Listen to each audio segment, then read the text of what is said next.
I wish to inform the House that in accordance with the representation made by the government pursuant to Standing Orders 55-1, I have caused to be published a special order paper giving notice of a government motion. Je dépose donc sur le bureau. So I shall table this document. The Government House Leader.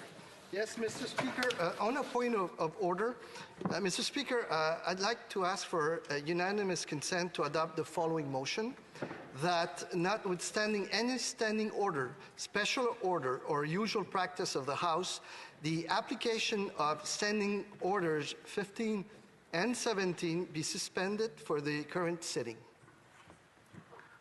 Does the Honourable Minister have the unanimous consent of the House to move the motion? Agreed? Agreed. The House has heard the terms of the motion. Is it the pleasure of the House to adopt the motion? Agreed and carried. Carried. Yes, the Honourable Government House Leader. Yes, once again, on a point of order. Mr. Speaker, I'd like to ask for unanimous consent to adopt the following motion. Que les dispositions des paragraphes that the provisions of paragraphs L of the order adopted this Saturday to provide for video conference meetings later on today. L'Honourable Ministre. Does the Honourable Minister have the unanimous consent to move the motion? Agreed. Chambre. The House has heard the motion. Does it please the motion to adopt it? Carried.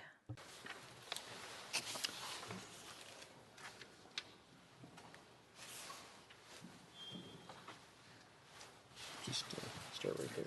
Okay, very good. Mr. That's what I thought. Okay, very good. Orders of the day. Government orders. Government business number 7. Consideration of a motion with regard to the business of the House and its committees. By Ms. Haidu, moves that notwithstanding any standing order, special order, or usual practices of the House, A, following the adoption of this order, the House shall adjourn until, may I dispense? Thank you.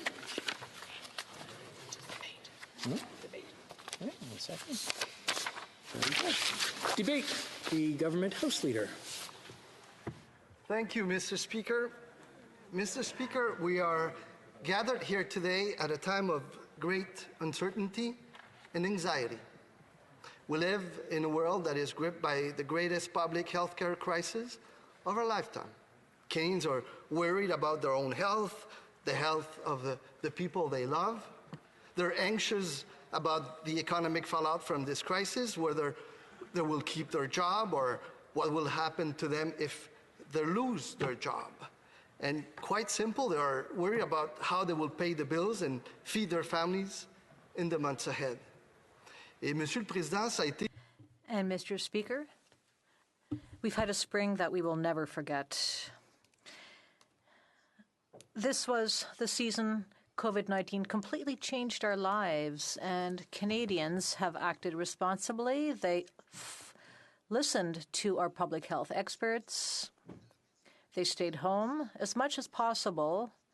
They learned how important it was to physically distance to protect themselves, but also to protect their family members, their loved ones, their friends, and members of their community. In other words, Madam Speaker, Canadians have done their share, and they are continuing to do their share. And now, as they're fighting against uncertainty and all the consequences of this pandemic, Canadians are asking us, their parliamentarians, to do their part as well. And as parliamentarians, it was a spring which called upon us to adapt our practices, to adapt to everything happening. Both the government and opposition parties have had to adapt.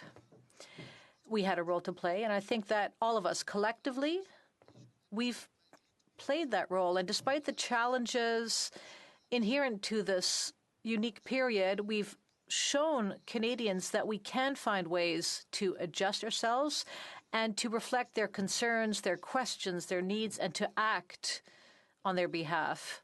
Our government has been transparent in its actions. We've made sure that we remained accountable for the decisions we've taken. But of course, it may not have been perfect, Madam Speaker. Nevertheless, we did a good job together, both on the government side and on the opposition side. And as members of the House of Commons, I can assure you that we will continue to do our work. We will and we must continue to do our work on behalf of all Canadians. Our government firmly believes in the fundamental role played by this institution. It's the fundamental role this place plays in our democratic society. And that's why today we are introducing a motion which is both reasonable, which guarantees the accountability and transparency of government, and which also respects public health directives.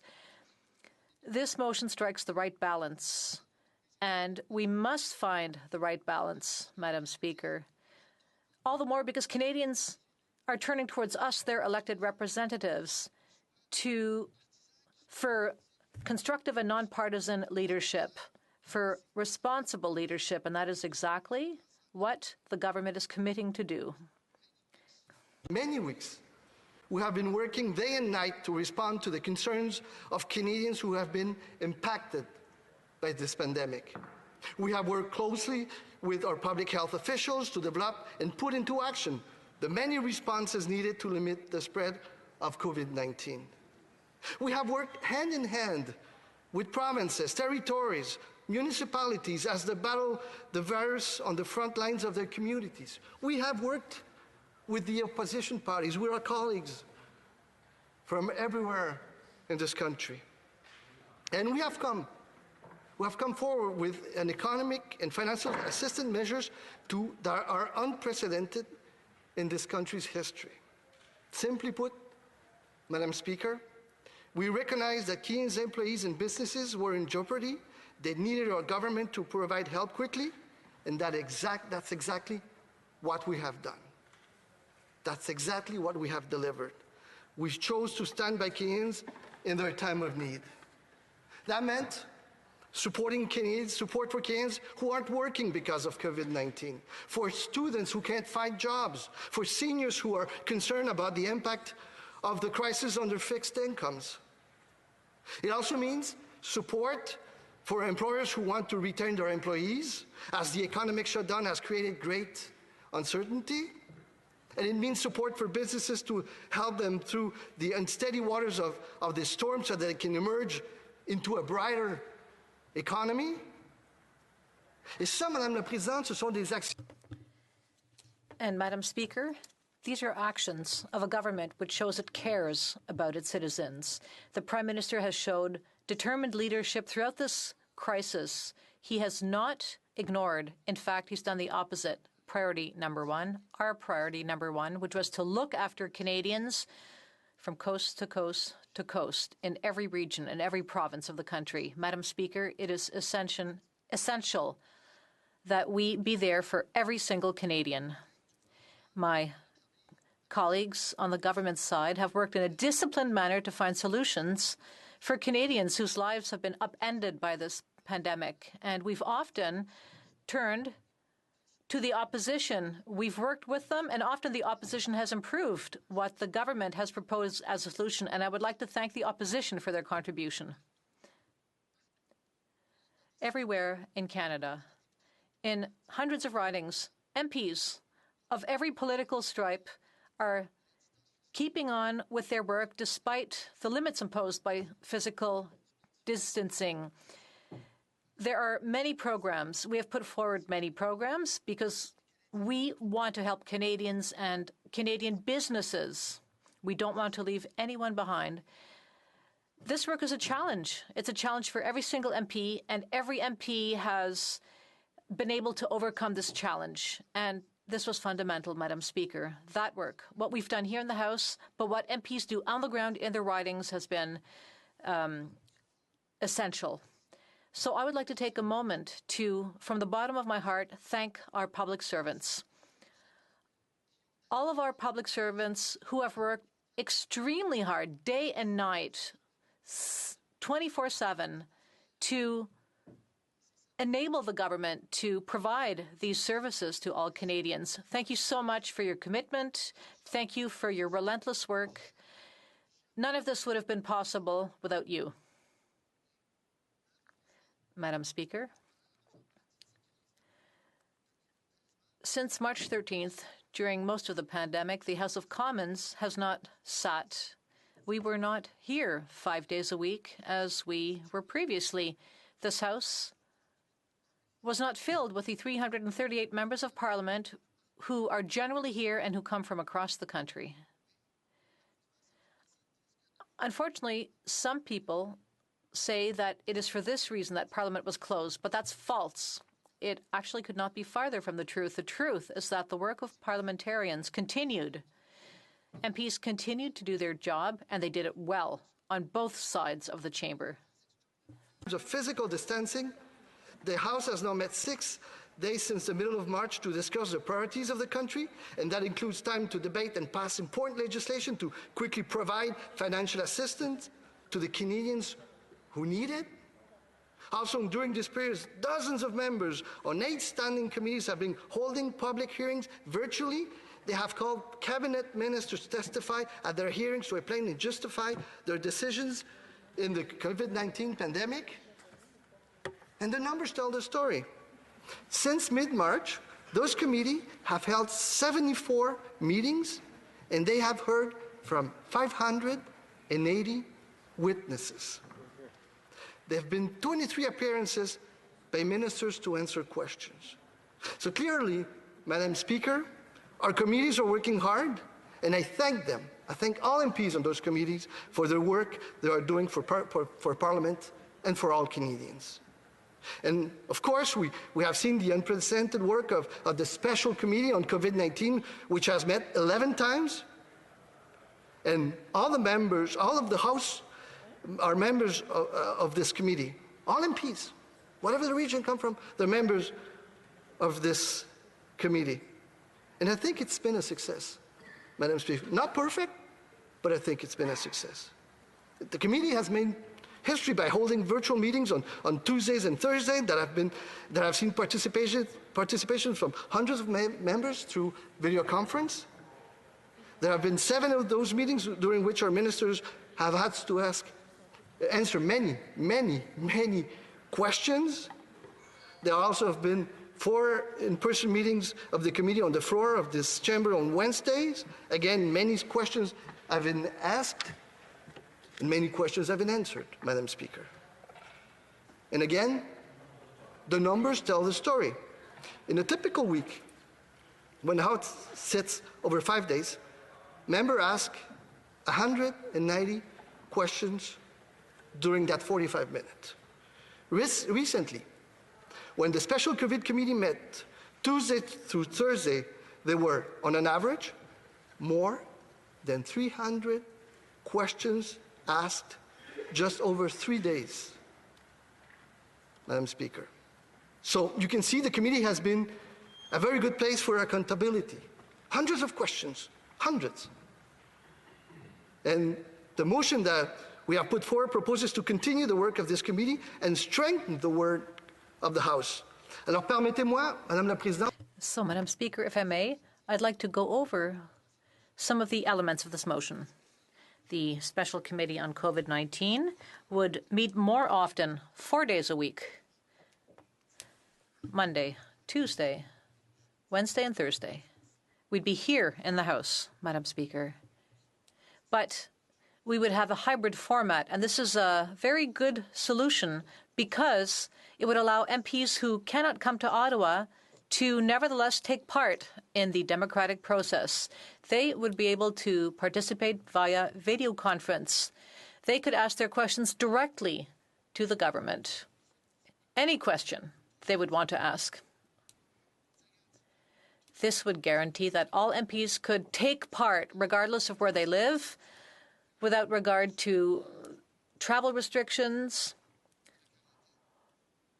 or quarantine restrictions. And during these meetings, MPs would have many opportunities to ask questions. In those 4 days, which we are proposing, there would be the equivalent of 8 question periods. So I don't see why anyone would oppose this. 8 question periods rather than 5. So even more time would be given for MPs to ask questions. The motion would have more time for that than if the House sat normally. And again, MPs could ask questions on any topics, over 6 hours in total, whereas in a normal week, they would have about 3.5 hours of question time. So under this motion, with a hybrid parliament, there would be more time for questions. So there would be MPs in the House, and there would be MPs via video conference, regardless of the party. And this would allow our democracy to function. MPs would be able to ask questions because they were elected and not because they live close to Ottawa. And that's a fundamental point. The motion would also call for summer sittings so MPs could keep on questioning ministers on any topic and then debate the response of the government to the pandemic. So again, this summer, when we meet, clearly we will be there. We will show up to answer any question on the pandemic, but we will be happy to answer any question on any topic from the opposition parties. We will also keep on holding virtual committee meetings, and any question will be able to be asked. These committees will be able to sit when they want to discuss important policy issues, and any other question, any other issue an MP would like to debate. The Procedure and House Affairs Committee would be studying potential changes to the standing orders to see how Parliament can adapt to the pandemic, and the study would be based on the previous study conducted by this same committee on a virtual Parliament. In summary, we believe that this motion strikes the right balance between ensuring MPs can hold the government to account while protecting the health and safety of everyone during this pandemic. So I would ask my colleagues, all members, to consider the many merits of this motion and support it. Les Canadiens nous regardent. Canadians are watching us. They want us to work for them, and I commit to working with all of my colleagues in the House. Again, I'm reaching out to you. Face this challenge together, and we will all get through this together. Merci, Madame la Présidente. Thank you, Madam Speaker. The Honourable Leader of the Official Opposition. Thank you very much, Madam Speaker, and I want to thank the Government House Leader for his comments, for his expressions of gratitude to all of us, and for much of what he said I would agree with. But there are a few things that we don't agree with, and my question is very simple. First of all, I think we need to state for the record, Motion 7 does not reconvene Parliament. It reconvenes and establishes and continues a committee. So my question is twofold. First of all, does the Government House Leader believe that Parliament is essential to Canadians, not a committee, but is Parliament essential to Canadians? And secondly, if we can meet here face-to-face 4 days a week, as this committee is going to be doing should this motion pass, why cannot Parliament meet here face-to-face 4 days a week? Thank you very much. The Honourable House Leader, the Government House Leader. I thank my colleague for the questions and for all the work that she does and all the discussions that we've had and keep having also that is contributing to the important work we're doing here as parliamentarians. And the work of parliamentarians is absolutely fundamental. And I agree with her that it's absolutely fundamental. And that's why we're here. And we're proposing 4 days a week that we can come here. Not 1, not 2, not 3, but 4. Madam Speaker, and you get they through you, they get more time for questions. I think it's a great balance between making sure that parliamentarians do their important work, but also that we respect all the directives from public health. And we're here to debate, and this is what we're going to be doing today, and I'm really glad that we'll be still debating, answering questions for the opposition, because that's fundamental for us. The Honourable member for... you're out of places. Caribou Thompson. Okay, yes. The Honourable member? Yes. L'honorable député de la Prairie, okay. Merci, Madame. The honourable member. Thank you, Madam Speaker. When we received the motion from the government, it was a proposal. Now, every time we receive a proposal, we negotiate. We've often negotiated with the government. We did so on April 29 when we created the student benefit and the CERB. We made sure that the government would respect the idea that when a student worked more, the student would automatically keep more money. The government committed to agree to our proposal.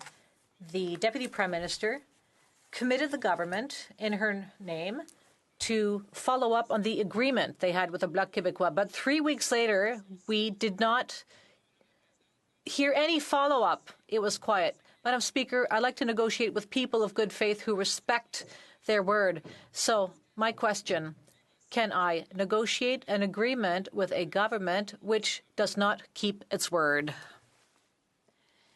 The Honourable Leader of the Government in the House, thank you to my colleague for his question. I've always acted in good faith. I've always negotiated in good faith, as he has always done.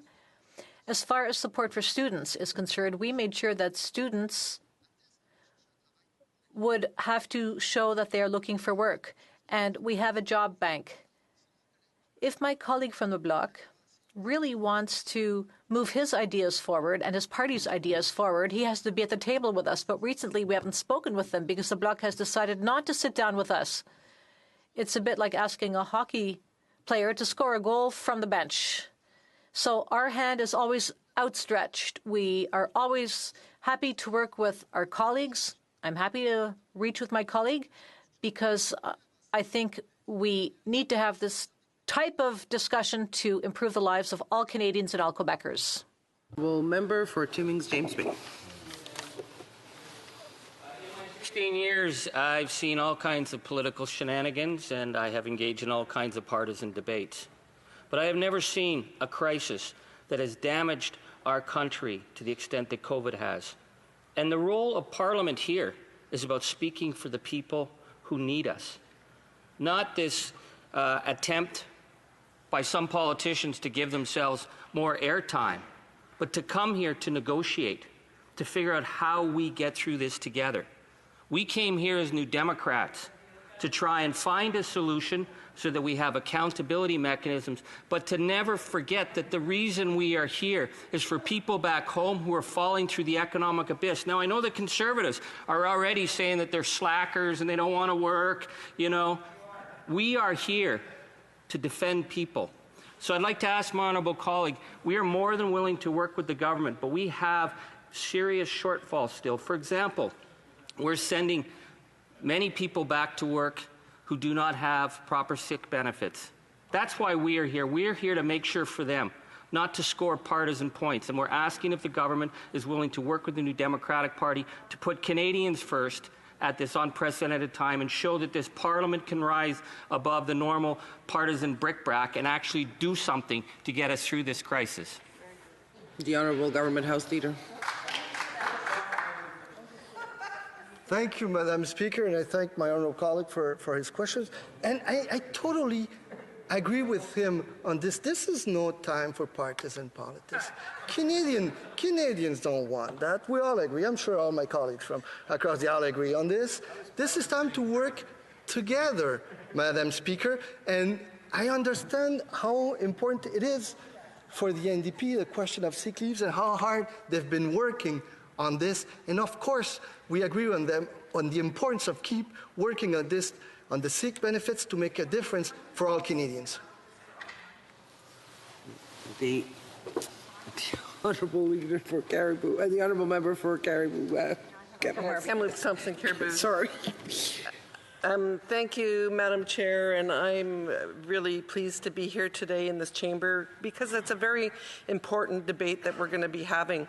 You know, one of the things that I have found as a parliamentarian that I take particular interest in, and it's absolutely important, is looking at the estimates, and looking at the estimates in committee.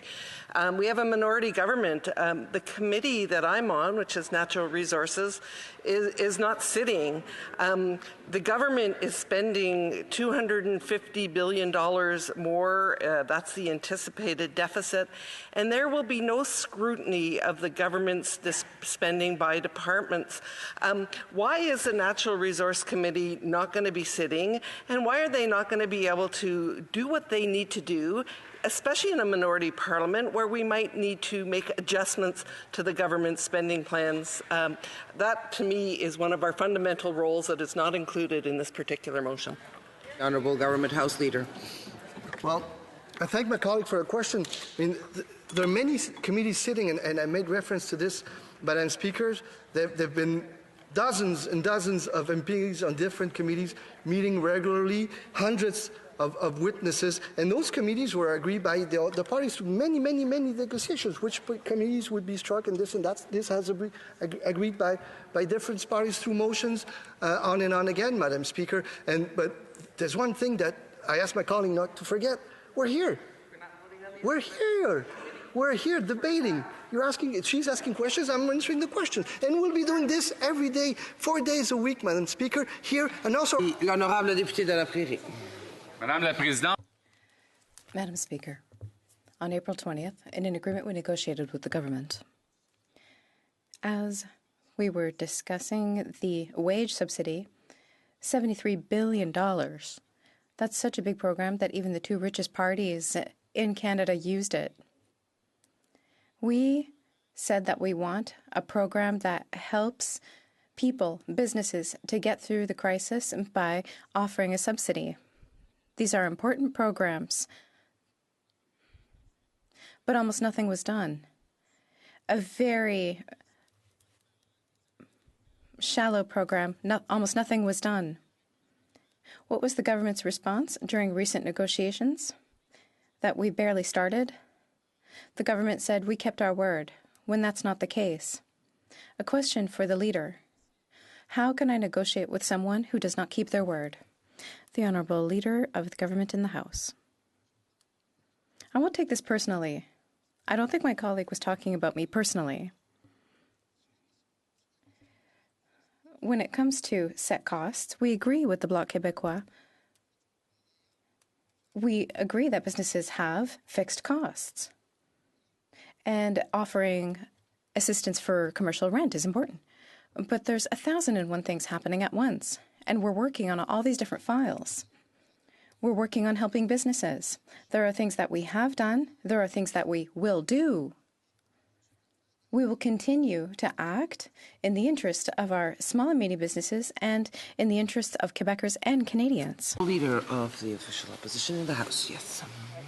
Thanks very much, Madam Speaker. I understand I have unlimited time. However, I would like to split my time with the member from Kelowna Lake Country, and so I would ask for unanimous consent from the House in order to do that. Split time. Split.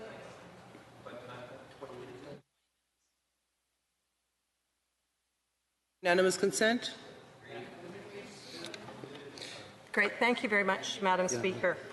Well, Madam Speaker, I'm happy to be able to rise and speak to Motion 7. The Honourable House Leader gave a very impassioned speech about when this crisis first hit and how we all worked together, which we did. We worked together immediately so that we would be able to be in have a safe situation here in Ottawa, whereby the House was suspended on March 12th or 13th, I believe it was, and we all went back to our ridings and began the hard work of dealing with this pandemic. But I don't think any of us thought that when the House was suspended at that time that the government would then use that opportunity to circumvent democracy and shut Parliament down for this long period of time. That was never, ever what Conservatives wanted. And what Motion 7 does is it continues the shutdown of democracy. It continues the shutdown of Parliament. It continues the shutdown of all members of Parliament to do the work that Canadians elected us to do. What Motion 7 does is it reestablishes this special committee. And although the special committee is one where questions can be asked, we certainly are not seeing questions answered. And there are many things that the opposition can do when Parliament is actually sitting in order to try to get answers and to try to hold the government to account. That's not going to be happening if this motion passes. I want to remind Canadians there are a number of things that we can do as opposition, including opposition days, where we can have full days where we can be debating issues that opposition parties feel are important. Private members' business is allowed to come forward when Parliament is sitting. There will be no private members' business come forward under this motion until probably the end of September. There are questions on the order paper that can be posed, whereby very specific and detailed questions are answered, and we've seen so much information come out over the years from questions on the order paper. The opposition is not going to be allowed to do that. There are debates and discussions around important committee reports that happen when Parliament is sitting. That will not be happening under this special committee. So let's be very clear. For all Canadians, for everyone in the House, Parliament will not be resuming. A committee will be resuming, and it will be resuming in this place face-to-face, which begs the question, if we can resume here 4 days a week as a committee, why in the world can we not resume as parliamentarians and as a full Parliament? Now, Madam Speaker, we actually had a study done just recently by the PROC committee. It was a good study. It was probably too short. They probably will need more time, and I think that they'll be getting more time to do some work that they're doing. But there was some fantastic testimony given on why Parliament is essential and why, some might suggest this is just about people getting media coverage. You know, what an insult to what every single one of us do every single day when Parliament has been sitting and sat for over the last 150 years. We're here to do a job, whether it's in government or in opposition, whether it's the main opposition party, the second opposition party, or even that third opposition party over there. They're here to do a job as well. And I don't think any of us are going to insult the third party there, even though they are a reduced number, that they're here just to get attention. But you know what? Let me quote Mark Bosk, former acting clerk of the House. He articulated Parliament's place. And here's what he said. He said, in too many countries around the world, dominant executive branches of government eclipse Parliament. This makes parliaments weaker and less relevant. That imbalance needs to be addressed, especially in a time of crisis, which we are in, Madam Speaker. The House of Commons, he says, not committee, the House of Commons needs to be functioning and needs to be seen. By whom? By Canadians as functioning. I want to be clear. This is Mr. Bosk. I want to be clear. Parliament, particularly the House of Commons, not committee, the House of Commons is an essential service to the country, and members of Parliament are also essential workers. Madam Speaker, these views are not just academic concerns. Veteran observers of Canadian politics have made similar points.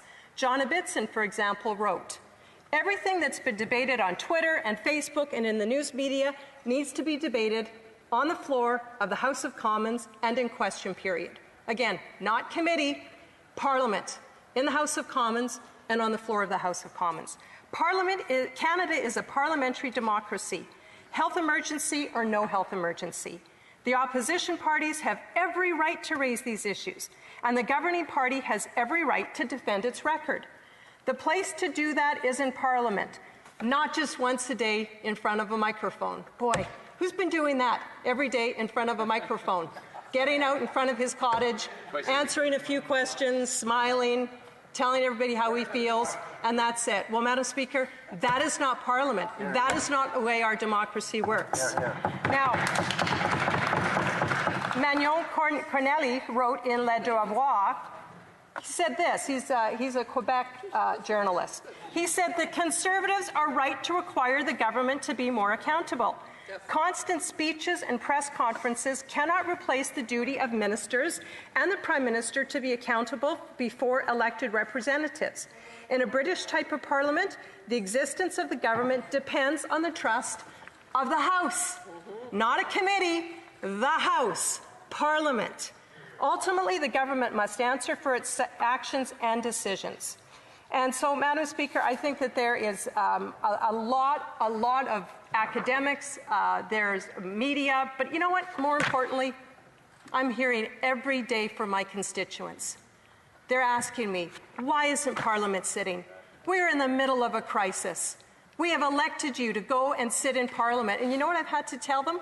The government, together with the help of some of the other parties, have tied our hands behind our back. Now, we've been able to still do a lot of good work here in opposition. You have seen the work that we've done. The government House Leader has even acknowledged that pretty well every one of the programs that the government introduced, we as opposition made better because we're allowed, we did not allow anyone to shut our voice down, and we used every tool available. And that's why we want Parliament to sit, because we want to deliver better results for Canadians. We know that in a democracy, when the government is challenged and when they have to defend what they're doing and maybe improve it, when they have to listen to our opposition days and take a position on it, it's better for Canadians. That's the whole reason that we want Parliament to sit. Madam Speaker, that then comes to the question, why would the government not want Parliament to sit? Why would this Liberal government prefer to be able to get up every day, as the Prime Minister does, in front of his cottage, answer a few questions, announce some programs for people, but not come back to Parliament? Now, for a long time, the government was saying, well, we're concerned about the health and safety of people on the precinct and members of Parliament. That wears very thin, because their very own motion calls us all back here 4 days a week. 4 days a week, we're going to be here in this committee, face-to-face, practicing physical distancing, being very responsible, which is what Conservatives have advocated for. But he doesn't want Parliament. The Prime Minister does not want Parliament. So the whole argument of safety is actually pretty thin, and I would say it is a thin excuse and just an excuse, not a real reason. I would suggest, Madam Speaker, the real reason these Liberals don't want Parliament to sit is because they do not want the full accountability, the full scrutiny, and the full responsibility that will come when this Parliament does sit. Because make no mistakes, Madam Speaker, we will sit again. Conservatives will stand ready any time to come back as Parliament and to hold this government to account for their response to this pandemic, for their lack of response, for their lack of dealing with things in a timely way, for their lack of supporting and providing protection to Canadians. Make no mistake, the day of reckoning will come for this Prime Minister. He may think he's going to escape Parliament now, but the day will come. We will hold this government to account. We will do our job. Conservatives stand ready, willing, and able to do the job for Canadians that it seems that nobody else in this place wants to do. Thank you very much. Questions and comments? The Honourable House. Yes, thank you, Madam Speaker. You know, I've been a parliamentarian for almost 30 years at the provincial and national level. And I can tell you, Madam Speaker, that as the Prime Minister and the government House Leader have talked about, is that we understand the importance of Parliament. We understand the issue of accountability and transparency. And it's one of the reasons why we've been working so closely with the member opposite and opposition parties and government members to ensure that there's opportunities to hold government accountable, the executive branch of government accountable. And I think all in all, it's been very successful at doing that. We're talking about the past 3 months. We're talking about a pandemic that is truly unique, Madam Speaker. And once you take all of this into consideration, and based in terms of my experience over the last 30 years, I have found that what we are seeing today is in fact a good balanced approach. What this motion is doing is ensuring that members of Parliament can do two things. One, hold government accountable, and two, serve the constituents that we serve that are so critically important, Madam Speaker, given the circumstances and the needs of our constituents. Would she not agree that the needs of our constituents are that much greater today than they were even 2 months ago? The Honourable Leader of the Opposition in the House. Thanks very much, Madam Speaker. Yes, definitely. I agree, and I think all of us who are working in our constituencies and dealing with people who are going through so much stress and loss, and with small businesses that are on the verge, or if they haven't already closed up, are closing up.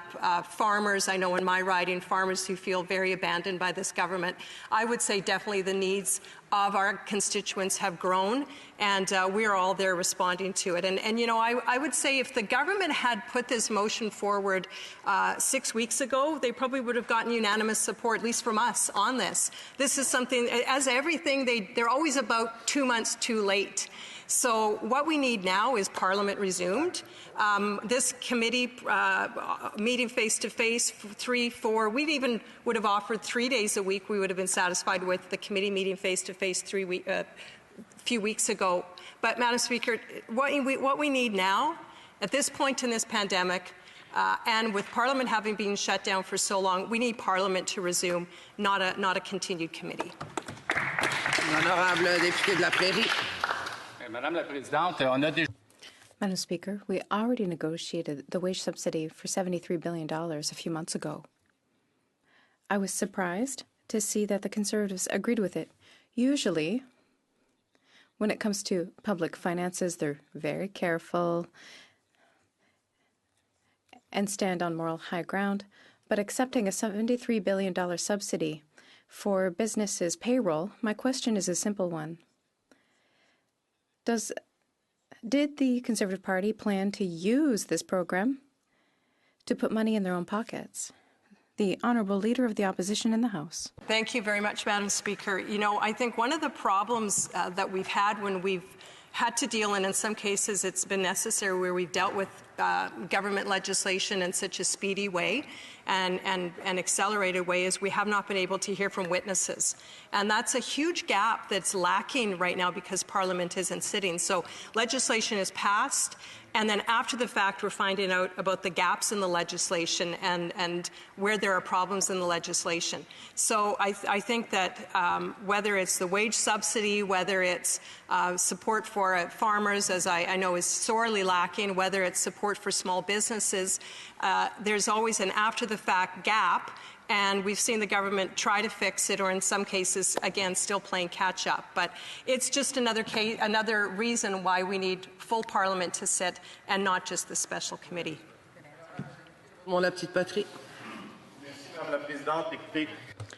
Thank you, Madam Speaker. I'd like to thank my colleague for his speech. However, I'm a little bit offended by what he said, saying that we're coming back here as though everything were normal. In Quebec, we have almost 4,000 dead.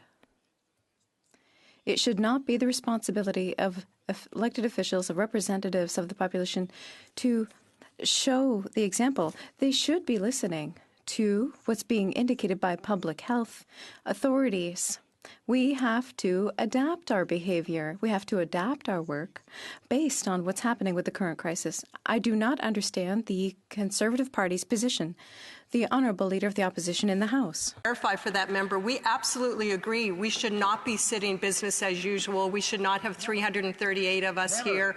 We need to have a very, very much of a reduced setting. But I think for my colleague who's been here for a while, he understands the difference between the rules and powers of a committee versus the rules and powers of Parliament.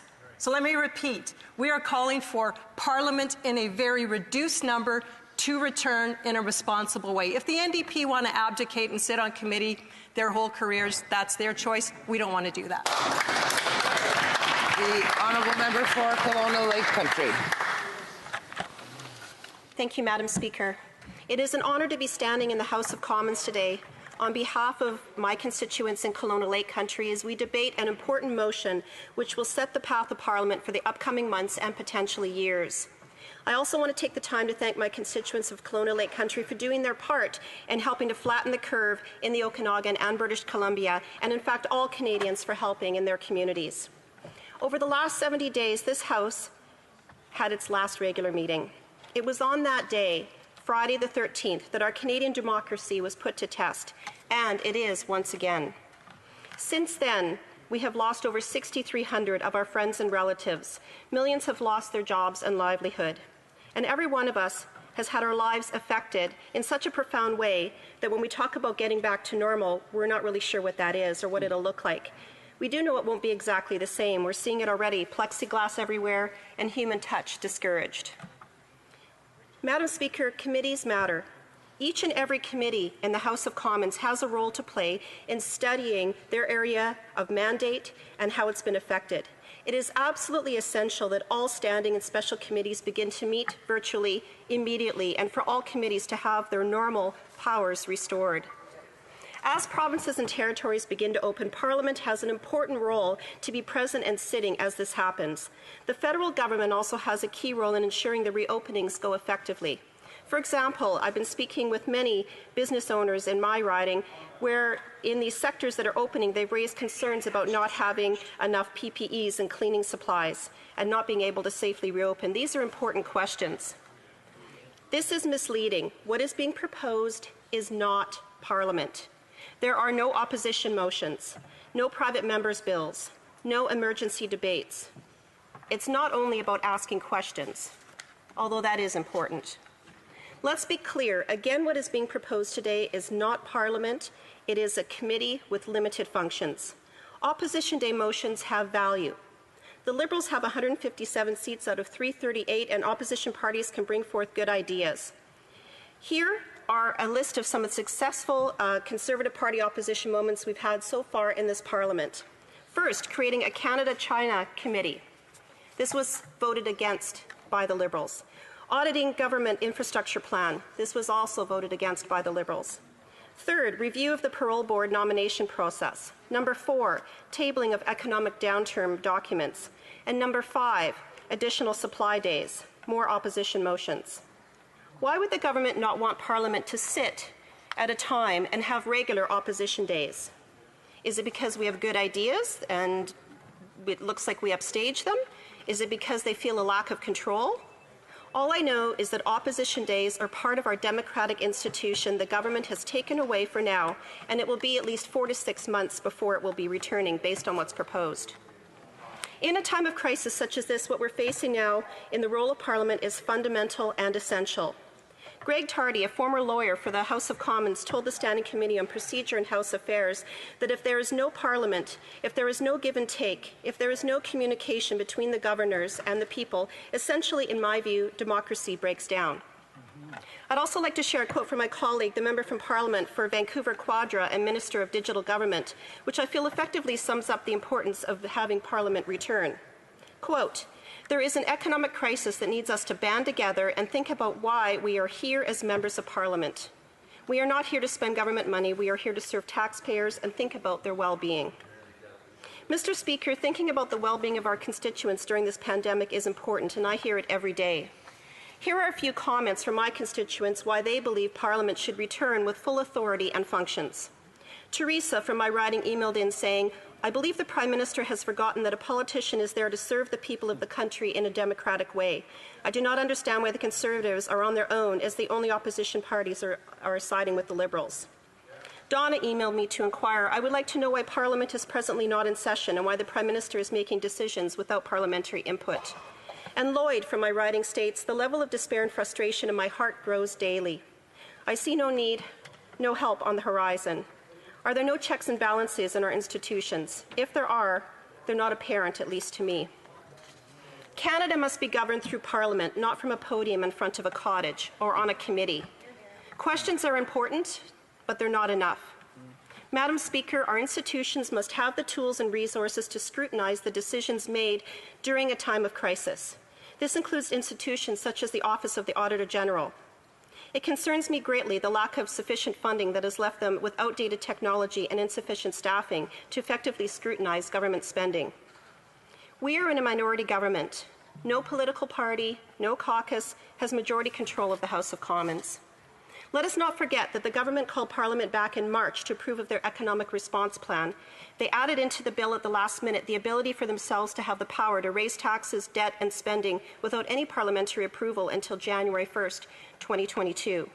This is the same government that put in an order in council amending firearms legislation in the middle of a pandemic. One of the questions my constituents ask me often is, what other orders and councils are this minority government planning? Crisis Management 101 is identifying the crisis. The official opposition members were asking tough questions of the government in this House back in January. You have to put a plan together, and it has become evident the government did not put any kinds of plans together. We were in a weakened economic position prior to the declaration of the pandemic. Our forestry and oil and gas sectors have been hit hard, mostly due to policies of this government. Farmers are coming off a very financially challenging 2019, and we've had 4 years of deficits at a time when we should have been putting money away to be able to weather uncertain times, such as this. Uncertainty causes a lot of stress for people, and yet the government has failed to address many concerns that we have raised. We have to create substantial plans to give business and our citizens certainty, and the official opposition has made very good recommendations. Are we simply wanting to get by, or are we laying the foundation so that in the coming months and years we can confidently say, yes, we will be getting ahead? To quote a friend, we need courage, strength, and endurance to lead our country, Canada. The decisions we make today will affect our future generations. This is important, Madam Speaker. While we follow safety protocols, we must allow all committees to sit fully. We must allow Parliament to sit with its full functions. Our democracy depends on it. Thank you, Madam Speaker. Questions et commentaires? Questions and comments? L'honorable député de la Prairie. Merci, Madame la Présidente. Thank you, Madam Speaker. $73 billion of wage subsidy was a point we had all agreed on. This was for small and medium businesses, and it was intended to help employees stay on the payroll, to keep a connection, to make sure that the small and medium businesses survive the crisis, that they don't declare bankruptcy. There was a great deal of distress among those businesses, and that's what we decided to work on altogether. The wealthiest party in Canada used this wage subsidy program. I want to know from my colleague, does she not feel uncomfortable with the idea of being part of the Conservative Party, is a representative of the Conservative Party, and is drawing from a program that was intended for people who are having financial problems for their businesses and who are facing bankruptcy? Madam Speaker, well, we have been talking to small businesses from all across the country. I know that the amount of correspondence that I've been getting in my constituency office has been absolutely unprecedented. And so as the official opposition, we were doing a lot of hard work behind the scenes, having a lot of meetings, virtual calls, to really bring forth all of those issues so that we could make recommendations to the government on a whole number of programs, and we continue to do that. Our focus really is on small business. It's on making sure that their livelihood that they've worked so hard for, that they're not falling through the cracks, and that they can still sustain as small businesses. That's why we need All government whip. Thank you, Madam Speaker. Madam Speaker, I'm a little confused by the argument from the member opposite. The problem here is that Conservatives have indicated that they are opposed in Proc to having virtual voting, so that they're against the House of Commons being able to sit and be able to vote virtually. So is it the Conservatives' position, because we cannot fill the chamber with 338 people in the middle of a pandemic, is it the Conservative position instead that members are unable to vote in this House, that we would have a hybridized system because they're against virtual voting. So are they suggesting that members in different regions of the country who cannot come here because of the pandemic cannot vote and cannot represent their constituents? Would it not make sense in Prague, where we're having these discussions, to talk about what is the most expeditious way to get this House back, to be able to vote and be able to work together? I am confused. What exactly is their model? Who and how will that voting work if Parliament was to come back in their conception? The honourable member for Kamloops Lake Country. Kelowna Lake Country, sorry. Thank you, Madam Speaker, and thank you for the question. We have never said that we want to have 338 people back in this room, and so just to be really clear about that, so that's a twisting of that information. Clearly we have people in this House right now that are from coast to coast. I'm from British Columbia. I'm looking at a fellow member here from across the country, and so we are here responsibly right now. I think the point is that what the government is proposing today is exactly what you basically see here. But instead of it being Parliament, it's a committee, and that's the issue. We're here anyways. We can debate. We can do all of the functions of Parliament. We're physically here in a limited number, and we can operate under that. It doesn't have to be under a committee. It can be actually as Parliament. Hear, hear. The honourable member for Fredericton. Thank you, Madam Speaker. And I thank you for the members opposite her very passionate speech. I really appreciate that. I just have a question. It's kind of a follow-up to the previous member's question as well. How do you decide which members are able to participate, and how do you decide which ones were to come here today from your caucus? I'm just very curious at what the deliberation looks like. Thank you. The honourable member for Kelowna Lake Country. Thank you, Madam Speaker. And I think that every caucus might be a little bit different, but for those of us, we do like to have representation from across the country. So we want to make sure that we've got representation from all of the provinces, and that we've got a good mix of people. So we want to make sure that we don't have only people from one province here, that it's a good representation across the country. Prise du débat, resuming debate, l'honorable député de Belleuil-Chambly. The honourable member for Belleuil-Chambly. Thank you, Madam Speaker. When I was a young man, my dad impressed me. He had taken a chicken out of the coop, and he put the chicken's head under her wing. She fell asleep because he moved her from side to side, and they put her back in the coop, and she fell asleep. I'm older, and I'm less impressed now, and I'm not that impressed by the Liberals. So I have the impression that we will have to go from vigilant collaboration to suspicious collaboration, because for several weeks now, I think it's fair to say that there was collaboration which worked fairly well, and people know that the Bloc played a key role in some of the programs, including the wage subsidy, which originally was proposed and then changed. We turned to other countries and improved it, and so we've made improvements, but there have been unintended consequences to some of these programs. However, the word of the government in this Parliament is not necessarily upheld by the government itself. It's never too late to change, though. But let's recall the facts. The Deputy Prime Minister and our leader had reached an agreement which called on the government to publicly, because all Canadians and Quebecers are watching this, so called upon the government to publicly support students. That is, students would be incentivized to work more. And of course, this is very important because we've already started talking about the economic recovery. So we need to build bridges between employers and young people. We can't dig the trench. But the government backed down. They changed their mind, just like that. The same thing happened with regard to a motion that was passed. The government voted in favor of a motion which called on the government to support small businesses and their operating costs. So, but the chambers of commerce in Quebec said that what was proposed in that motion wasn't working, so the government had to backpedal, and we have to act, because until true action is taken, time is passing, and companies are saying, we can't last, we're going to have to shut our doors, and that's a serious situation. So we are unfortunately going to have to become more suspicious of the government, because as it now stands, rather than keeping its word, which the government has given publicly here in Parliament, the government is reaching agreements to move ahead, but without keeping the word that they gave.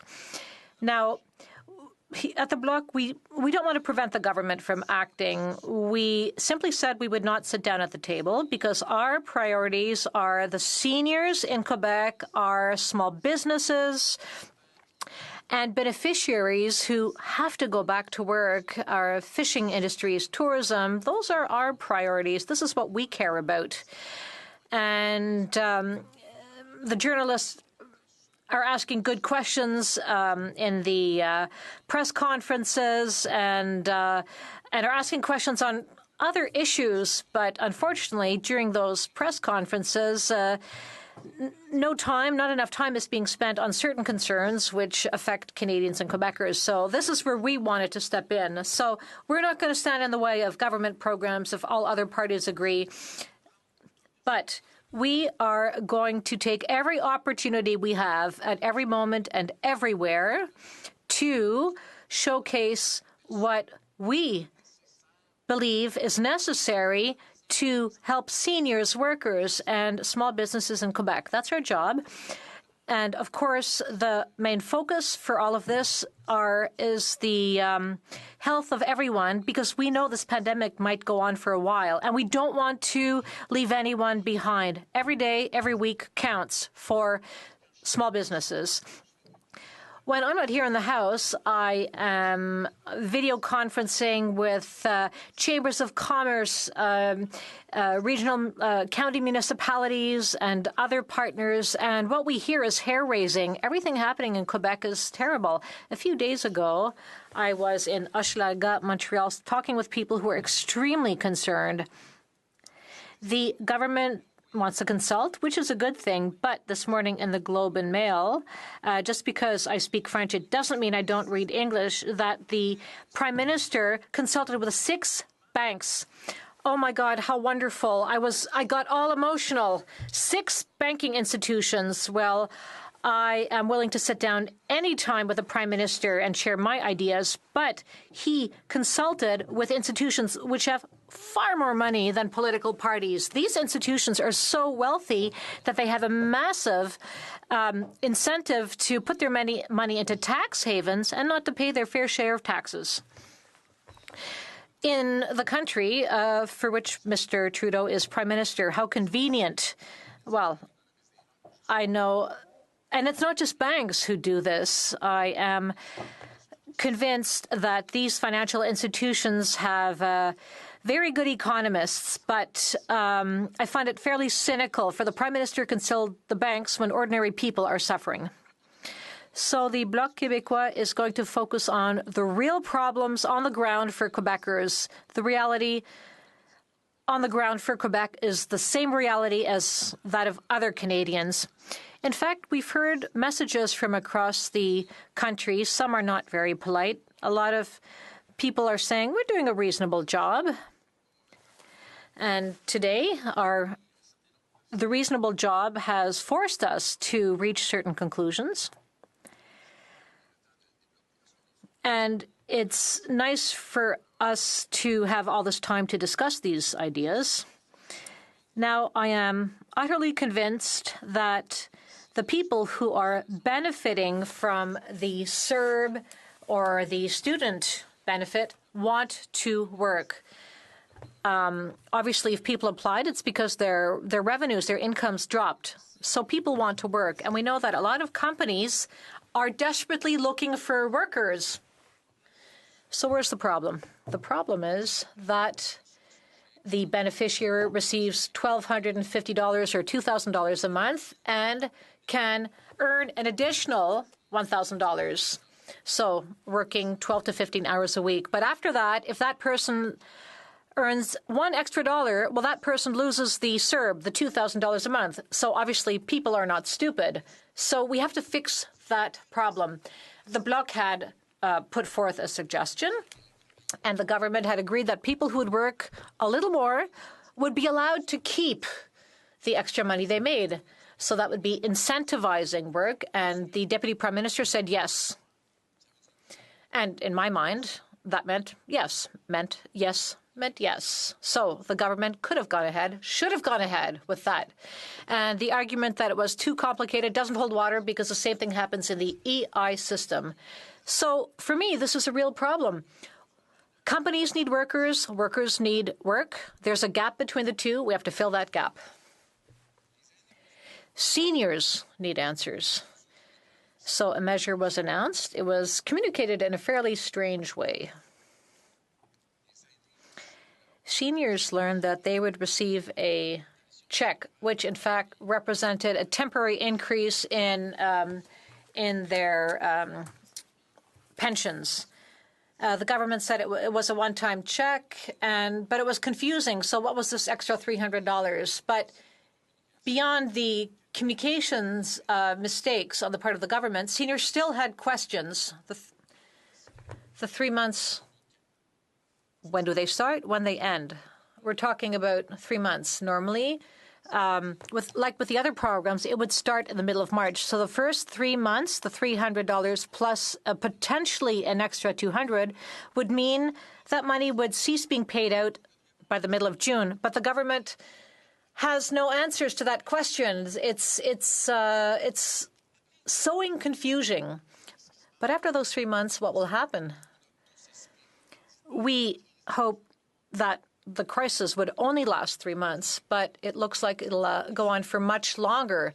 Regardless of how long this pandemic will last, we cannot leave anyone behind. So what's going to happen after those 3 months? A senior who receives that extra money on their pension and also receives the GIS, well, this means that the senior's income will go up, so it might go into a higher bracket, and it might lose its GIS. We don't have an answer to that question. When will the money be paid out? It's a basic question. At first, the government said, well, it could take up to 8 weeks. And it doesn't make sense. 2 months after the beginning of the crisis, people would get their check weeks after. Doesn't make sense. The measure has been announced a few weeks ago, but seniors still don't know when the money will be coming in. These are very basic questions, very simple. Again, we need to know. We also had questions about the tourism sector, seasonal jobs. What about the arts and festival and the concert sector? So many people need answers, and we cannot leave anyone behind. I thought of something. When you come to Parliament, you can't eat in the cafeteria, and we get small lunch bags. So I thought I would give my lunch bag to the Liberals and Conservatives because they seem to have so many financial problems. In fact, their problems seem to be so big that they are going to dip into a program that was created to protect individuals and companies from bankruptcy. And, well, we said, well, it's not acceptable. And on social media, I read that the Liberals said, no, we're talking about Canadian workers. Workers should be able to access programs when they need them. So the question is, do these workers need the programs which have been proposed or not? The Liberal Party, which made $2 million in donations at the beginning of the month. Does the Liberal Party need an extra couple of $100,000? They raised $3.9 million in the first quarter. Do they need some extra hundreds of thousands of dollars? Well, really. So on the one hand, they created a program and they feel they are eligible for the program and they want to dip into that program. And this from the political party, which promised to restore public funding for political parties. But no, in fact, the government did not go ahead. It simply created a program for everyone, which it dipped into itself. Now, to add insult to injury, what if the Liberals got $200,000 out of that program so that $200,000 goes into the coffers of the Liberal Party, and so they'll be that much more prepared for the next election? They could spend $200,000 more during the election campaign, and Election Canada is going to pay back, refund half of that $200,000. Well, Madam Speaker, really, is there a limit to their cynicism?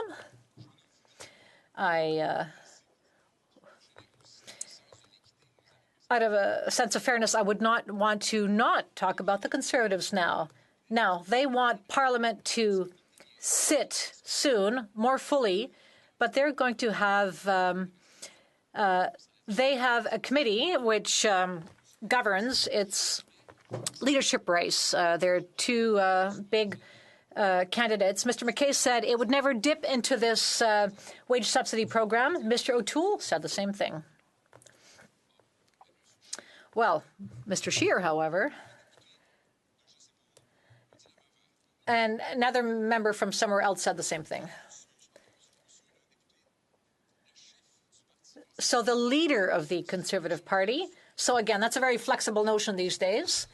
So the Conservative leader is for that, and the Conservative Party is for that idea. Well, it's a lot of fun and games for everyone. But for me, the issue is clear. So I agree on the principle of this wage subsidy program, but really, in the case of the political parties, well, these two parties, they got rid of the per vote subsidy, and then and they boast that they take care of taxpayers' money, but now they're creating a fund and dipping into it themselves. Well, wow. That's incredible. However, it's not black and white because it's possible, and I don't know. I don't have access to the books of the NDP and the Green Party. It's possible that these two parties might need some extra money. And obviously, when you create a program, it's for people who need the money, or a program is not destined for people who don't need it. It's possible that the NDP might need the wage subsidy, or the Green Party, maybe other parties, I don't know. But us, the Bloc, well, I think our donors are showing us the love. We don't need the wage subsidy program. We think we'll be okay moving forward. In fact, we never even thought for a second to dip into this program. So I think it is.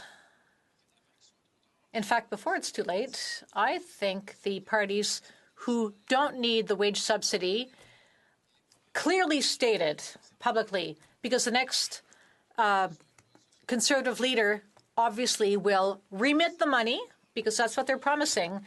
And it's not too late for the party to say, whoops, well, maybe we shouldn't have said that. You can stop bothering us with these accusations. So maybe the political parties should withdraw from this wage subsidy program and leave it to those people who actually need it. Because really, it just tarnishes the image of this program when you're polishing your car, for instance, and it's shiny and bright. Well, political parties like to burnish their image as well. It's not enough to call banks in the morning. I certainly would not take the risk of dipping into that program if I were them, because we're seeing it, we're denouncing what they're doing. So what is at stake here in this crisis? What is at stake is trust. It's confidence. Is the government always acting in a way to be worthy of the trust of Quebecers and Canadians? Well, we at the Bloc, we're not perfect. If ever I claimed that, a lot of people would point to my failings. But we are trying to be worthy of the trust of Quebecers at the Bloc. Is the government doing everything it can beyond appearances? to be worthy of the trust of Quebecers and Canadians. The government, in a crisis in which people have to feel reassured by the measures which are being introduced, the government should not undermine the trust Canadians, citizens have in their institutions. And this is an extremely important issue at this point. So I would invite the government to do a certain number of things to make sure that whatever it negotiates with the other political parties will contain a maximum of accountability. The media has reported on the content of this motion of what the government is proposing, including summer sittings, which is a good thing. And we wouldn't be upset if this motion passed. It's not ideal. It's 95 minutes a day. It's not much. And we already don't have much of an opportunity to speak here in the House. But there are good things in this motion. But let's move to the other issue. If it passes, we will use the time that we have to talk about issues we care about, like the fisheries, small business, tourism, the festival circuit. So we will raise those issues and take every opportunity we can to talk about what we care about. But until then, the two biggest parties in this House, I would ask them to please look at their ethics, look at their morality, and not dip into the wage subsidy program and bring Parliament back to what it is supposed to do. Thank you. Questions and comments? Secretary. Yes, thank you, Madam Speaker. I appreciate many of the comments that the Leader of the Bloc has put on the record. There is no doubt that as the government, establishes that through all regions of our country, the goal is to hit that 100%. We want to be there. As all parliamentarians, we care about what's taking place in our communities. We want to be there for our people and businesses and those things that need the government to be there. We want to be there. And as much as possible, we want to get as close to that 100% as much as possible. Having said that, I'm just listening to the Leader. And the question that comes to my mind is the Bloc prepared to support the motion? Just listening to what the Leader had to say, it seems that he's very sympathetic to it. He talks about some of the benefits from it. Does he see his party voting in favor of the motion? The Honourable Member for Belleuil-Chambly. Thank you very much, Madam Speaker. Well, as I said this morning, the government has found a workaround, a way to get what it wants without the support of all the political parties. It just needs a majority, so it plays all parties so it gets what it wants. However, we did tell the government we would not stand in the way of this motion and we would raise other issues we care about. So the member spoke about 100%. He said the government wants to help everyone. Well, there's no worker, no company in Quebec or Canada responsible for this pandemic. So no one should actually have to pay the price, should have to shut down their business. 100% means leaving no one behind, whether it takes 6, 8, or 10 months. But with the hundreds of thousands of dollars the Conservatives and Liberals will take out of the wage subsidy program, well, what if that money instead went to fishers? How many fishery businesses could be helped? How many businesses on Ontario Street in Hochelaga could be saved? And that is what I would like the government to address. The Honourable Member for Louis Saint-Laurent.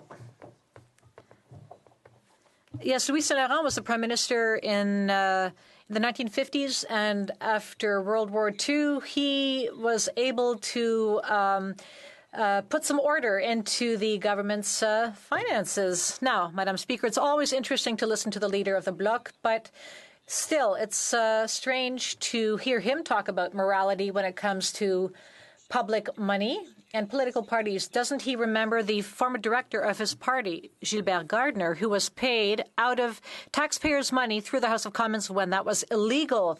Does the Bloc Québécois leader remember that when he was with the Bloc Québécois, the Moisan report had been extremely critical with the way the PQ and Ms. Ginette Boivin operated to get money illegally for his political party? So, Madam Speaker, since we are in a green chamber, we have to be careful about what we say.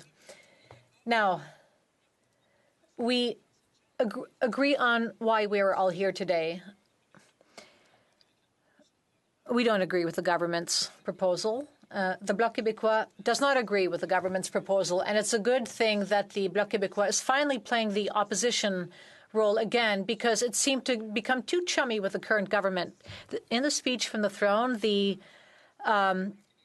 government said no to the 7 demands of the Quebec government, but the Blocs still supported the speech from the throne, and the Bloc supported the government to prevent the ethics commissioner from testifying before a committee. That's fairly eloquent. That said, my question for the leader of the Bloc is this. Yes, I'm getting to my point. So, Madam Speaker, if the government decides to review its position with regard to a parliamentary committee would be meeting here instead of the House itself, what issues would he actually raise what issues would he raise in Parliament rather than in the special COVID committee? Well, if I'd known the question was so long, I would have brought my sleeping bag. Well, the MP is perfectly right to invoke former Prime Minister Saint-Laurent because he dredged up the old past of the Bloc Québécois. I'm more turned towards the future. I know the member is very rigorous, the member for Louis Saint-Laurent. And it sounds like he agrees with his party dipping into this wage subsidy program. That's what I've taken. If he doesn't agree with my interpretation, I hope he lets me know, because I really want to know whether there has been a conversation within his party about that program.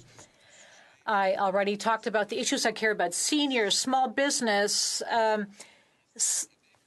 Quebec has so many small businesses, and it is threatened by larger companies which are also failing, takeovers. I mean, there are a lot of threats on the horizon. We would be very happy to talk about that issue once they have settled their internal issues. The honourable member for Rosemont-la-Petite-Patrie. Well, thank you, Madam Speaker. Well, I'm convinced that the member for Belleuil-Chambly is very familiar with the HoC song with Dédé Fortin. Pass me the puck and I'll score a goal. Well, you can only score a goal when you're on the ice. But when you decide to sit on the bench, well, there's no way you can score a goal. But that's what the Bloc has decided to do. It's sitting on the bench. It's decided not to sit at the table with the other parties. But we, the NDP, we have a constructive approach. We extracted a commitment from the government to award 10 days of sick leave per year for all workers. So my question to the member for Belleuil-Chambly is why he does not want to get on the ice. Why does he want to sit on the bench? Why is he simply mad at the government? Well, the honourable member for Belleuil-Chambly, I am convinced that my estimated friend for Rosemont-la-Petite-Patrie knows exactly what I look like when I'm mad. It's a fun thing to see. However, as to his reference to the song by the HoC, well, I'm more interested in I'm less interested in McDonald's still operating than small businesses closing. I've no problem with that. But I'm going to talk about other things. I'm going to talk about things people care about, even his constituents. What's going to happen with all those small businesses who will have to shut down when political parties are negotiating in the background and when they're doing that, they're not helping Quebecers? Questions and comments? The honourable member for Rimouski, Nejet, Témiscouata, Labaska. Sorry, it's Abitibi-Témiscamingue, Madam Speaker. I have a question for my colleague. What does he say to entrepreneurs who pay themselves in dividends, partnerships, incorporated companies, and businesses who have not been able to qualify for the CERB? Because there are some people in my riding who have fallen through the cracks because the programs are not flexible enough. But they seem to be flexible enough for a political party to be eligible to dip into a program which is supposed to go to Canadians on the ground trying to survive. The honourable member for Belleuil-Chambly. Oh, I didn't know that was coming, Madam Speaker. Well, Madam Speaker, there's many topics we want to talk about, but it seems they keep on being delayed. There are basically four, or rather, now the government is proposing 4 days of debate, about 95 minutes a day. And I suppose other MPs are also interested in issues that interest Quebec. It seems that every time there's a new negotiation, a new issue comes up, then there is a new thingy which happens where, oh my God, where parties want to denounce something that doesn't make sense, but they can't because we're talking about taxpayers' money here. So it seems that these political parties should settle their internal affairs so we come back to what matters: seniors, small business, and talking about a green future instead of subsidizing the oil and gas sector. Oh my God. Honourable member for Burnaby South. Merci, Madame la Présidente, et merci pour l'honneur. I just want to thank everyone for the honor of participating in this debate. You for the opportunity to be able to share my thoughts in this debate. We have seen throughout this pandemic that we have been able to use the tools of Parliament to push for better for Canadians. And in the negotiations about how we move forward, that should be our goal. And for New Democrats, it is very clear. We are strictly focused on using this House to the benefit of people. And we have been able to fight for certain improvements that have helped out the lives of Canadians. We fight to improve access to the CERB, broaden its scope, to include students who are ignored by the Liberal government, to include seniors who are also entirely neglected, and to fight for commitments for Canadians living with disabilities. We were able to raise the amount of support from $1,000 to $2,000, and we were able to fight for an increase of the wage subsidy from 10% to 75%. All of these specific fights were to improve the lives of Canadians, to make sure Canadians were connected to their employment, to make sure Canadians were receiving the help they need, and to ensure that people don't fall through the cracks. Now, sadly, there are still far too many people falling through the cracks, and that's why we need to continue to use Parliament as a tool to push for better for Canadians.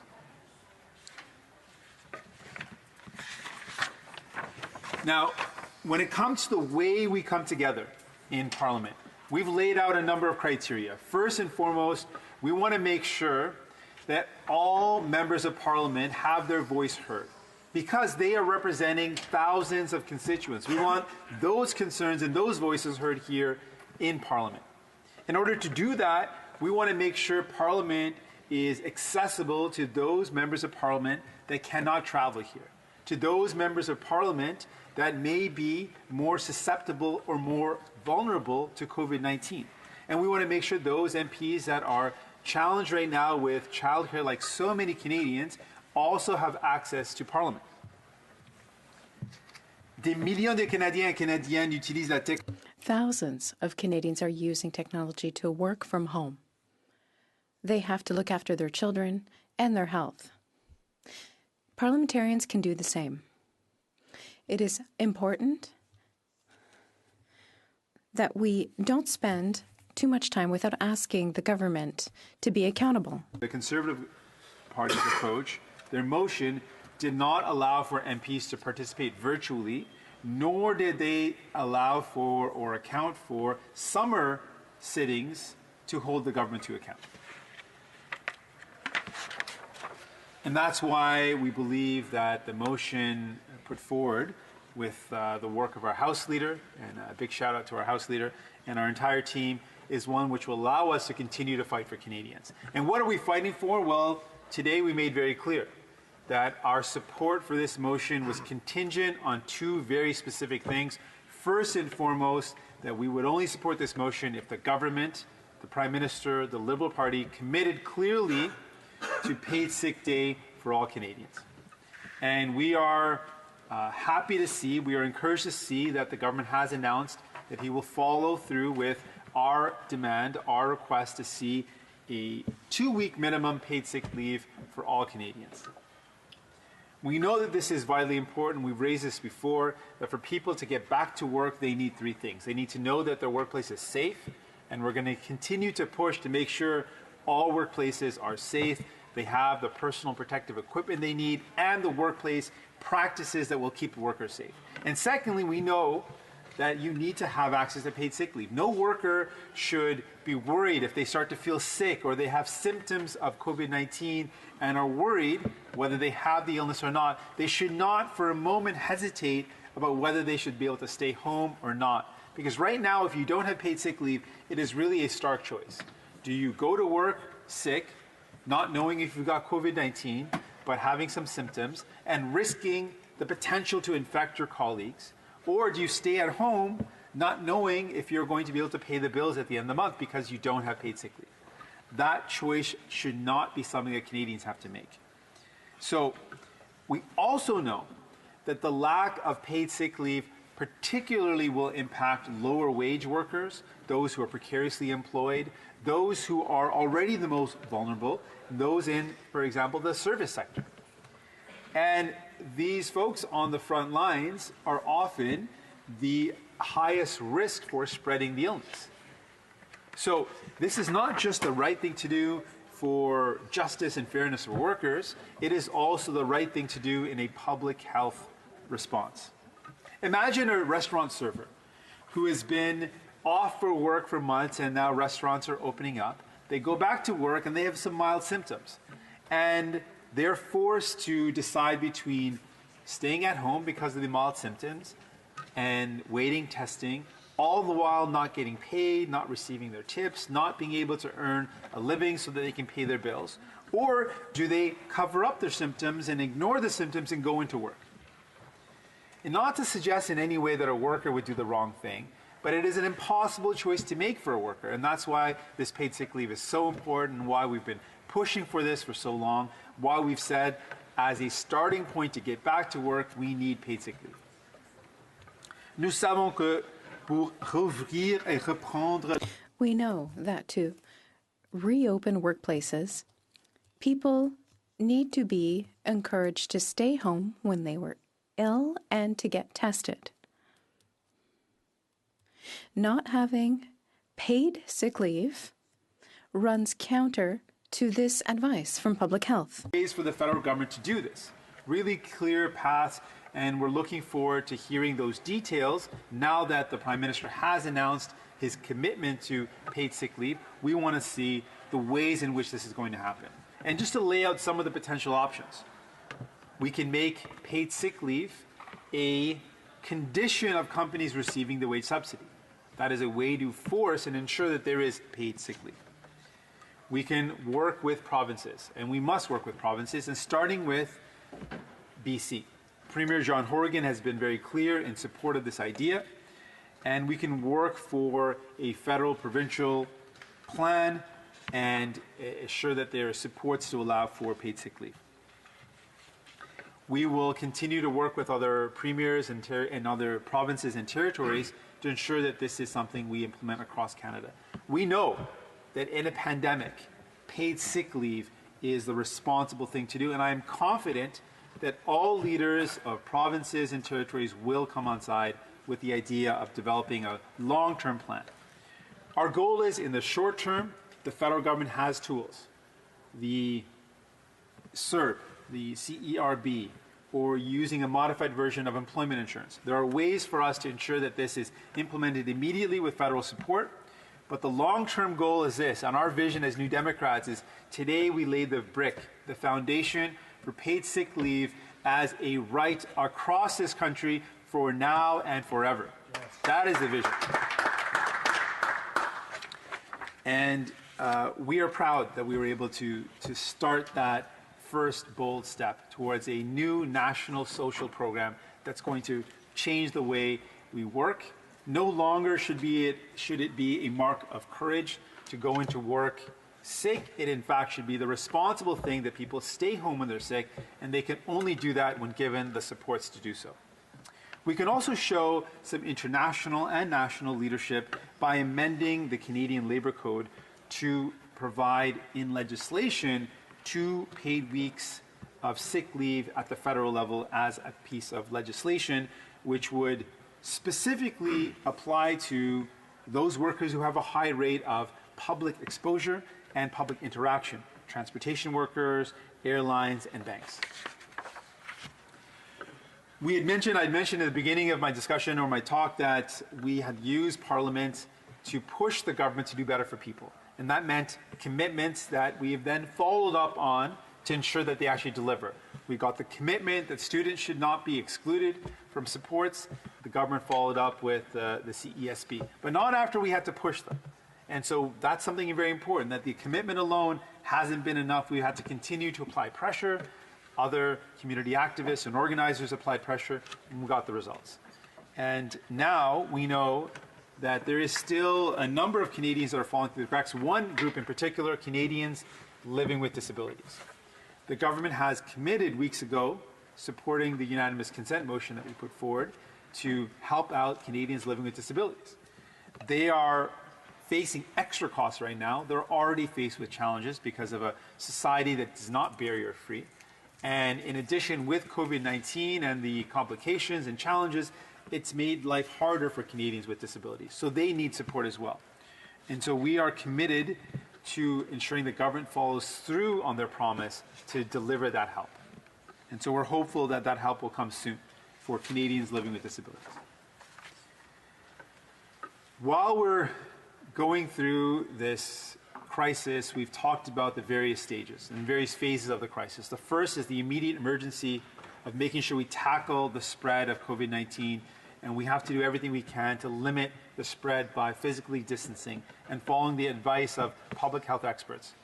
But as we go to a return to work, I again want to reiterate that we need paid sick leave so that workers can go to work, and if they do ever exhibit any symptoms, are confident they can return home and stay at home and still have their bills paid while they are recovering or getting tested. Childcare has become more and more a major issue and a major area of concern. While Canadians are faced with different jurisdictions in terms of return to school, parents are struggling with childcare and trying to figure out how they can go to work and at the same time care for their children. So we need to see commitments and investments at the federal level to support childcare.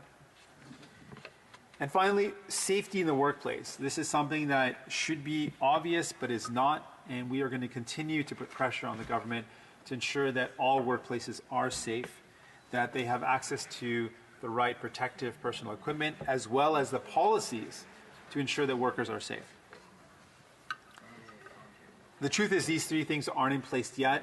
We've seen a positive announcement today by the Prime Minister, but it is not enough. We need to see the action as well. And we are hopeful, though, that action will be coming. We also know that to respond to COVID-19, we need to see far more testing and more contact tracing. These are things that other jurisdictions have done, other countries have done, and we need to increase what we are doing here in Canada. I want to just take a moment to talk about the sacrifices that Canadians have made, and that over these past few months, the sacrifices have been tremendous. People have lost their jobs, and people have lost loved ones. And I want to take a moment to acknowledge those that have been lost in this crisis and commit to the loved ones and families that we are going to do everything possible to prevent those losses from ever happening again. Particularly in long-term care, we know that long-term care has been the ground zero for the losses in COVID-19, and it is just inexcusable that seniors, those who are most vulnerable, were the ones that bore the brunt of COVID-19. We know in addition to people losing their jobs. Many people have lost their businesses they built over a lifetime. And we acknowledge that and want to find ways to support those who are going through this difficult time. Et trop nombreux sont ceux qui ont perdu un être cher. Too many people have lost a loved one without the comfort of being able to hold them in their arms or to hold their hand for one last time. These sacrifices will be in vain if we are not better prepared to stop the spread of this illness. In looking at those that have been impacted and those that have been missed, one of the impacts of COVID-19 has also been municipalities have really faced a massive blow in their revenue. And that means many cities are facing a funding shortfall. And this funding shortfall will exhibit itself in two ways. One, workers are already losing their jobs in cities and municipalities, and we are deeply concerned about that. In addition, the critical services that municipalities provide, the services of public transit, garbage pickup, water treatment, all of these essential services could be affected. So we have called on the federal government to provide some direct relief to cities. Our critic has also raised this question with direct letters to raise this issue, to raise this question about how we can provide direct help to municipalities that are right now facing a very difficult challenge. Ce sont des services essentiels qui affectent notre vie. Essential services affect our daily lives, getting people to work, ensuring the health and safety of our communities, and offering recreational activities when life goes back to normal. Federal and provincial governments must support cities, as well as municipalities, now. While many businesses have faced tough times, I just want to point out that other businesses have enjoyed record profits. And some of these companies that are enjoying record profits are not even paying taxes in Canada. And I think about Amazon and Netflix and Google and a number of others that have seen an increase in their revenues, but we're not certain if they're even paying and contributing in Canada. In many cases, we know they are not. D'énormes entreprises comme Amazon, Netflix, big businesses like Amazon, Netflix, and Google are making significant profits right now. And they're still not paying their fair share of taxes. Netflix added 16 million new clients to its roster from the beginning of the pandemic and does not pay taxes in Canada.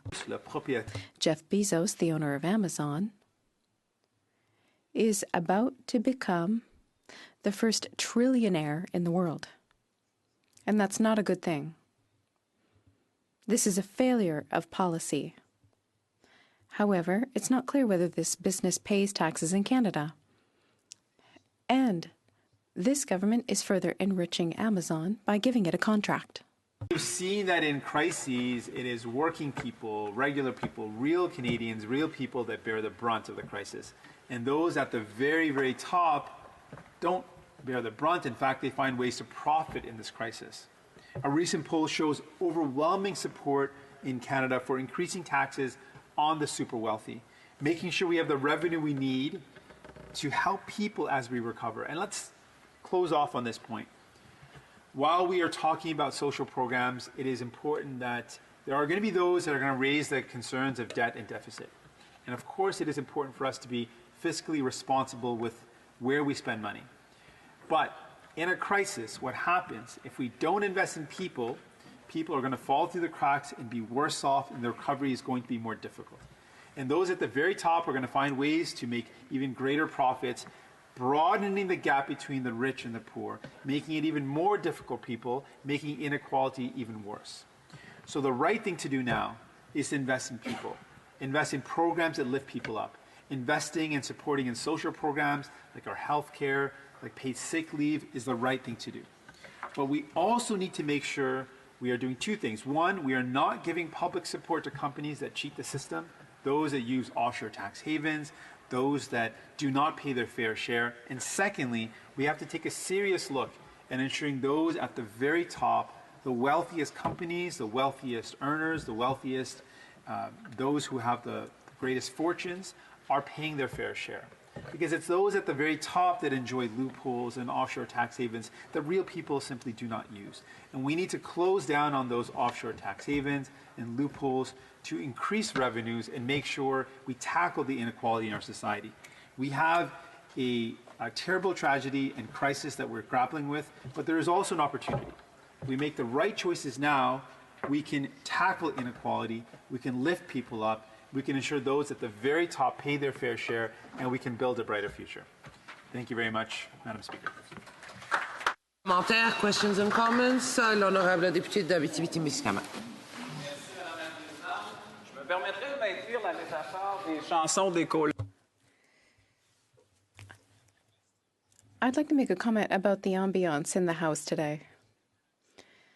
What does the member for Burnaby South think about this idea of "get out of there," which refers to a song lyric from Les Colocs?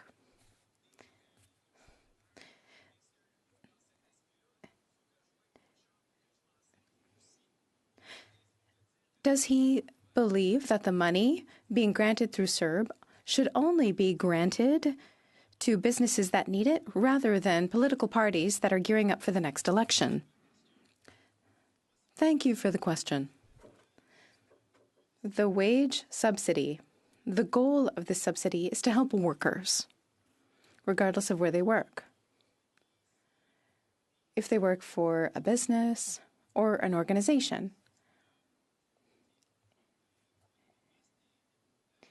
Even if it's a political party, they're facing challenges where they have fewer resources. With fewer resources, that could lead to workforce reductions. Rather than do that, I think it's a better solution to keep people at work. That's why we support the wage subsidy to help working men and women. And that's why we support this approach. Questions and comments. The Honourable Parliamentary Secretary. Yes, thank you, Madam Speaker. I appreciate the comments from the Leader of the New Democratic Party. And when we talk about, the working person, the individual that's often in that lower income spectrum, it's one of the reasons why I think the CERB program is such a critically important program, as governments are there, whether it's the national or provincial level or even municipal level, to support its citizens. And I think in good part we're seeing that being addressed. I like what it is that the member has been talking about in regards to the options for workers, Madam Speaker. And what I wanted him to provide some further comment on is the idea that Ottawa in itself cannot necessarily do it alone.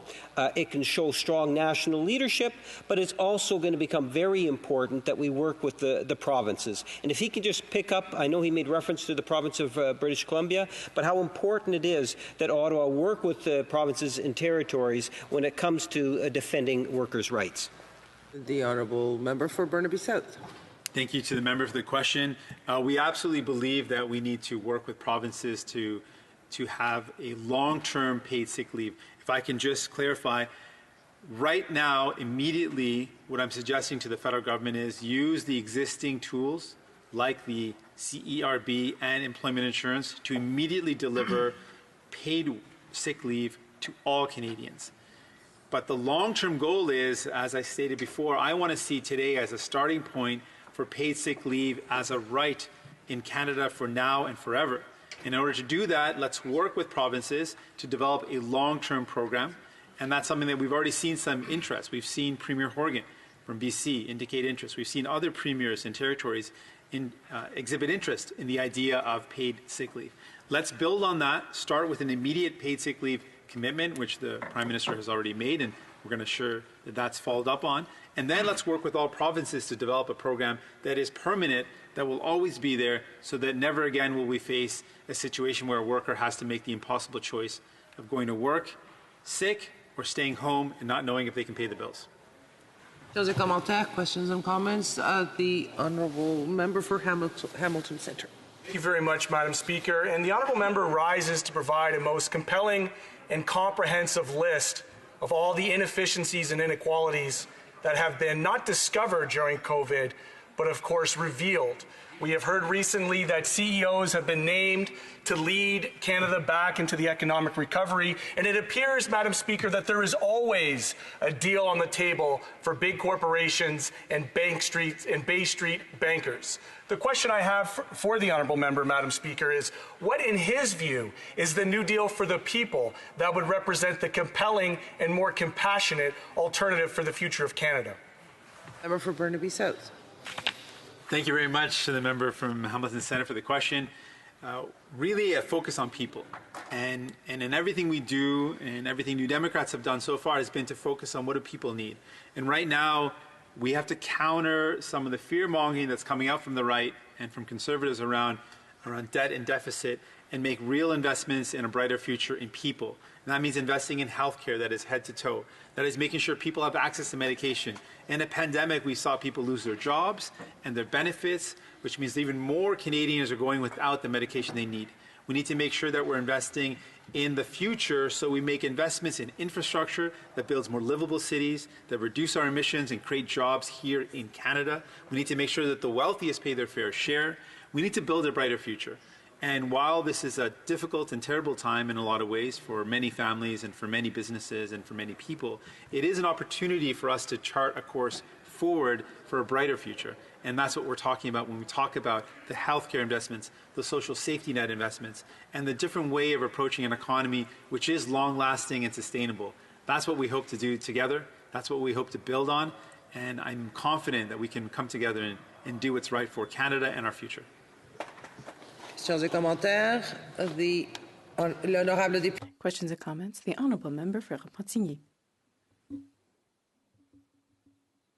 I have to admit that I didn't hear all of the speech from the member for Burnaby South, but what I did hear had to do with daycares, sick leaves, municipalities. However, I never hear anything that has to do with federal jurisdiction. Those activities belong to Quebec and the provinces.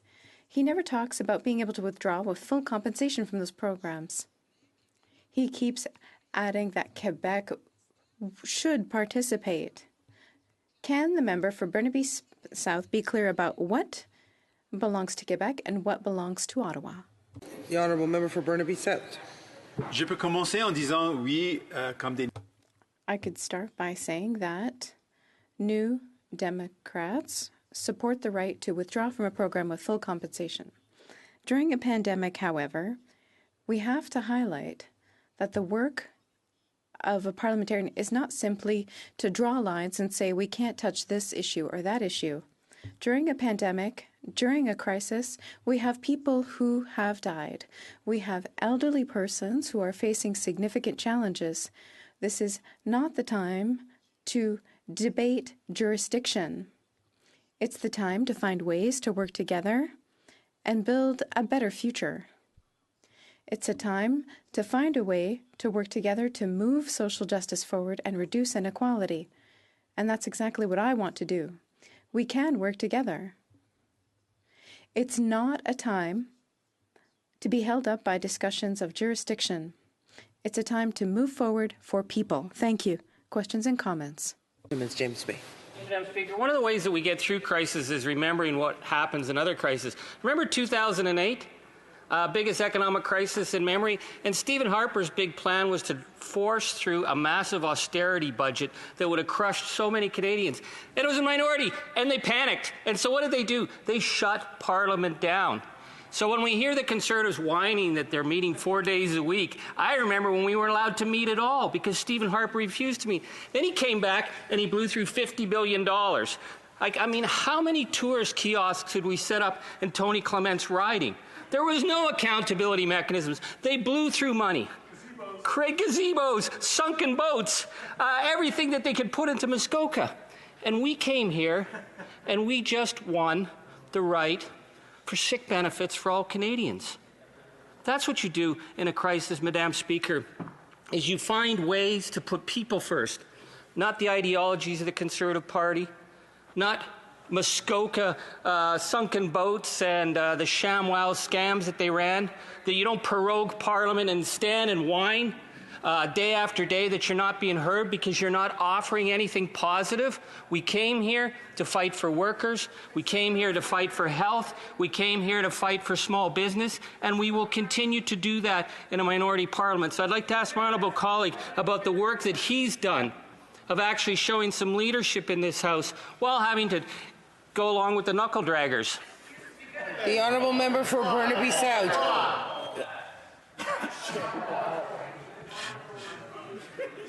The honourable member for Timmins-Jones Bay, maybe rephrase the comment, please. Madam Speaker, yes, I did not mean it as a metaphor. I meant it as a simile. If people act like they're knuckle dragging, they're not being helpful, but I wouldn't suggest that they are knuckle draggers, so I'm very glad that the Madam Speaker corrected me on that. A very brief answer from the honourable member for Burnaby South. Thank you to my honoured colleague for the question. What we are very proud of is that in this Parliament we've been doing everything we can to fight for people. And though I do acknowledge the government has come along, it's taken a lot of pressure, a lot of pushing, and a lot of fighting. And so I want to highlight how important it is for us to have this opportunity to be in Parliament to continue to push the government to deliver better for Canadians. We pushed for including more people into the CERB, students, those with disabilities, seniors, and we're going to fight for paid sick leave and more. Resuming debate, the Honourable Parliamentary Secretary. Thank you, Madam Speaker. You know, there's many different resources that Canadians can kind of check into to get updates, all sorts of incredible information. I always tell constituents and anyone that wants to know, it never hurts to even get the applications that are there for smartphones, ways in which you can keep on top of the many different changes that are taking place. And the Government of Canada and those individuals that are responsible for maintaining and putting those that information onto the web, I just wanted to commend them and thank them for the fantastic service that they're providing, keeping Canadians from coast to coast informed. And on that note, Madam Speaker, you know, as of 11 o'clock this morning, 1,479,838 Canadians from all regions of our country have in fact been tested. Imagine having the fear that you might actually have the coronavirus to the degree or concern to the degree in which you felt it was important to get tested. Out of that, Madam Speaker, 85,103 total cases. From there, Madam Speaker, 6,453 deaths.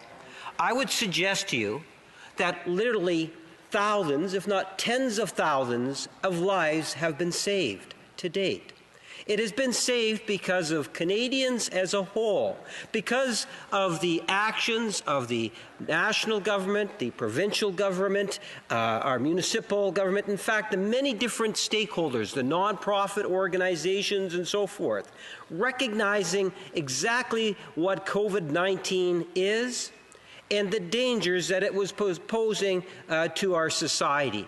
And as a direct result of that, Madam Speaker, we have literally saved tens, I would argue, tens of thousands of lives and taken a great deal of pressure off of our healthcare system as we try to make the changes that are necessary in order to be able to provide the quality healthcare services that are absolutely essential, Madam Speaker, in order for us again to save lives. Let there be no doubt whatsoever that we as government, in working with the many different stakeholders, are doing the very best we can day in and day out to minimize the negative impacts of the coronavirus or the COVID-19, whatever one prefers to call it. We have seen profound impacts in all of our regions of the country. When you take a walk in our different communities, urban and rural, you will see individuals wearing masks, continuously washing hands, knowing what to do if they need to cough, what type of conditions and symptoms there are that require you to make that call. And for a province like Manitoba, we call it health links. No doubt other provinces call it different things. But there has been an educational curve upward that we have seen on this particular issue that I would challenge anyone to demonstrate where we've seen such a stark increase in an uptake of education on a specific issue. And as a result of people from across our country listening to healthcare experts, following, in most part, Madam Speaker, the different issues and requests from the different levels of governments and agencies, that we've been able to minimize, and we have been as successful as we have. And when I say we, I'm talking collective in the whole sense, Madam Speaker, not just the Government of Canada. But we all have to play a very important role, each and every one of us. As members of Parliament, I would suggest to you that we need to play a leading role. Depending on who you are and the type of position you hold, will often dictate the type of role that you need to play. I think Canadians, in good part, have been very much pleased with how it is that the national government has responded to this epidemic, Madam Speaker. The Prime Minister, with a very caring heart, has clearly demonstrated that he wants to see the national government do everything it possibly can to save lives and to condition our communities to the very best it can in order to be able to fight this pandemic. We have initiated programs virtually from ground zero, Madam Speaker, to the degree in which we are now subsidizing a wide spectrum of people, organizations, both private and nonprofit. We're talking about hundreds of millions going into billions of dollars that have been allocated in order to ensure that we continue to support Canadians in every possible way imaginable, Madam Speaker. We talk about the 100%. I know it's important to the Cabinet and to the Prime Minister. In fact, I would suggest to you, all members of this House, that we not leave people behind. And unfortunately, we don't necessarily live in a perfect world. We might not be able to achieve 100%, Madam Speaker, but that is our goal. If the governments, plural, were not prepared to get engaged, one could only imagine in terms of what the outcome of this would have been. Hundreds of thousands of people would have died. Businesses throughout the country would have went bankrupt. The economy would have been broken, if I can use that word, Madam Speaker. And in order to get us out of this situation, I could not imagine what it would have taken. That's why the government had to get engaged. And I'm very proud of the way in which members of this House, in particular our Prime Minister, has led the country in regards to making sure that we're covering all the bases we possibly can. It's hard to imagine the many different thousands of policy decisions that are being made in a relatively short period of time. You know, I always like to say to the constituents that I represent that as a parliamentarian, I believe in our democratic institutions. I don't think that even in pandemics that we forego the issue of accountability and the House of Commons and the important role that it plays, Madam Speaker. I am very happy that we have a Prime Minister that believes in this institution. That is one of the reasons why, whether it's the Prime Minister or other leaders of opposition parties or members of this House who have been fairly clear in wanting to ensure that the House have some level of interaction, some level of accountability. And we have seen that, Madam Speaker, in a very real, intangible way. More questions are in fact being asked than when we were actually sitting, Madam Speaker, in terms of a question period versus a virtual Parliament. I take the issue seriously for the simple reason, I stood up on my first question once getting back, and my question was related to, the issue of this motion that we're debating today and whether or not the House should be sitting, in what format the House should be sitting. I've been a parliamentarian for 30 years, near 30 years now, Madam Speaker. I have experience, actually more experience in opposition by far than I do in the government benches, Madam Speaker. I understand the important role that opposition members, in fact, even going beyond opposition members, that all members have inside this House in terms of holding government accountable. I really and truly don't believe that we've lost focus on that issue. And that's the reason why we have a motion that we have today that's going to ensure that there's going to be ongoing sittings and accountability in regards to the government.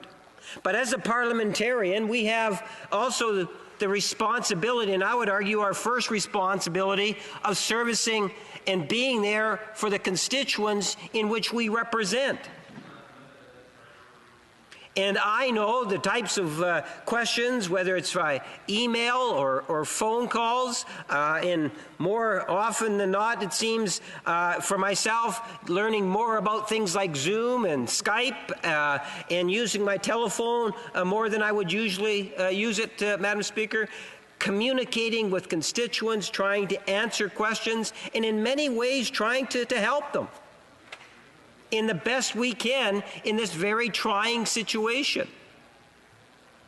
I think that it's been fairly clear, at least I can tell you from within the Liberal caucus, I believe, Madam Speaker, where we have a priority for members of Parliament to work with their constituents, to be there in whatever way we can to get a good understanding of what's happening in our communities.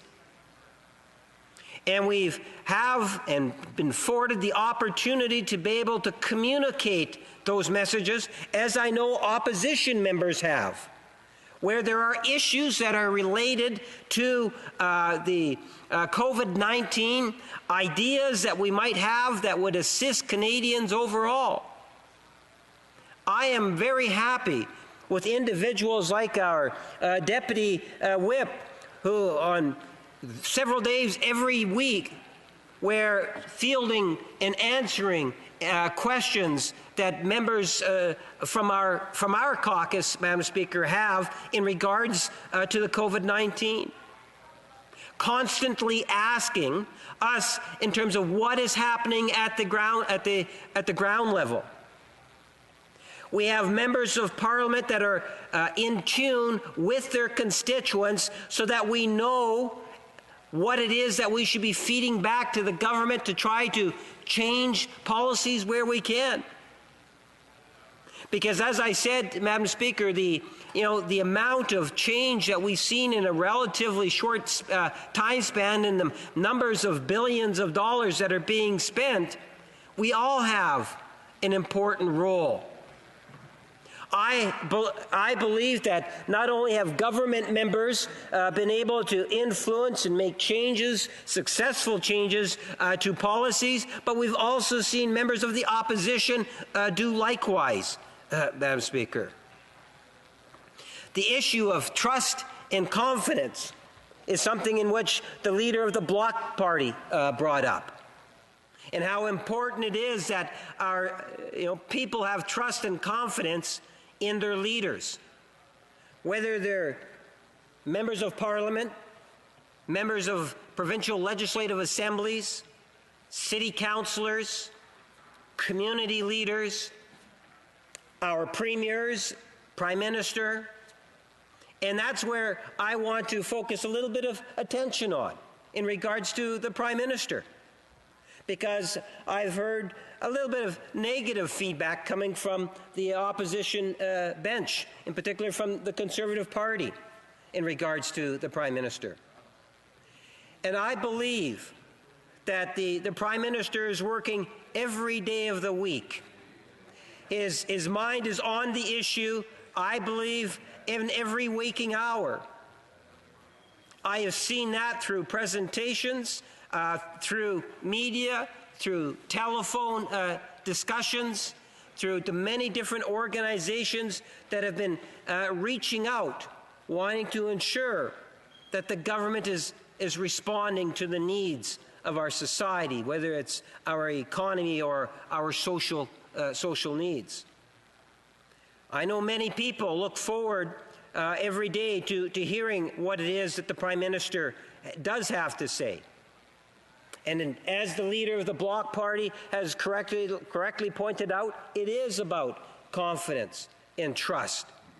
And one of the ways that you build that, Madam Speaker, is that you don't hide behind things, that you are in fact prepared to come forward.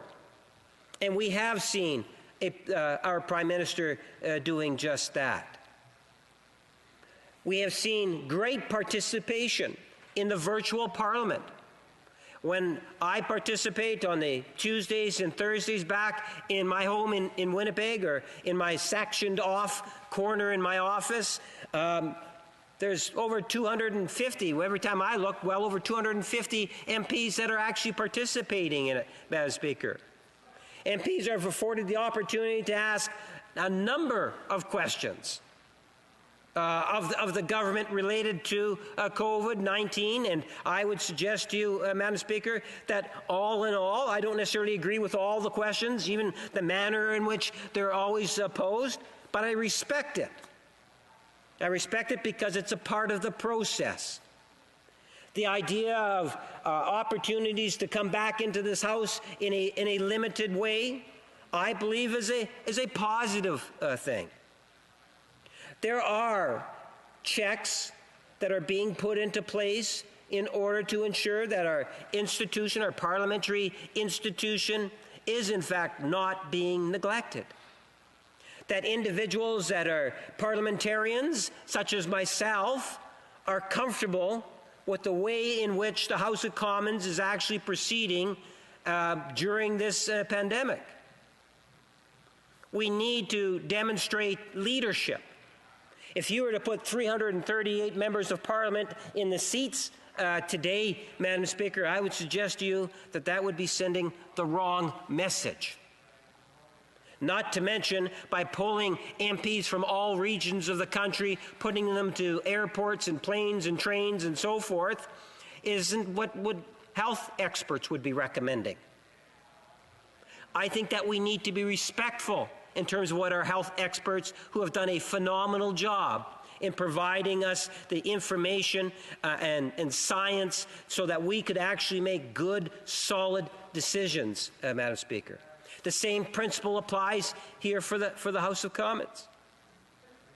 You know, we have the opportunities to be engaged. We have individuals that have the ability to look at ways in which we could possibly expand. That's why we have Procedures and House Affairs Committee also attempting to deal with the issue in terms of how it is we can change some of the rules. Because I know all members of Parliament should have the opportunity to be able to vote. I think that's really, really, really important, Madam Speaker. I would like to see changes that would enable and ensure that that would take place. What seems to be in dispute right now seems to be that the official opposition wants to be able to have opposition days, and that is something in which they miss not having. And I would remind my friends across the way that, you know, what we're talking about, and take a look at the crisis situation, that it's something that's, I believe, given the other things that are taking place, whether it's the standing committees, whether it's the virtual Parliament, that it is something in which we can forego for the short term. In the short term, we're talking a few months, Madam Speaker. Think of the impact that this pandemic is happening on all Canadians. Small businesses. You know, with only 2 minutes to go, Madam Speaker, I could talk about the many different programs that are out there. And maybe a good way is to say that sometimes a program is direct, sometimes it's indirect. But I can tell you, and if I use the example of seniors, and say whether it's the GIS or the OAS, the one-time increases that are going there, Madam Speaker, or that block of money at this $200 and $300 to help seniors, is what I would suggest to you is a direct way. The indirect ways would be the investments in United Way to support seniors in the communities, or the dollars that are going into health care and the many other things that we invest in. The government is spending when it comes to businesses, whether it's loans, looking at ways to support for rent, wage subsidies, and so much more. Not to mention CERB, which is becoming the backbone for ensuring that people have disposable income, which is absolutely critical at this time, Madam Speaker. All the programs taken into account, it's ensuring that Canada will be able to come out of this in a situation that is equal or better than other countries of a similar nature, economic performance-wise, socially, and so forth.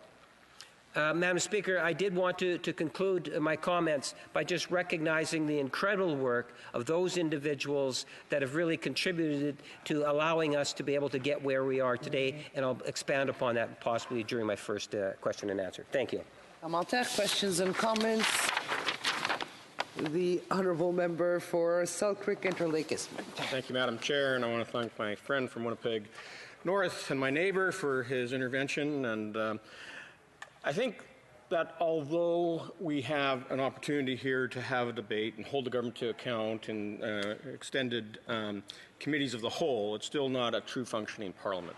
We still aren't at the place and point in time where all members have the ability, either virtually or in the House, to participate. And I'm sure the member realizes that in even our province, Manitoba, that we have some real bad connectivity issues with the internet, especially in rural and northern and remote communities. Just last week in virtual COVID-19 committee, my internet gave out and I had to drive to the office, which took 40 minutes there and 4 minutes back. I spent more time on the road than I did in actual participation in the COVID-19 committee. Now, my question to him is as the member, how does he explain to his constituents, where's the budget? Where is the ability for the government to set the path forward outside of the response to COVID-19 and the pandemic? Where is the financial plans and the accountability that goes in presenting the budget so the government can move ahead with all the other programs and issues facing the country? And without all the committees up and running, how do I, as a member of as the Vice Chair of the Standing Committee on National Defence, be able to ask the questions and have the witnesses appear at a committee of defense to talk about the members, the 29 plus members of the Canadian Armed Forces who have now become infected working in long-term care facilities as part of Operation Laser? Thank you, Madam Speaker. And, you know, in many ways, the member, I'm sure, is aware that he can still ask those questions, if not directly, indirectly, where there's been opportunities through virtual Parliament to be able to pose that. You know, we need to recognize that during the pandemic that we cannot expect everything to be normal. So is it going to be perfect? I doubt it. But I do believe that whether it's through this particular motion or motions that preceded this, that we've been able to allow for accountability and transparency in government. There's been more questions of government in the last few weeks than there would have been had we been sitting inside the House. Now, maybe it might have been more focused, but at the end of the day, Madam Speaker, there's no doubt whatsoever in my mind that there is a very high sense of accountability through virtual Parliament, and that at once it's all said and done, I'm hopeful that PROC will be able to come back with some additional recommendations. I don't believe that the concerns that the member has raised have not actually been dealt with through the changes that we've made to date in order to get us through this particularly difficult time. The honourable member for Montarville. Thank you, Madam Speaker. I would just like to point out to our honourable colleague that for the Bloc Québécois, the proposal would mean fewer questions in total, more time but fewer questions. Last week, when we had our virtual discussions and discussions in person, I was observing my Conservative colleagues, and they were asking the government questions, and they were saying that the measures rolled out so far did not contain criteria to prevent fraudsters from taking advantage of these measures. And it was clear that the Liberal government didn't really know how to talk about the various limits which had been imposed on the programs to prevent people from scamming these programs. But perhaps now we understand why the government had trouble defining these parameters, because there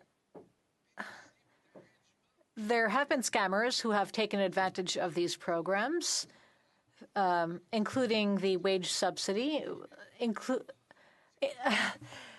the Liberals and the Conservatives themselves. It's as if a program was devised for these political parties to take advantage of. A little earlier, my leader said that the measures rolled out by the government or rather, my colleague opposite said that these measures were created to prevent companies from declaring bankruptcy. My question is this. Was the Liberal Party on the point of bankruptcy? Madam Speaker, the programs were developed in order to support and be there for private companies, nonprofit groups. You have individuals, as much as possible to ensure and minimize the negative impact of the coronavirus. That is why it is that we've come forward with these programs. And Canadians need these programs. Will there be individuals that will take advantage? I suspect that there will be, and no doubt we will hear about that. But I think what would have been worse, Madam Speaker, is if a decision was made that someone truly would have needed the program and the money never got to that particular individual, Madam Speaker, for whatever reasons. Yes, there is no absolute perfect system. In regards to the questions and answers during question period, I've watched, as I'm sure the member has, and quite frankly, in a question period exchange, it's 30 seconds up, down, and then up 30 seconds for an answer. Now what we see is more of a dialogue of questions and answers through the virtual parliament. I would argue, as a parliamentarian, I would rather go 5 minutes with a minister with differing amounts of time for questions and answers than just a one question followed by a one answer. So there are some good aspects that are with the virtual parliament that our current parliament does not have. There's always a bit of a trade-off, in other words. Thank you, Madam Speaker. For Hamilton Mountain. Thank you, Madam Speaker, and I want to thank my colleague for his intervention. And something very important that some people, some Canadians want to hear and get an answer to, because of last month, when there was a unanimous consent, the government agreed that it was committed to implement without delay, some financial aid to our seniors and people with disabilities. Now, the government, Madam Speaker, has come through with some seniors aid, which wasn't enough, obviously. We were hoping that was going to be a continued payment, not a one-time payment. But they omitted people with disabilities. We've always heard the government say, we have your back. We don't want to leave anybody behind. So my question to the House Leader to the Minister is very, very simple. Why did you omit the people with disabilities? Why have you not had their back? And why did you leave them behind? The Honourable Parliamentary Secretary. Yes, thank you, Madam Speaker. And as I indicated, and I actually use seniors as the example, there are both direct and indirect ways in which government programs actually assist individuals. And I cited the example of seniors, where a senior, if the poorest, like the poorest of all the seniors in Winnipeg North, are the ones that are collecting the guaranteed income supplement. Those are the poorest seniors. The ones that are most challenged by the coronavirus are those that are receiving the guaranteed income supplement. We are giving those seniors the most money, and we are giving other seniors, I believe it's another $200, Madam Speaker. It is a significant amount of money given what their annual income is. We're trying the best we can to ensure that seniors have disposable income during this very difficult and trying time, because there have been some additional costs. We recognize that. That's what the government is trying to do. At the end of the day, is to support Canadians during this difficult time through a wide spectrum of programs, both directly and indirectly. Indirectly by using the United Way. By giving, in Winnipeg, United Way is being given millions of dollars to support our seniors, disability and seniors, or disability seniors would in fact be incorporated into that. More details I couldn't say right offhand, but I do appreciate the question. Thank you, Madam Speaker. The Honourable Leader of the Official Opposition. Yes. Reprise du débat. Resuming debate. Thank you very much, Madam Speaker. Madam Speaker, the role of the opposition is key to our system of parliamentary democracy. As Wilfrid Laurier put it so succinctly, it is indeed essential for the country that the shades of opinion which are represented on both sides of this House should be placed as far as possible on a footing of equality, and that we should have a strong opposition to voice the views of those who do not think with the majority. Now, faced with the greatest crisis of our lifetime, we need to hear the voices of all Canadians, Madam Speaker. Unfortunately, other opposition parties have clearly demonstrated that they do not believe the same thing. At the next election, they will have to answer for it. Supporters will ask why a vote for the NDP or the Bloc became a vote for the Liberals. In my role as Leader of the Opposition, I have traveled the country and met Canadians from all walks of life. Farmers who feed our cities, veterans who are willing to make the ultimate sacrifice so we can live in peace and freedom. Doctors and nurses who provide comfort and care when we're at our most vulnerable. Small business owners who save and sacrifice to grow their businesses, and with them, the Canadian economy. New Canadians whose fondest hope is to see their children avail themselves of opportunities they never had. And workers in essential service areas, bravely putting their communities first and ensuring that we have access to the things we need most during this difficult time. Que ce soit ici à Ottawa, whether it be in Ottawa, Regina, or Quebec, I see that Canadians are the most altruistic, generous, and hardworking people in the world. It is an honor to serve them in this House. I simply wish that the government and other opposition parties would let us do the work that has been entrusted to us. We are keepers of a proud history, Madam Speaker.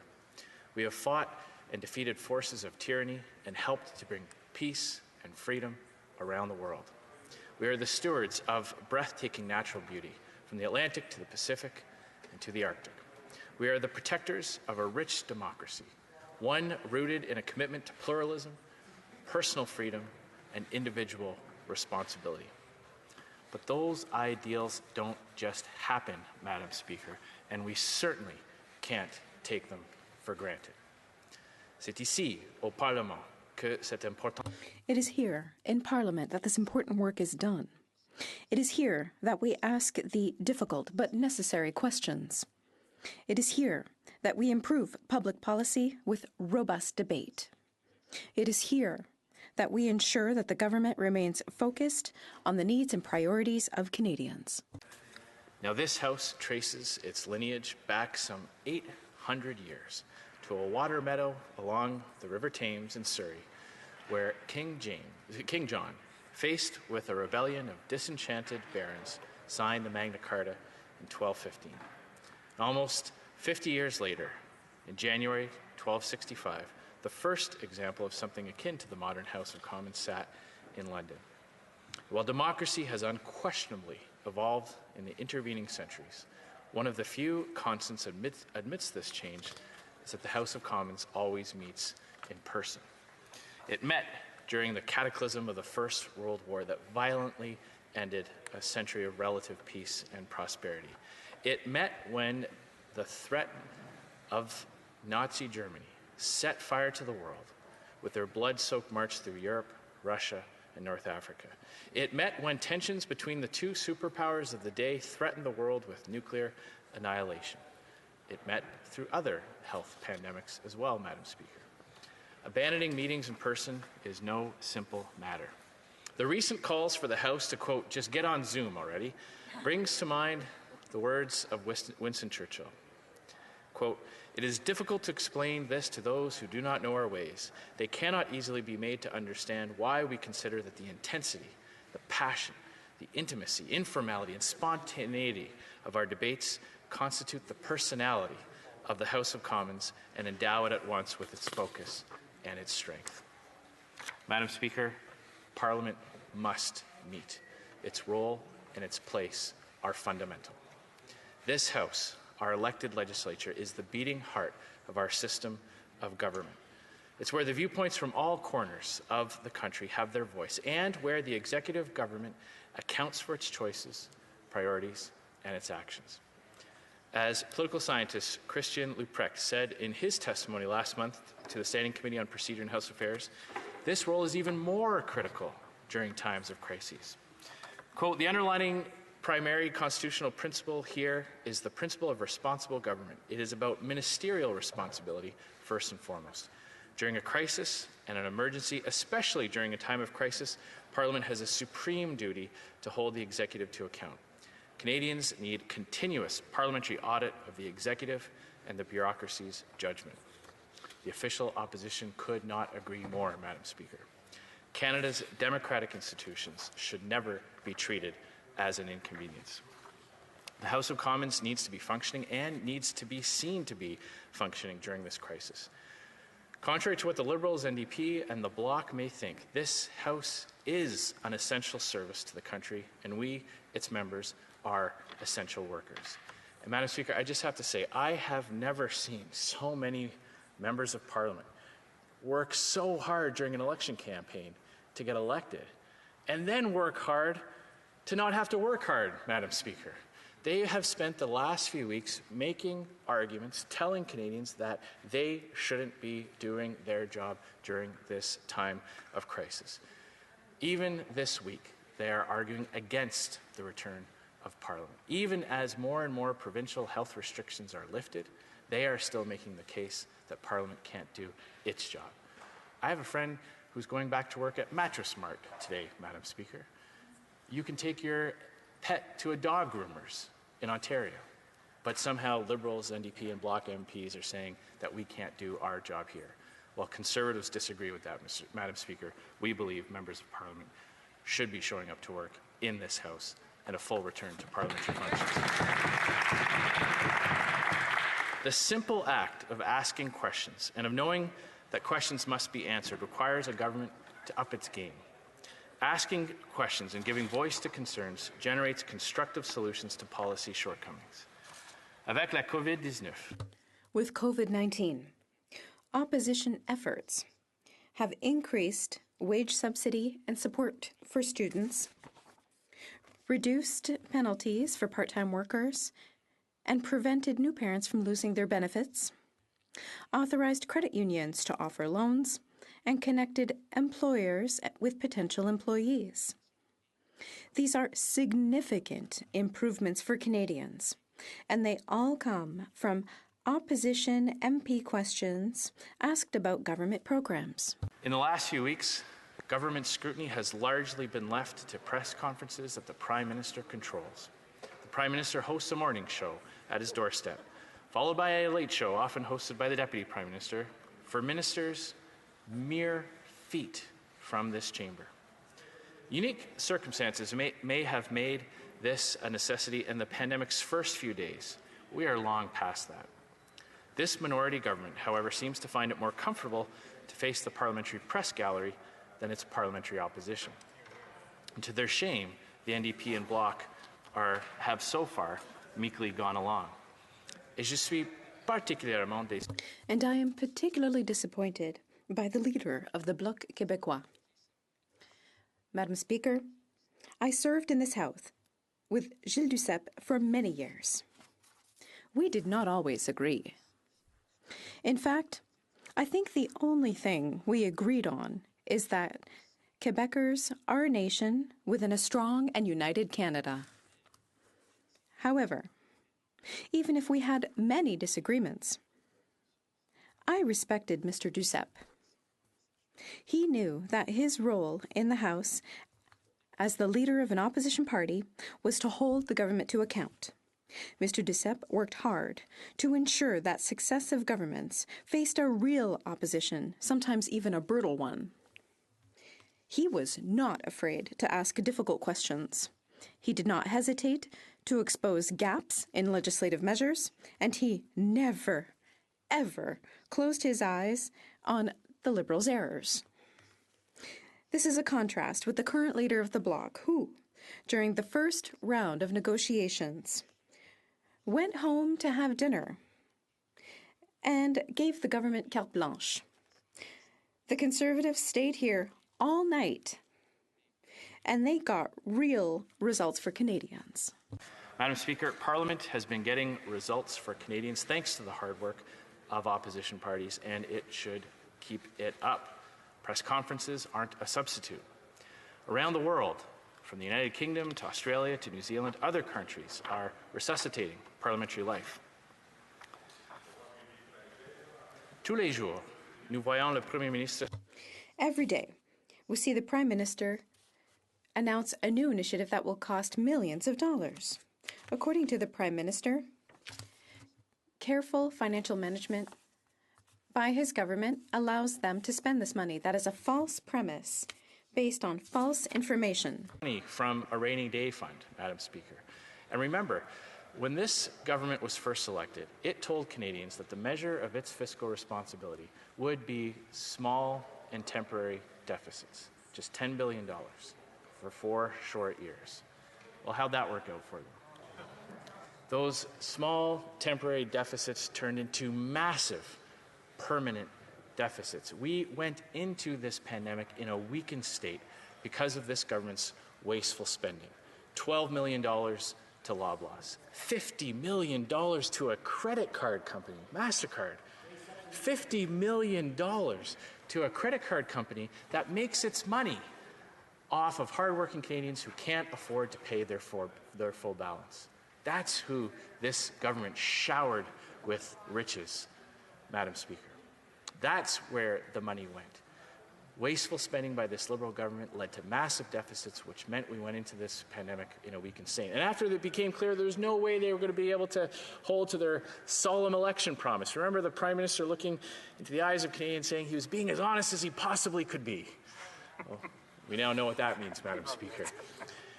Once he knew that there was no way he could hold to that promise, he started to move the goalposts.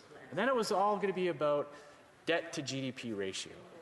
As long as the debt to GDP ratio, in other words, the percentage of the national debt as measured against the total economic output of the country, as long as that was under control, Madam Speaker, then everything would be okay. Well, when signs of a recession even before this pandemic, a made-in-Canada recession, started to appear, the government abandoned that as well. So never mind that debt to GDP ratio thing we were talking about just a few minutes ago. It's all about our credit rating, Madam Speaker. As long as we still have that credit rating, we'll be okay. I remember a comedian who used to say, how can I be broke if I still have checks in my checkbook?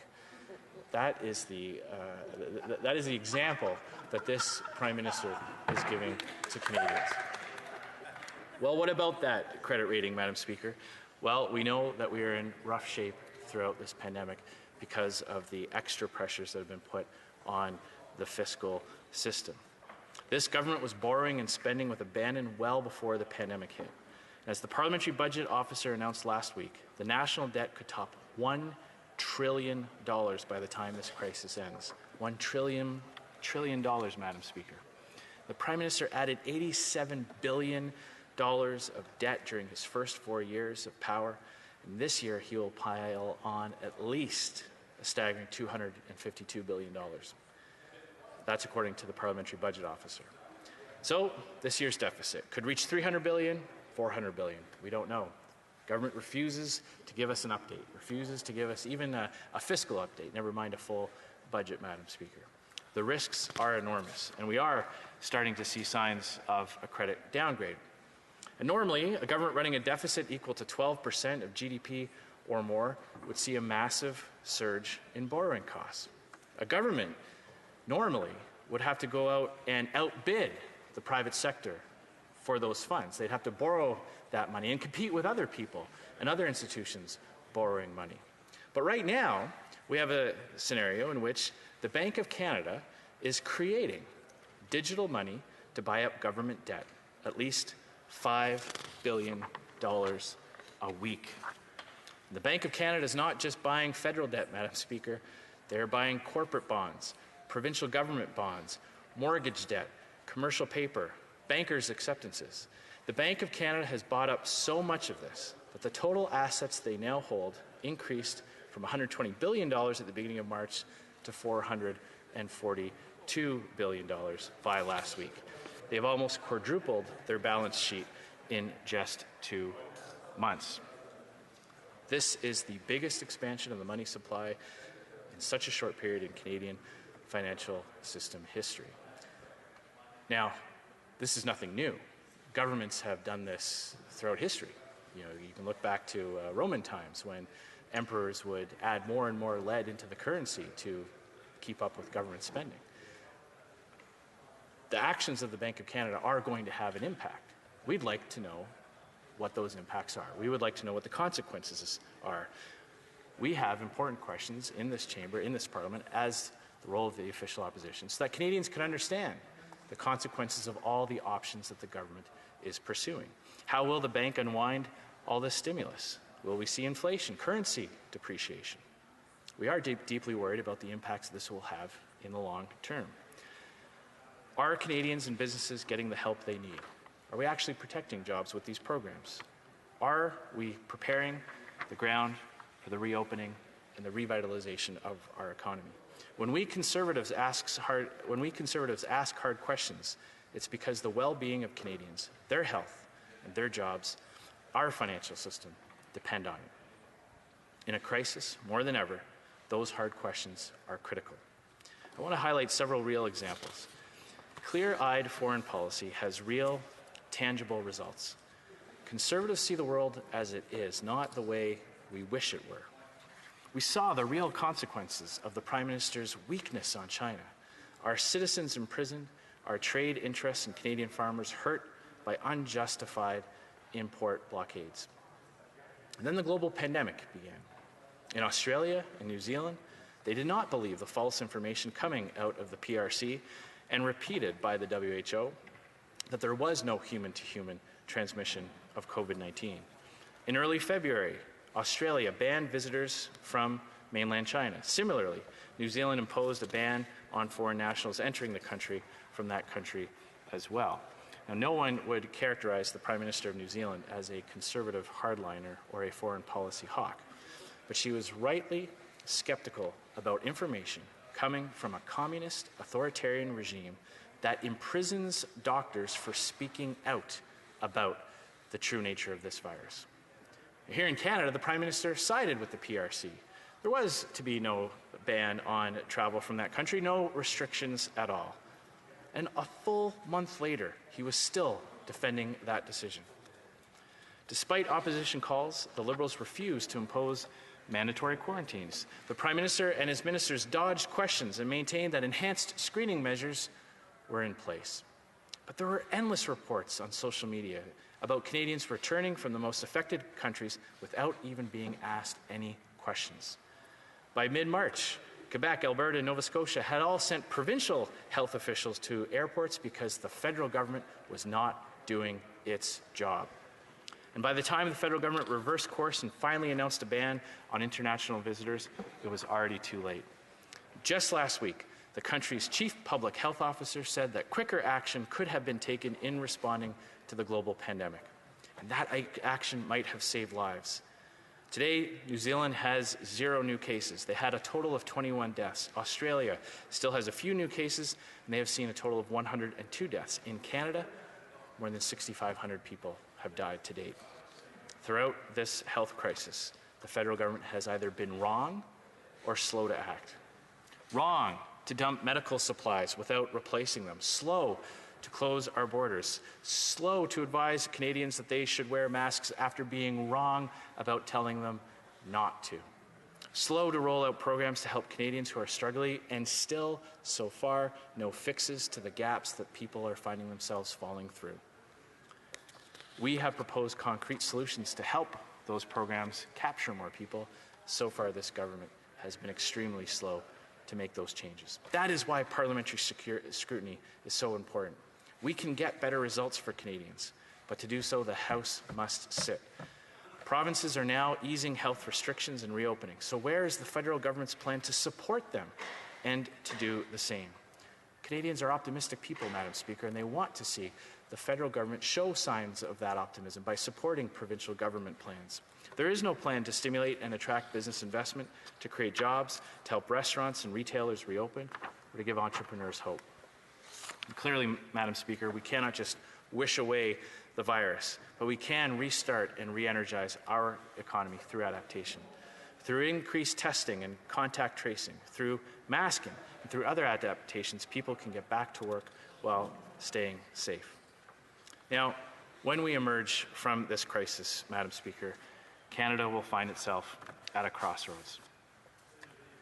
Will we continue down the Liberals' chosen path of government knows best, of ever greater spending, even higher taxes, and ever-growing government?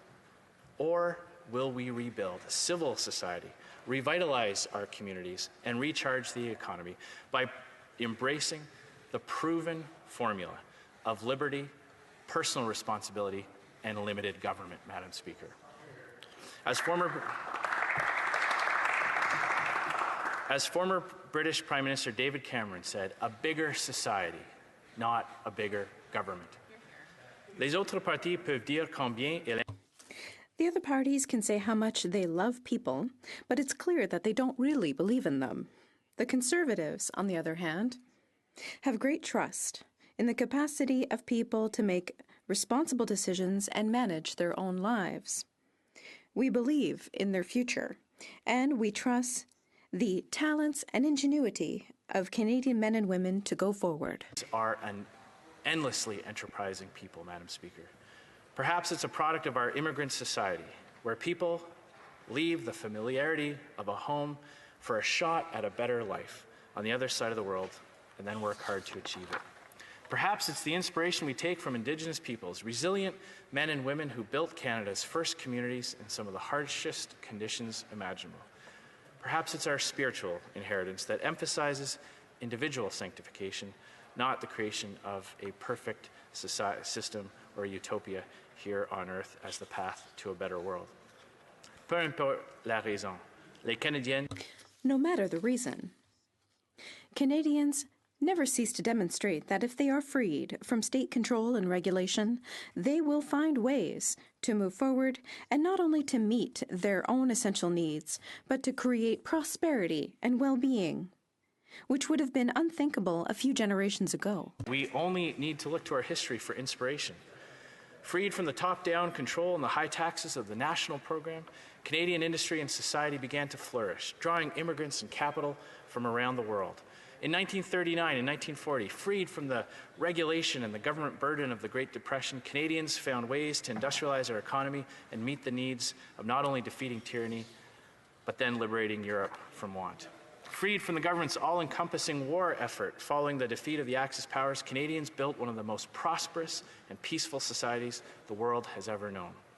In the mid-1980s, freed from the abusive and destructive regulation of Pierre Trudeau's national energy policy, Canada's energy sector embarked on 35 years of growth, innovation, and environmental sustainability that was only ended by this government's heavy-handed intervention, Madam Speaker.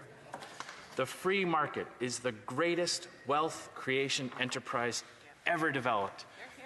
Individuals buying and selling freely, choosing what to exchange their goods and services for, is the primary source of wealth and prosperity.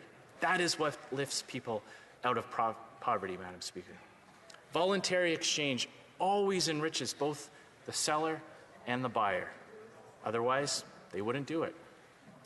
You know, there's a great, as we contemplate how much faith to put in government to get us out of the economic crisis, I'm reminded of a fantastic story that Yuval Noah Harari recounts in a book of his called Homo Deus, and it relates a story of officials coming from the Soviet Union to study the United Kingdom, to study systems. This was during Mikhail Gorbachev's glasnost period.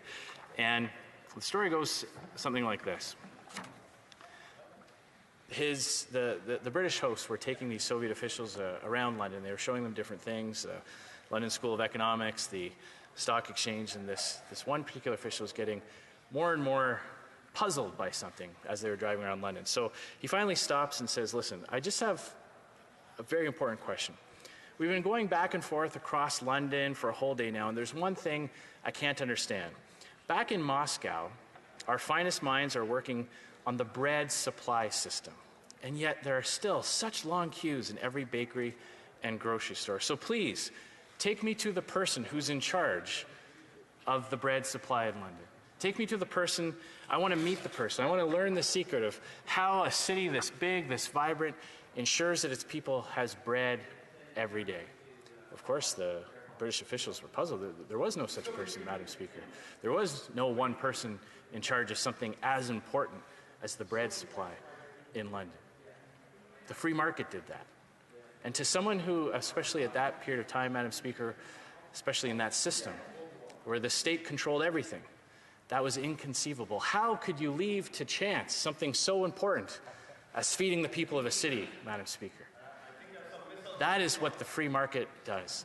The free market takes care of the needs of people instantaneously. The invisible hand ensuring that people who have particular skills employ those skills to the benefit of everyone else. We are all far more better off from the work of individual producers than that person themselves. The clothes we wear, the tools we have, the iPhones we have, our lives are enriched by the free market, by people buying and selling goods freely.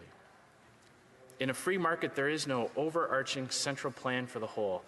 The larger outcome, plentiful, affordable goods, is ordered seemingly out of chaos. But it is free people pursuing their enterprising natures that provides for our needs. And that's why it is so imperative that we embrace those principles as our economy reopens. Once the COVID-19 crisis is past and we've had time to reflect, I'm confident we'll better appreciate the importance of freedom in building safe and resilient societies. Freedom does not just give space for the creation of a great economy. Freedom creates space for the emergence of a great society. Madam Speaker, let's remember that it was the Chinese regime's oppression of freedom that led it to silence the doctors who tried to raise the alarm about a terrifying new virus in Wuhan. It was the PRC's regime of oppression of freedom that led it to intimidate the brave few doctors who were raising the alarm, who felt obliged to warn the rest of the world. It was the communist regime's oppression of freedom that led it to put pressure on the World Health Organization to repeat that government's talking points and to undermine the global response to the pandemic. We must never, countries around the world must never forget the corrosive effect the PRC's oppression of its own people has had on the entire world. Hundreds of thousands of people have died terrible deaths, oftentimes without the comfort of their loved ones at their bedside. And the actions of the PRC have made that worse. The global economy has imploded with hundreds of millions of people losing their jobs and their savings.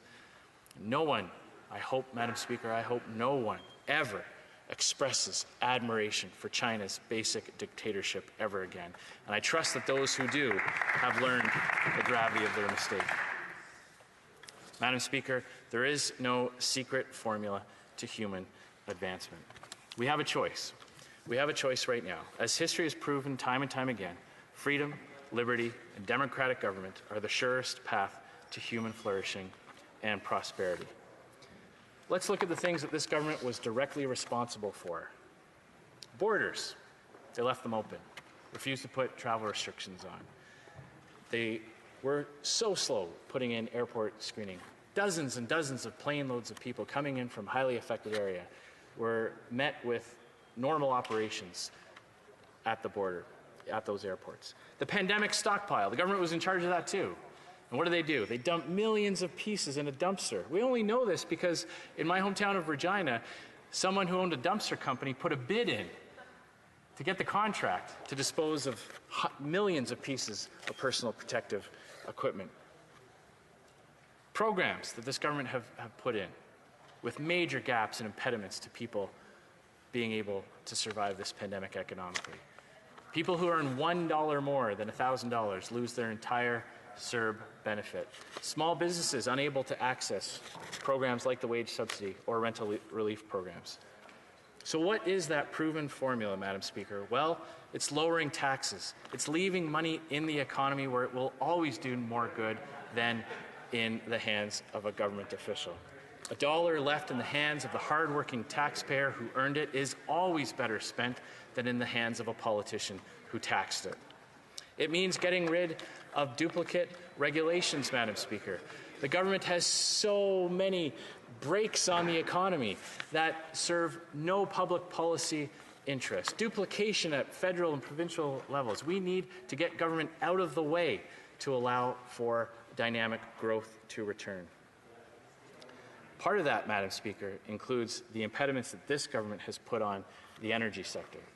The energy sector, prior to this pandemic, had $25 billion worth of applications sitting on government desks. That's money that was not being put to good use. That was investments that were hanging in the balance.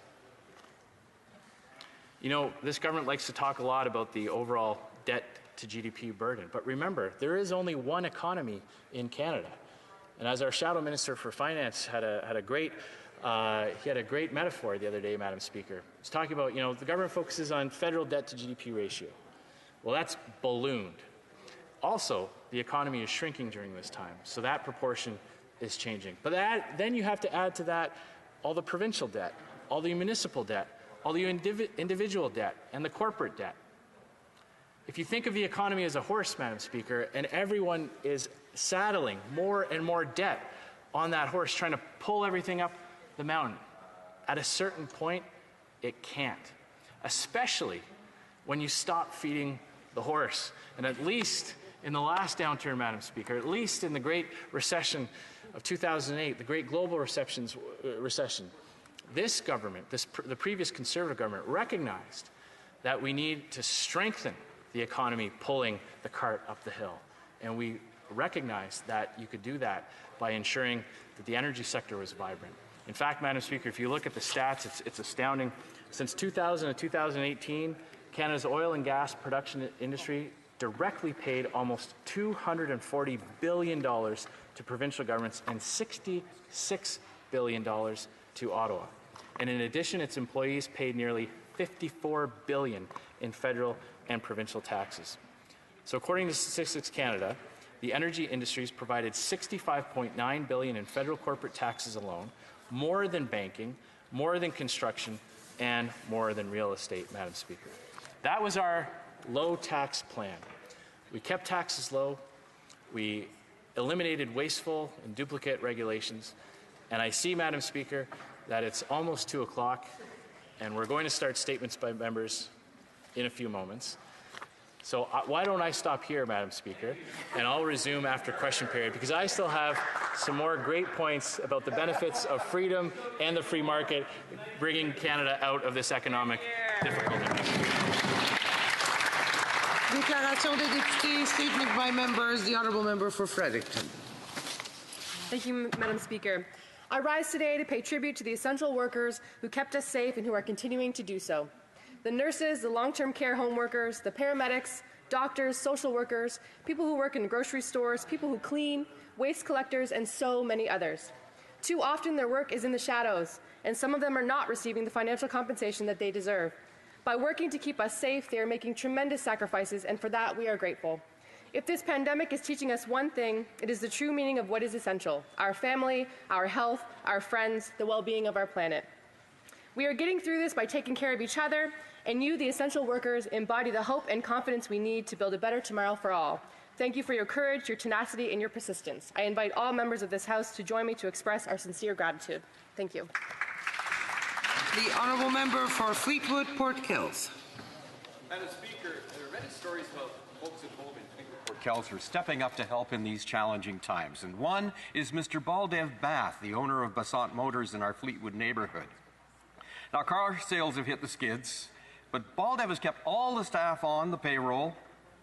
But instead of keeping them in the showroom, he's got them packaging food and delivering it to vulnerable people around the neighborhood, such as a lady in her 80s who was incredibly grateful.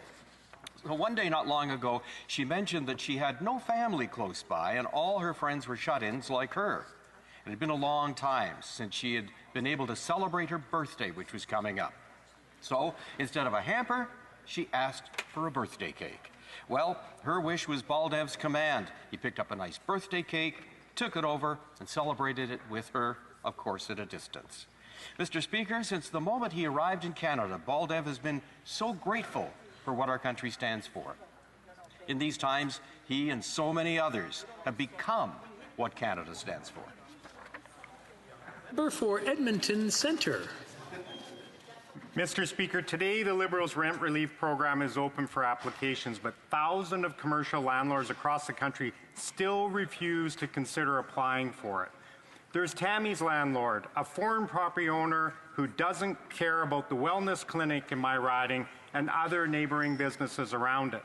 There's Laura's landlord, who don't want to see 2 consignment stores stay open in Edmonton and are not applying for CECRA.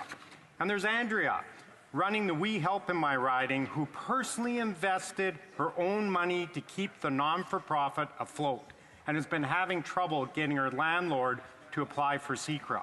There's also Jane in Ottawa, whose billionaire landlord just can't be bothered about the physical therapy clinic Jane is running. These female entrepreneurs and many other businesses across the country are suffering. I hope the Liberals take to revamp CECRA fast so that tenants will finally get the relief they have long been awaiting. The honourable member for Glengarry Prescott Russell. Monsieur le Président.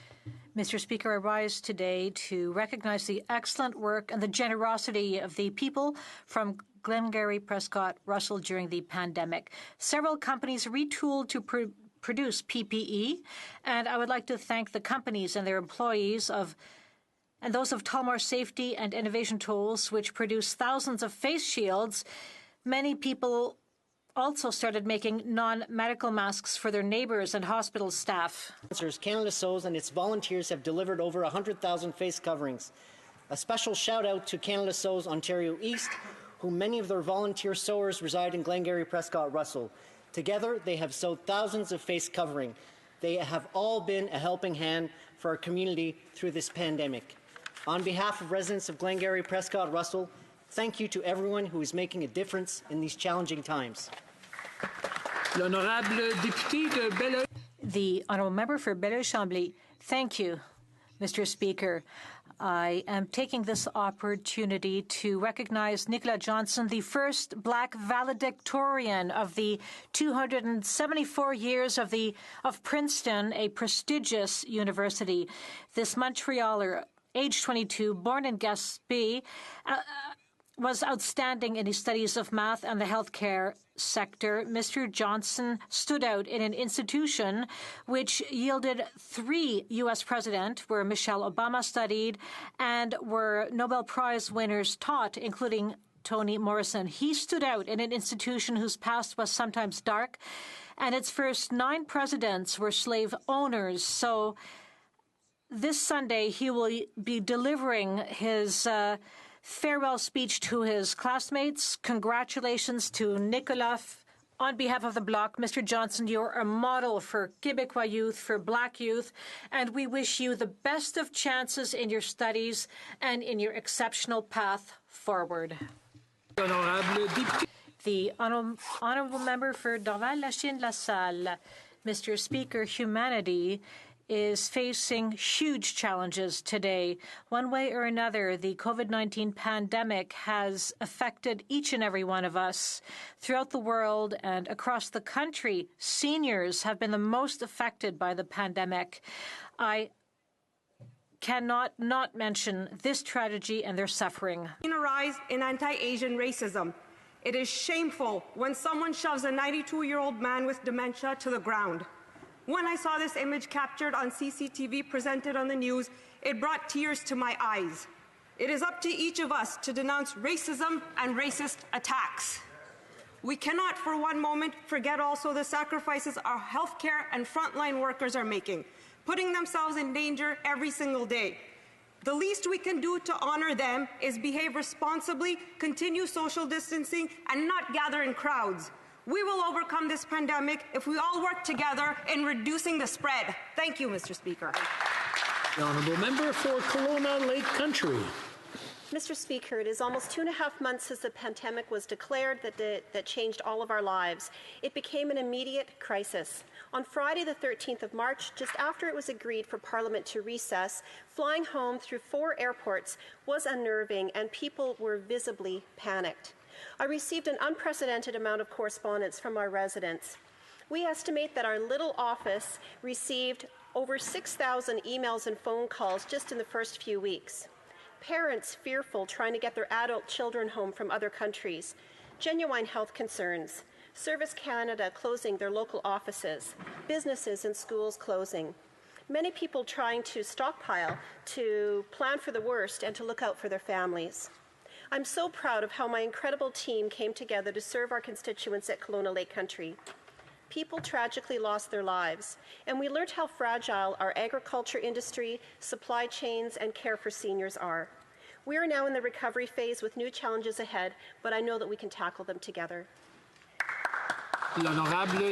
The honourable member for Pontiac. Thank you, Mr. Speaker. It's an honour for me to represent Pontiac in this chamber to express how we are pleased and happy of our constituents who are resilient and who stick together with their neighbours and their companies throughout the Ottawa and Canada. Changed forever. The COVID-19 era is one of extremes, and it's one for the ages. The loneliness of loved ones in long-term care, the selflessness of our frontline care providers, the cure-hunting optimism of our medical and scientific researchers, but the unity of our governments is what I most appreciate right now. All across this country, Canadians coming together, all parties together, because we know that Canadians count on us, and I applaud all members of this House for their hard work, for their constituents, because together we are going to get past this. Together we are going to be in solidarity with one another. Thank you, Mr. Speaker. The honourable member for Orleans. As we know, during this pandemic, many residents are facing challenges and hardship. On May 21st, I had an extraordinary time co-hosting the virtual concert Together Apart through Facebook with my elected colleagues, MPP Stephen Blais and councillors Laura Dudas and Matt Luloff. I especially wanted to say thank you to our very own incredibly talented musicians and Councillor Matt Luloff and his team for organizing the show and for bringing these talented artists together to take part in our virtual concert. J'espère. I hope that all those who watched appreciated the show. The funds raised during the event were donated to the Orleans-Cumberland Community Resource Centre and the East Ottawa Resource Centre. Mr. Speaker, I would like to thank everyone who works very hard at these two centres. $100. So, I want to say thank you very much to the artists, to our community in Orléans, and for their generosity. Merci, Monsieur le Président. Thank you, Mr. Speaker. Député de Bellechasse. The member for Bellechasse, Les Etchemins-Lévis. Thank you, Mr. Speaker. I'd like to salute the courage and resilience of all Canadians, and in particular the people from my riding, be they business people, whether they work in our nursing homes and hospitals. I also want to salute our orderlies, such as Frédéric Aubert, who works for the Royal Group in Saint-Henri. This year, he and his team, who do outstanding work, are pushing back the virus. Half the members of my team are doing an excellent work. So thank you to Richard, Marie-Christine, Julie, Jade, François, and of course, René. Lastly, I have a message for young people, Mr. Speaker. Young people call me and they say we need, or rather, employers call me to say they need young people. So I'm saying to young people, take advantage of this opportunity. You can work full-time this summer, and together we'll come through this together. Summer's coming. Restrictions are being loosened, but we will still remain vigilant. The honourable member for Outremont. In Outremont and across the country, small companies are facing unprecedented challenges. After having temporarily closed their doors, they are now getting ready to open in a responsible and safe way. But when I talk to my entrepreneurs, what I get is a message of tenacity and resilience. They are doing their part, Mr. Speaker, and our government has been there for our small and medium-sized businesses and will still be there to support them. The economy will depend on our ingenuity, on our Canadian innovation. As soon as it is safe to do so, we will partner with the private sector and our small businesses in order to build back better, build back stronger. It is the resilience and determination of Canadians that is allowing us to weather this storm carefully, Mr. Speaker. And it is that same resilience that will allow us to build a better, more dynamic, more modern, more environmentally conscious, more progressive and stronger economy of the future. Hear, hear. The honourable member for Elgin, Middlesex, London. Wonderful to see you, Mr. Speaker. And Mr. Speaker, during this pandemic, community groups, including shelters, food banks, small businesses, and others, are facing shortages of resources. These groups confirmed what statistics have already suggested. Women are facing unique challenges in this pandemic. Rates of domestic violence and abuse have increased. Sectors of the economy, the overrepresentation of women, including the tourism and travel sector, and part-time work, have been shut down and laid off. All parties recognize these challenges. However, many issues remain unaddressed. Critical lack of funding to support frontline agencies to combat sexual exploitation, human trafficking, and domestic violence. The absence of a plan to address the impact of this pandemic has had on the women in the economy. The failure to apply the GBA Plus on all the COVID-19 programs. And finally, the urgent need for a plan to ensure women can return to the labour force quickly. The government needs to take immediate steps to resolve these issues to get Canada back on track, and I urge them to come back to Parliament. Thank you very much. Honourable member for Battleford Lloydminster. Thank you, Mr. Speaker. The COVID-19 pandemic has sent shockwaves around the globe. The health, economic, and social fallout is great, but in times of crisis, there is always reason for hope and optimism. It is often when our humanity shines through the most. Across the country, Canadians have stepped up to do their part, and stories of kindness and generosity abound. I want to thank all of Canada's frontline healthcare workers for their commitment to our health, to thank all essential workers for helping keep our country running, and to thank all Canadians who are following public health guidelines. Mr. Speaker, just as Canadians have stepped up and come together, we as parliamentarians cannot back down. In this time of crisis, we cannot abandon the bedrock of our democracy. Parliament is essential, and it is essential that Parliament's power be restored, that we have the ability to debate, scrutinize, and to pass legislation. We must uphold our parliamentary duties and focus on getting the best results for all Canadians. Thank you. The honourable member for Rosemont, La Petite Patrie. Mr. Speaker, in Israel, there's a new government made up of Benjamin Netanyahu and the new government coalition. intends to annex the Palestinian territories militarily occupied, which is a clear violation of international law. We have a responsibility towards the Palestinian people, and a military occupation which is denounced by a UN resolution. The Liberal government has been silent, and we're disappointed and not. It should have said that we will not recognize the annexation, which will threaten peace in the regions. It is the responsibility of Canada to condemn these actions. Other countries have done so, the UK and Norway, for instance. We cannot accept that one country will steal land of another country by force. We spoke up when Russia took over Crimea. A violation of international law must have consequences, and Canada has to show the way. Such a violation of human rights cannot remain without a response. The honourable member for Saint-Jean. Thank you, Mr. Speaker. I would like to begin by thanking everyone who works in Quebec's healthcare system. I'd like to thank the women and the men who are helping us come through the worst pandemic in a century. More particularly, I'd like to thank the hundreds of people who are on the front lines in our nursing homes. These people are risking their lives to look after our elderly, and some of them are not even citizens of Canada. These guardian angels are often asylum seekers from Haiti, amongst other places. They have proven that they deserve their place in Quebec through their contribution to our society, which is why the Bloc Québécois is calling on the government to accelerate the processing of their asylum requests, because they are going in day after day into these nursing homes for Quebec. We need them. We need these men and women, and we thank them from the bottom of our hearts for looking after our elderly. Wisconsin Caribou. Mr. Speaker, the Canadian Forces snowbirds have thrilled and united Canadians from coast to coast to coast as we watch them fly over our cities and towns and villages as they fulfilled Operation Inspiration. Like many in Kamloops, I watched from my deck as the snowbirds flew into town. Seeing the best of the best in flight brought on a smile and a sense of pride. Tragically, last Sunday, our joy and thrill turned to horror as the news of the crash quickly spread through the community and the country. I would be remiss not to mention the extraordinary efforts of the community of Brocklehurst, who sprang into action in spite of the horrors of what they had just witnessed. This included frontline workers from Kamloops Fire Rescue to the RCMP, BC Ambulance, YKA Crash Track, airport authorities, and military representatives.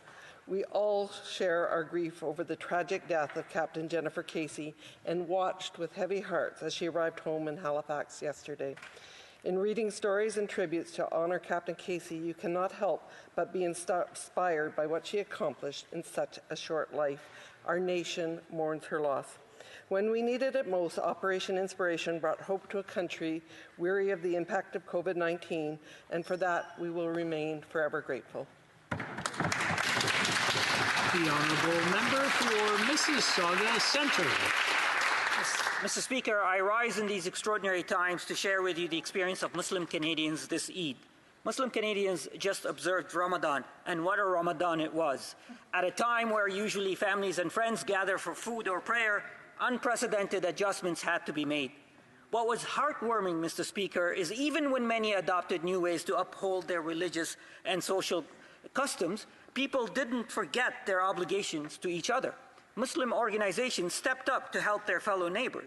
Mosques and groups like the Canadian Muslim Response Network, Islamic Relief, IDRF, Muslim Welfare Center, Nasiha, Penny Relief, Smile, Nisa Homes, and countless others mobilized volunteers and donors to offer support to vulnerable Canadians. Today, Muslim Canadians are celebrating Eid with pride and optimism.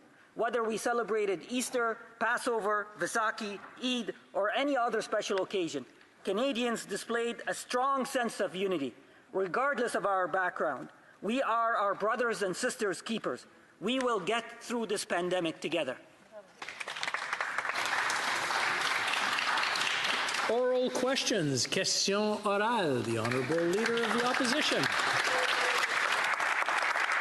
Thank you very much, Mr. Speaker. Mr. Speaker, the Liberals are letting down Canadian farm families. Not only are they imposing higher carbon taxes and failing to defend them against actions by the government in China, now the agriculture minister is claiming that farmers who are upset about being let down during this crisis just don't understand the programs that her government is putting forward. She claims that the $252 million of re-announced money for farmers is good enough. When will the Prime Minister put forward programs that actually work for farmers instead of telling them to be happy with what they've got? The Right Honourable Prime Minister. Mr. Speaker, farmers across the country support us every day in the way they're putting food on our table in a quality, with reliable quality, and we need to continue to support them. We announced more than $77 million to support food processors during this crisis. To help cattle and hog producers, we launched a $125 million national agri-recovery initiative to help them adapt as they process less meat. We're also launching a surplus food purchase program, starting with a $50 million fund to help ensure farmers are being compensated for their hard work. For dairy producers, we will work to increase the Canadian Dairy Commission's line of credit by $200 million. We will continue to be there for our farmers. The Honourable Leader of the Opposition. Mr. Speaker, Canada used to have a history of principled leadership on the world stage. The government of China has launched an unprecedented attack on the rights and freedoms of the people of Hong Kong. Now, this government should go beyond statements and should act in concert with our allies to show the government of China that they must abide by their commitments. Will the Prime Minister unequivocally condemn the actions of the PRC, and will he propose a real plan for supporting the people of Hong Kong and our allies around the world that have already started to be targeted by Chinese retribution? The Right Honourable Prime Minister. Mr. Speaker, Canada has always been very clear in standing up for human rights around the world, including in regards to the Chinese government. We support the over 300,000 Canadians who live in Hong Kong and support all people of Hong Kong as they look to continue the one country, two systems rule that has been in place in Hong Kong and China for a couple of decades now. We will continue to stand up strongly for human rights on the world stage, working with our allies and holding others to account. We call for a de-escalation of tensions and for the Chinese government to listen to citizens in Hong Kong who have important things to say. Honourable Leader of the Opposition. A concrete way that the Prime Minister could actually support the people of Hong Kong is to unequivocally condemn the actions of the communist regime in Beijing. They are the ones who are violating the one country, two systems principle. And this Prime Minister is refusing to condemn those actions and refusing to propose any kind of plan to support our allies across the world. Now, when Russia invaded Ukraine, Canada, under a conservative government, led the world in promoting a series of coordinated economic and political measures that punished and isolated the Putin regime and sent a clear message that violations of international law will not be tolerated. Will the Prime Minister condemn the actions of the PRC and propose a meaningful plan to support the people of Hong Kong? Prime Minister. Mr. Speaker, we have expressed in no uncertain terms our deep concern over the measures proposed by the People's Republic of China in regards to Hong Kong. We stand with the people in Hong Kong who believe freedom of expression, freedom of assembly continues to be an essential part of their way of life. We will continue to work with our allies all around the world to stand up for human rights, including in Hong Kong. The Honourable Leader of the Opposition. Why is it so hard for this Prime Minister to condemn the actions of the communist government in China? This Prime Minister has let Canada get bullied and pushed around on the world stage. 2 Canadians are being held illegally. The government of China put blocks on Canadian exports. All the while, this Prime Minister has done nothing. And now the PRC is violating the one China, two systems policy and violating the rights and freedoms of the people of Hong Kong. Why is it so hard? What is he so afraid of to stand up to the PRC?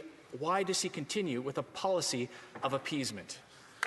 Right Honourable Prime Minister. Mr. Speaker, my job as Prime Minister is to stand up for Canadians, is to be there to defend the rights of Canadians and protect Canadians both at home and abroad. That is why we have been unequivocal in our defence of the 2 Michaels arbitrarily detained in China. We've continued to work to resolve that situation. We will continue to stand up for the Canadians' rights, for Canadian interests, including agricultural producers and exporters. We will continue to defend Canadian interests everywhere around the world, including with China.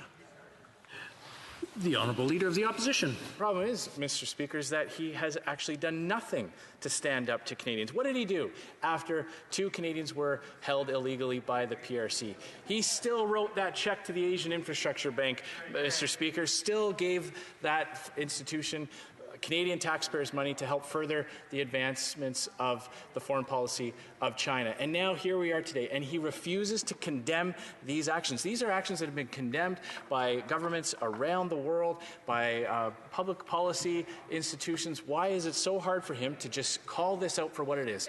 An abuse of the rights and freedoms of the people of Hong Kong. The Right Honourable Prime Minister.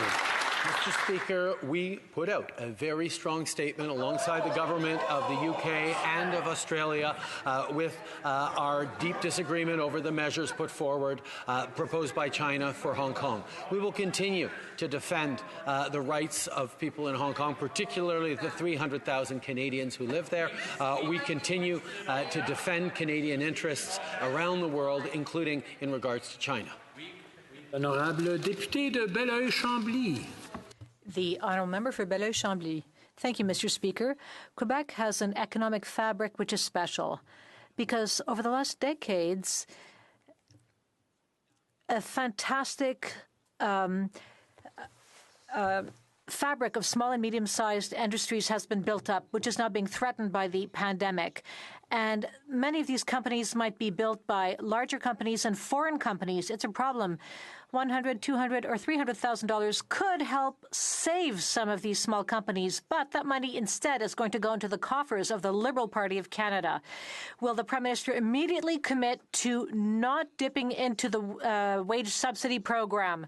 The Right Honourable, the Prime Minister. Mr. Speaker, we have created a wage subsidy program to help companies and nonprofit organizations, as well as others, to retain their employees during the pandemic.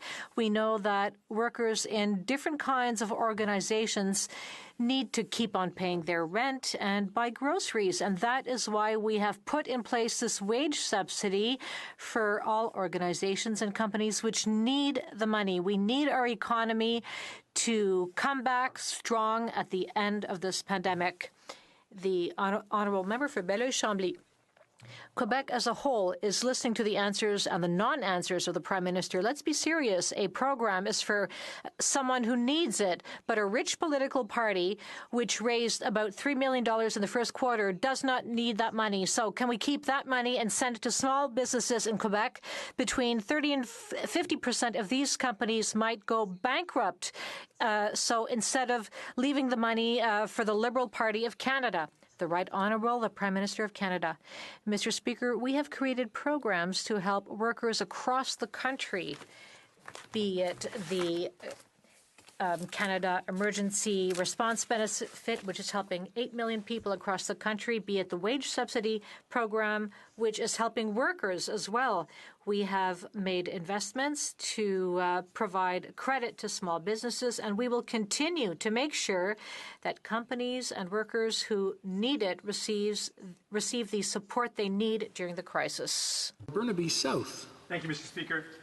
Mr. Speaker, we've seen that in this country, Canadians have to make an impossible choice. When they're sick, without paid sick leave, they have to choose between going to work and potentially risking infecting their coworkers or staying at home and not knowing if they can pay the bills.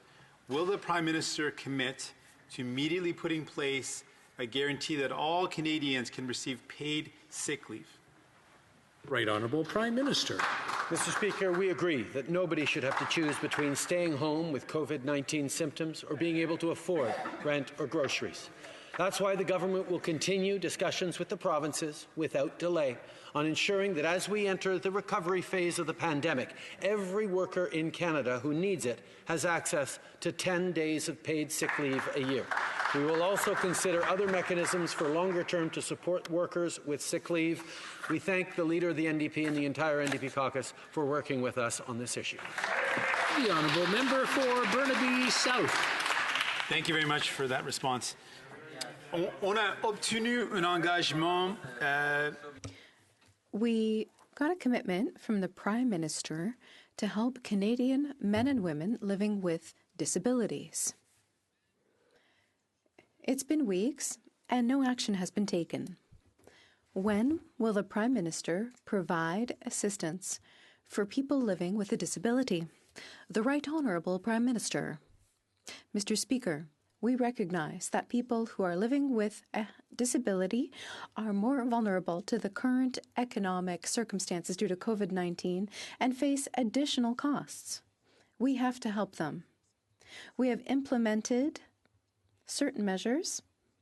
We've set up an advisory committee that will help us respond to the needs of that community. We know that we have to do more, and we will do more, and we are working on the ways to assist Canadians living with a disability. Opposition House Leader. Mr. Speaker, let's be clear. The plan the Liberals are presenting on how members of Parliament can do their job in this place does not include a return to Parliament. The Liberals want a glorified committee with stunted duties and limited powers. It's a fake Parliament, which I guess is not a surprise coming from these Liberals. Mr. Speaker, my question for the Prime Minister is this. If he thinks it's okay for us to be here 4 days a week, face-to-face, in a glorified committee, why is it not okay for us to be here, like we are today, having real Parliament? The Honourable Government House Leader.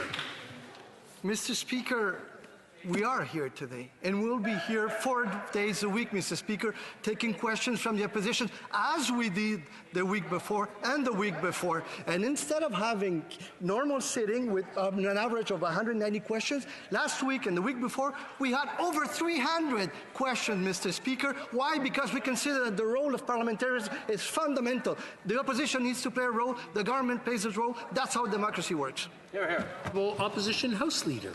Well, Mr. Speaker, we are very happy to ask questions. It would appear the Prime Minister doesn't really like to answer them, but we're very happy to continue to ask those questions.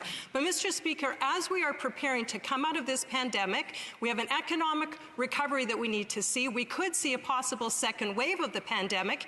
Is it not more important than ever that Parliament, with all of its powers, including opposition days, private members' business, and the business that Parliament does, happen in this place, and not just this so-called glorified committee that's really the Liberals trying to pass off a fake Parliament, which it is not. Mr. Speaker, does the government believe that Parliament is essential? The Honourable Government House Leader. What's essential, Mr. Speaker, is for the opposition to be able to ask questions. It's essential that the committees can work. For example, in recent weeks, we had 74 meetings of different committees, 580 witnesses, 23 appearances by ministers, Mr. Speaker. This is crucial because this is our democracy. We're always defend our democracy at the same time that we respect the directions by our health experts, Mr. Speaker. We're here to answer questions, and we're pleased to answer those questions. The Honourable Member for Louis Saint Laurent. Thank you very much, Mr. Speaker. An exceptional situation requires exceptional measures. Given the pandemic in Canada, we accept that the government could invest billions of dollars, and that could lead to a deficit. However, we need to know where we're headed. The Parliamentary Budget Officer indicated that $250 billion would be the deficit, and that was on April 30th, 25 days later, today. Can the government tell us how high the deficit is going to go? The Honourable Minister. Thank you, Mr. Speaker. I would like to remind this House and my colleague for Louis Saint Laurent, we're going through an extremely serious crisis. Millions of Canadians are worried about their health and have lost their jobs. Although we are in an uncertain situation and we have a great deal of worries, we will do everything we can to help Canadians get through this crisis. The Honourable Member for Louis Saint Laurent. I understand what the President of the Treasury Board said, but that wasn't my question. And he came here to this House to answer questions. What will the deficit be? The Parliamentary Budget Officer was talking about $250 billion, which is enormous, but that was 25 days ago. 25 days of expenditures later, what will be Canada's deficit? The Honourable Minister. I want to thank the honourable member for the question. No Canadian should have to worry about paying their bills, the additional childcare, or putting food on the table at this time. Canada had a strong fiscal position. Canada is ready and able to respond to the challenges of COVID-19. Now is this time to act. We will be unwavering in our support to families, our healthcare system, and our economy. We are in this together, and our government is prepared to use whatever means necessary to keep our economy strong and stable. Thank you, Mr. Speaker. Honourable member for Foothills. Mr. Speaker, even before COVID-19, Canadian farm families were struggling. Farm revenues fell by 45% in 2018, the largest drop in Canadian history. And during a pandemic, the Liberals increase a carbon tax on farmers and don't offer any assistance for an essential industry. The situation is dire. Planting is down 25%, 30,000 farms are at risk of bankruptcy. So during a financial crisis, why do the Liberals feel the best lifeline for Canadian farmers is an online calculator? The Honourable Minister of Agriculture. Thank you, Mr. Speaker.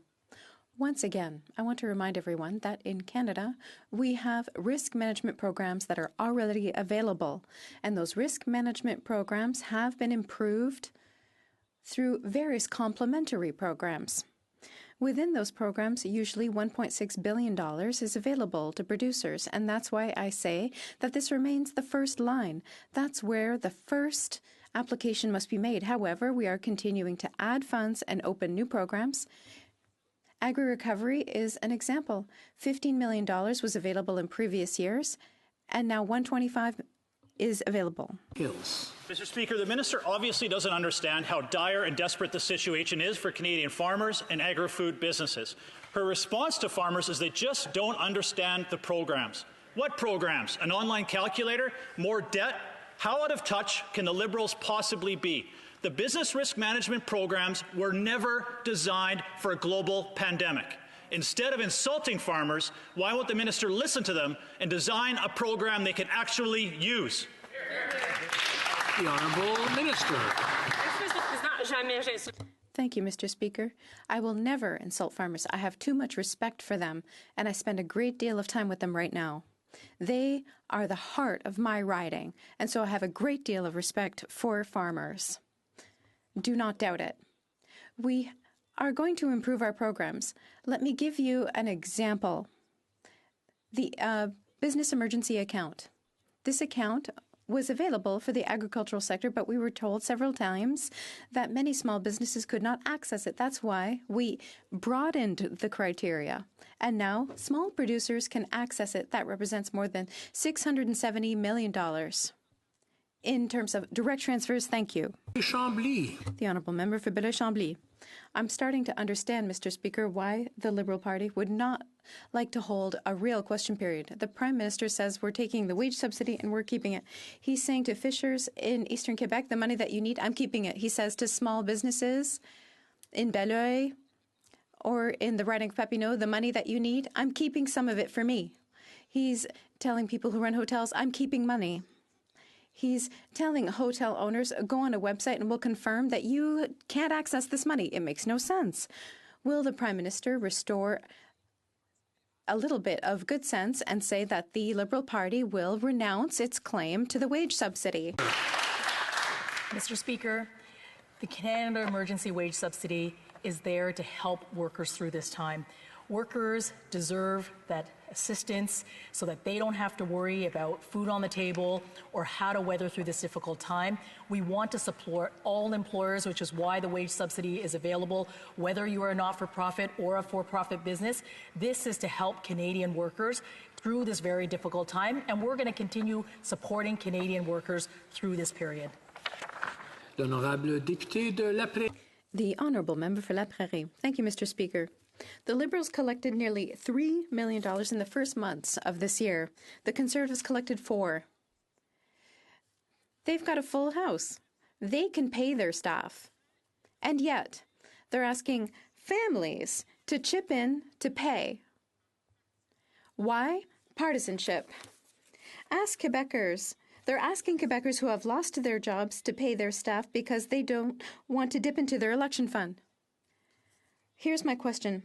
Why is it so difficult for a Liberal to stay away from the candy bowl. Minister, the Honourable Minister. I think everyone agrees that COVID-19 has been very hard on Canadians. We've asked Canadians to do something very extraordinary through this period to fight COVID-19.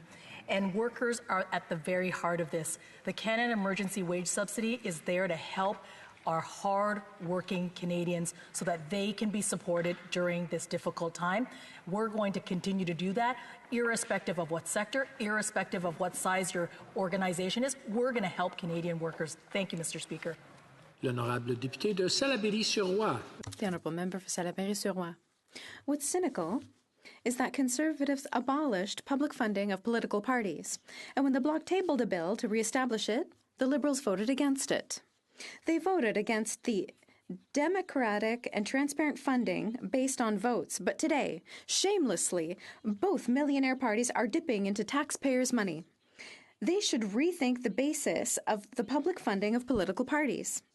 But right now, will the Prime Minister ask his party to repay what was taken? The Honourable Minister.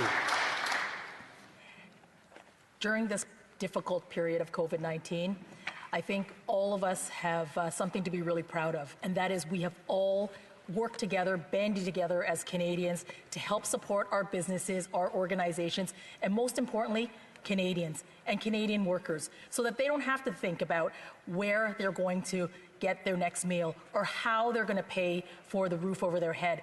During this difficult period, we're going to continue to support Canadians and workers, and that's what the wage subsidy is doing for Canadians. Thank you, Mr. Speaker.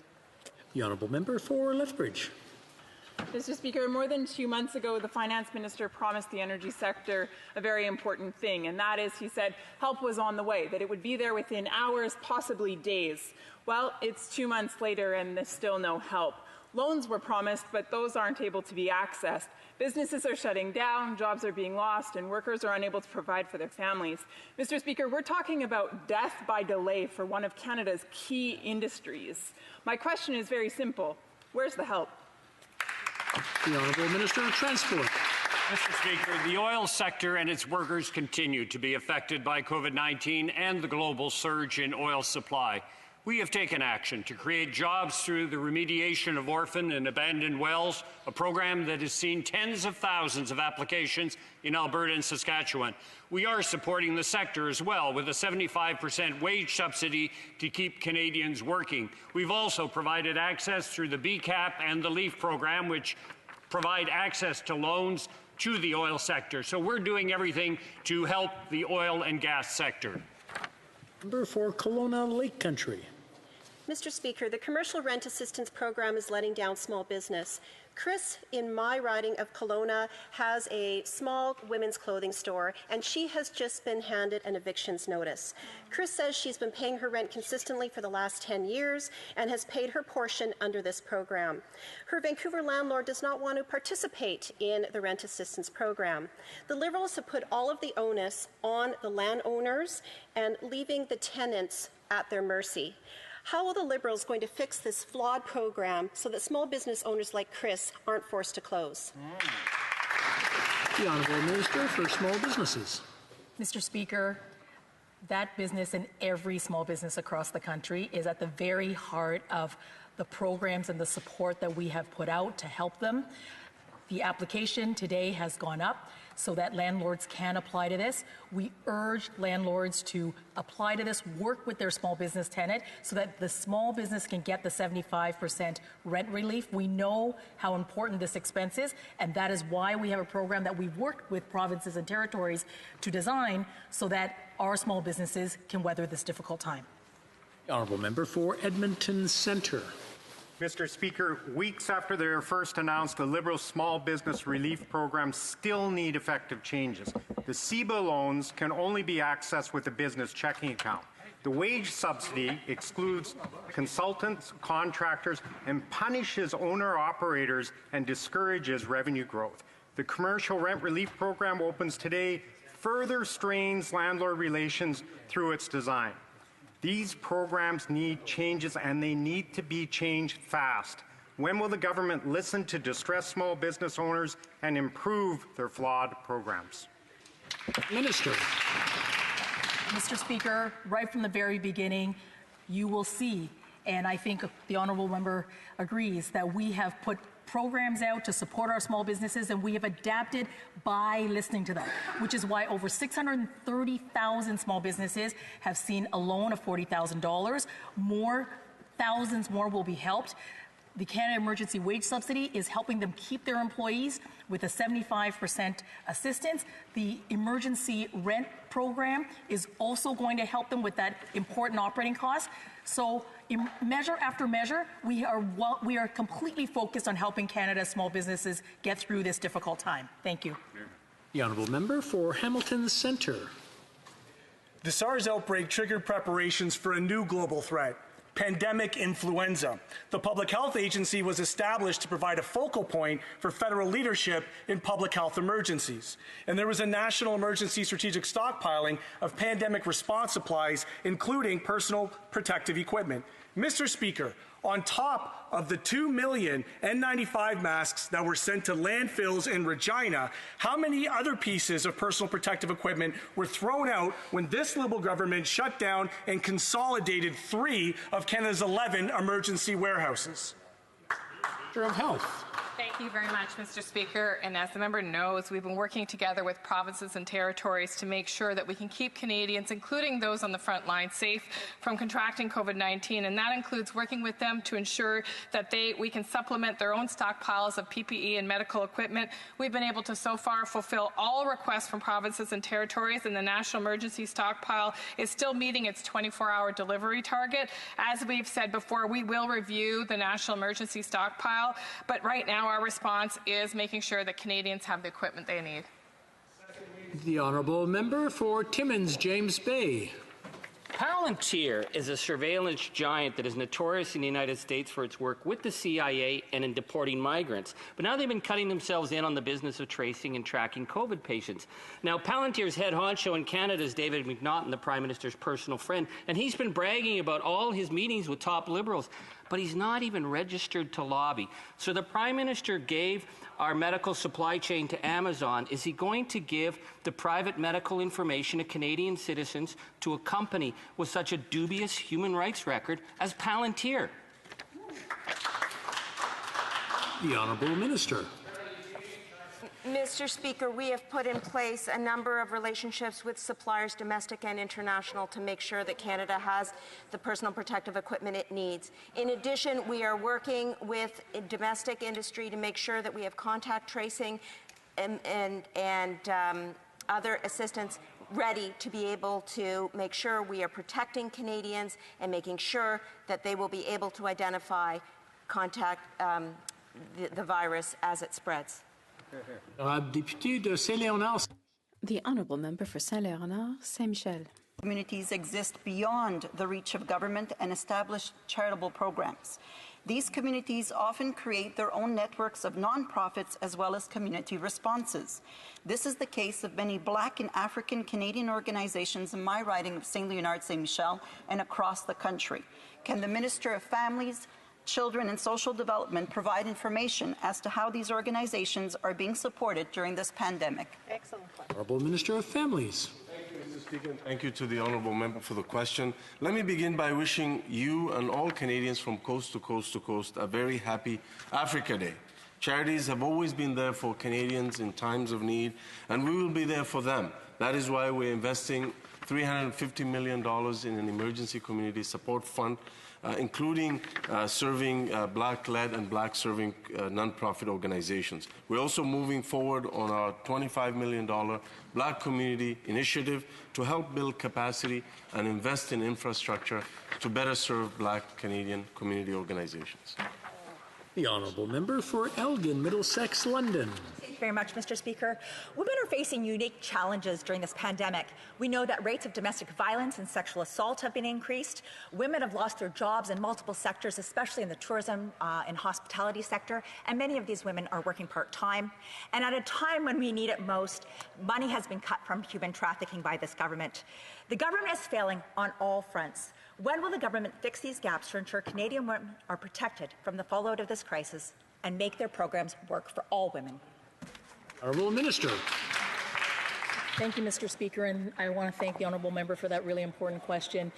We know that women are disproportionately affected during COVID-19, which is why we have invested $50 million to support women's shelters and sexual assault centers, and for women entrepreneurs across the country who are wearing so many hats right now during COVID-19. We are also helping support those ecosystems that are supporting those very women-led businesses and those entrepreneurs so that they can access the programs and be supported during this difficult time. And the work continues. Thank you. Member for Flamborough-Glanbrook. Thank you very much, Mr. Speaker. Because of this Prime Minister's flawed policies, wives, husbands, children of Canadians are being denied entry and turned back at the border. These families have been separated for 2 months now while the Liberals refuse to fix their mistake. What's worse, the Liberal member for Spadina-Fort York is telling people to contact their MP to try to find a way to get an exemption. Here's a better idea. Why don't you change the directive and fix the problem? Bad Liberal policies causing undue hardship. When will these mothers, fathers, and children finally be reunited with their families? Honourable Minister for Public Safety. Thank you very much, Mr. Speaker. And as I'm sure everyone in this House is aware, that in response to the COVID crisis, we've taken a number of extraordinary measures at the border. And while Canadian citizens and permanent residents are at all times admissible and are required to quarantine upon entry, foreign nationals are subject to additional travel restrictions. And for an individual to be eligible to travel to Canada, their travel must be considered essential, consistent with the emergency order. Mr. Speaker, it is not our intention ever to separate families. Each situation is decided on a case-by-case basis. Based on the information made available to our Border Services officers, we are working very closely with our provincial and territorial partners on the concern raised by the member opposite. Thank you. Member for Kamloops, Thompson, Caribou. Mr. Speaker, in January, instead of saving PPE for our healthcare workers, the health minister decided to ship it off to communist China. And this just added to Beijing's growing stockpile. Now the Liberals are desperately trying to procure millions of masks. Where from? China. When they actually get a shipment, they're defective and can't be used. Can the minister guarantee that her lack of ensuring the availability of the N95 mask in no way contributed to the 29+ cases with our armed forces personnel supporting our seniors in their homes? The Honourable Minister. Speaker, I thank the honourable member for the question, but she's slightly misguided in terms of her understanding of our PPE acquisitions. We have multiple supply chains operating domestically and internationally. We have published our numbers on our website. We are planning for the short and the long term to make sure we leave no stone unturned to provide Canadians and Canadian frontline healthcare workers with the PPE they need to get Canada through this pandemic and beyond. Thank you. Honourable member for Selkirk, Interlake, Eastman.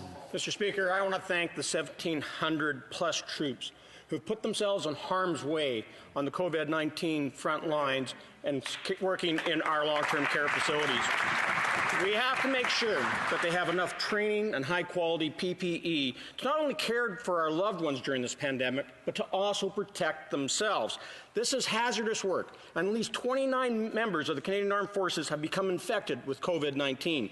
Will the government guarantee danger pay for each and every one of our troops who are serving in Operation Laser? The Honourable Minister. Thank you very much, Mr. Speaker, for the question. And first of all, I want to join the member in thanking our Canadian Armed Forces for the extraordinary work that they are doing in both Quebec and Ontario. They are saving Canadian lives. And we have also made extraordinary efforts to ensure that they have access to the personal protection equipment and the training that they need to be safe while doing their job. But as the member indicates, a number of them have fallen ill from this illness. And we have had discussions with the general responsible, and he assures us that every effort is being made to acknowledge and recognize and support the members that are doing that work and that their pay reflects that. The Honourable Member for Pierre Boucher, Les Patriotes, Verchères. Thank you, Mr. Speaker. When you sell a service and you can't deliver, you refund the client. Air Canada and other airlines need to understand that. It's the law in Quebec. And now, over 25,000 people have signed a petition to demand refunds for cancelled flights. They're angry and they have reason to be. Air Canada has already gotten $800 million from the government and wants even more taxpayer money to save itself. Will the government clearly tell this company no refund means no help? The Honourable Minister of Transportation. Mr. Speaker, I understand very well the frustration of those who would have preferred a refund. The situation is far from ideal. At the same time, if every airline immediately refunded every flight that was cancelled, the effect would be catastrophic at a time when the air industry is missing 90% of its revenue.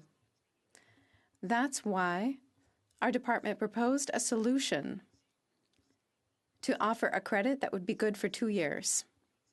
Mr. Speaker, when this pandemic is over, we still want to have an airline industry left. Député de Pierre-Boucher, les Patriotes Verts Chers. Merci, Monsieur le Président. Thank you, Mr. Speaker. It's funny, last week, when I asked the question about the Transportation Bureau, there was a refusal to comment on those decisions. In Europe, airline companies are refunding their clients. In the United States, they're refunding their clients. Air Canada, which is really not on the edge of bankruptcy, has a great deal of money that belongs to its clients. They have enough money in their account to last for a year. And yet they're benefiting from the wage subsidy, and they've been offered $800 million more. What do they have to do to get what do people have to do to get a reimbursement? The Honourable Minister. Mr. Speaker, in spite of what my colleague is saying, the situation in Europe and the United States is not as clear as it seems today. The situation is very difficult for every airline. And it must be said that the Transportation Office is a quasi-judicial body that makes decisions for consumers. It's had to make very difficult decisions, and it recommends extending credits that would be good for up to 2 years. Thank you. The Honourable Member for Nova West. Mr. Speaker, the role of the Auditor General is significant for Canadians. They provide fact-based information and expert advice on government activities. An Auditor General has never said that their budget is insufficient to meet the increased workload and follow up on the Liberal government's out-of-control expenditures. When will the Auditor General's budget be fully funded? The Honourable President of the Treasury Board. Thank you, Mr. Speaker, and thank you to my colleague for his question. I would like to congratulate the new Auditor General, and I wish to assure our new Auditor General of our full support. This role is extremely important in terms of providing information and follow-up and analysis, especially in a difficult context like the one of COVID-19. We will, of course, take note of all the information and suggestions that the Auditor General has to offer us. Thank you very much, Mr. Speaker. And quite honestly, the answer says we're going to look at it. We're not necessarily going to do it. So my question, Mr. Speaker, that no Auditor General has ever had to cut audits under any Prime Minister until now. And the government should be ashamed of that.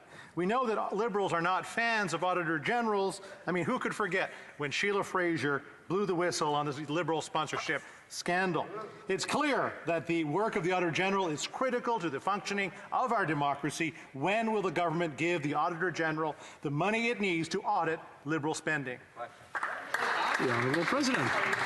Thank you, Mr. Speaker. That allows me to say in English what I said briefly in French, which is that we are congratulating, of course, the new Auditor General. We are fully supportive of her important role. However, there is something that the member unfortunately said incorrectly, that what happened in terms of cuts was previous to 2015. You might remember that, when indeed the former government did cut the budget of the Auditor General. We increased it in 2018.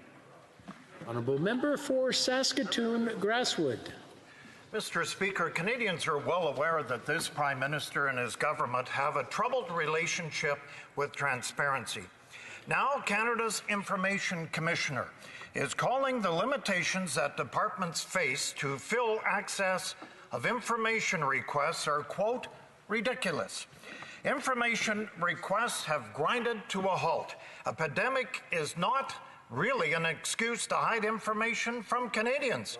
And if anything, Mr. Speaker, it's a reason to be more transparent. When will the Liberals restart this processing of access to information? The Honourable President of the Treasury Board. Monsieur le Président, je félicite. Thank you, Mr. Speaker. I'd like to thank my colleague for the question.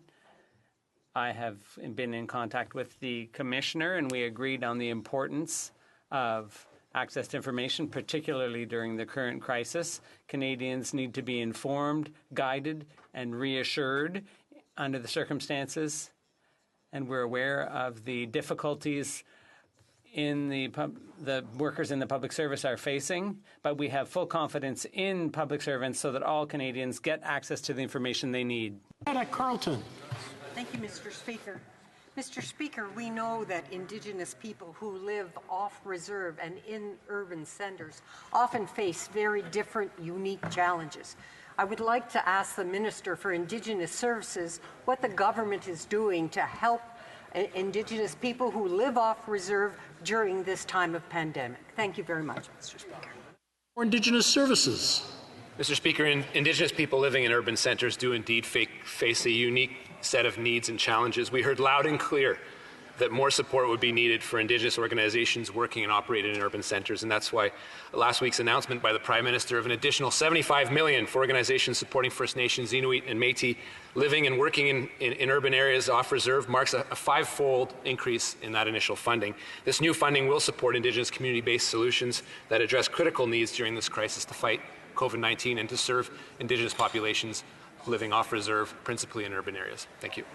The Honourable Member for Battleford Lloydminster. Thank you, Mr. Speaker. Once again, the Prime Minister has set his sights on law-abiding firearm owners. With a stroke of a pen, the Liberal ban takes firearms out of the hands of law-abiding hunters, sports shooters, and farmers, while doing nothing, I said nothing, to tackle crime. The buyback program is a colossal waste of taxpayer dollars, money that would be better spent on fighting gangs and stopping gun smuggling operations. Mr. Speaker, when will this government stop punishing law-abiding firearms owners and crack down on criminals? The Honourable Minister for Public Safety. Mr. Speaker, let me begin by just repeating that the weapons that we have prohibited are not weapons for hunting and sport shooting, but rather weapons that were designed for soldiers to kill other soldiers in combat. And I'm interested in the member opposite's comments about support for the police in their gun and gang investigations. And when we brought forward a program of $347 million to support those investigations, the member opposite's party voted against it. When we brought forward measures to strengthen our border response with additional officers, additional technologies and resources, once again, they voted against it. Mr. Speaker, we'll be bringing forward strong new gun control legislation, and I look forward for the support from the member who seems now concerned about gun violence in our communities. Bellechasse-les-Échemins-Lévis. The Honourable Member for Bellechasse-les-Échemins-Lévis.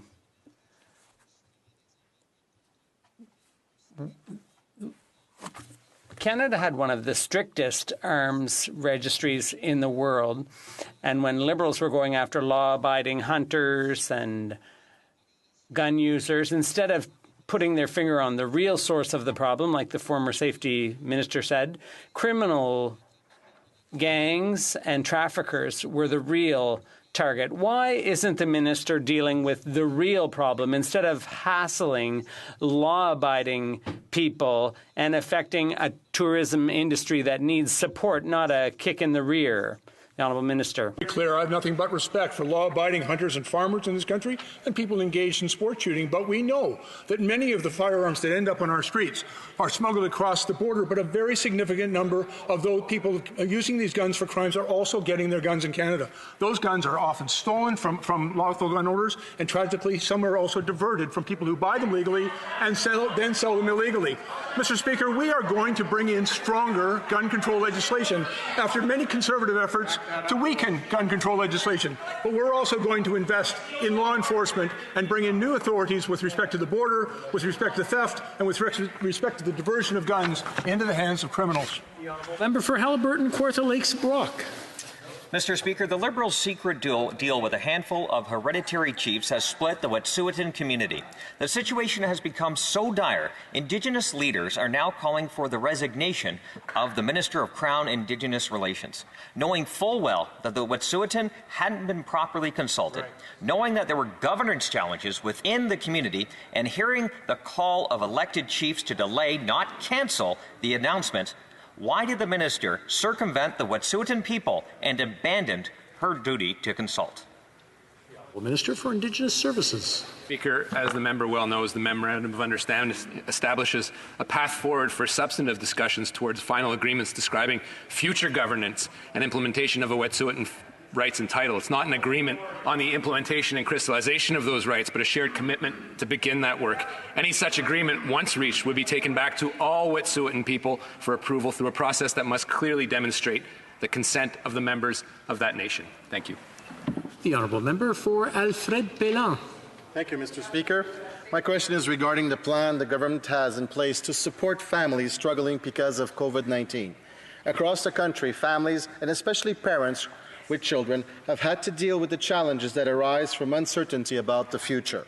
I have heard from many parents in my riding in need of additional support. My question is to the Minister of Families and Children and Social Development.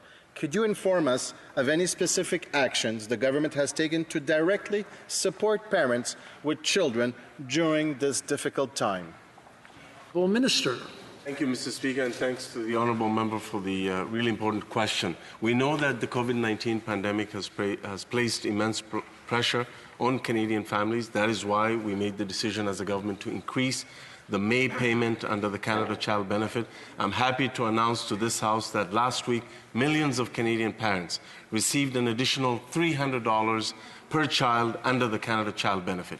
In addition to that, in July, Mr. Speaker, we will be increasing the Canada Child Benefit once again to take into consideration the increase in the cost of living for as long as the parents are facing these pressures. Our government will be there for them and will take care of them. Député de Rosemont. The honourable member for Rosemont-la-Petite-Patrie. Mr. Speaker, hundreds of organizations across Canada, including Access Climate Canada, have sent a clear message. We cannot go back to normal after the COVID-19 pandemic.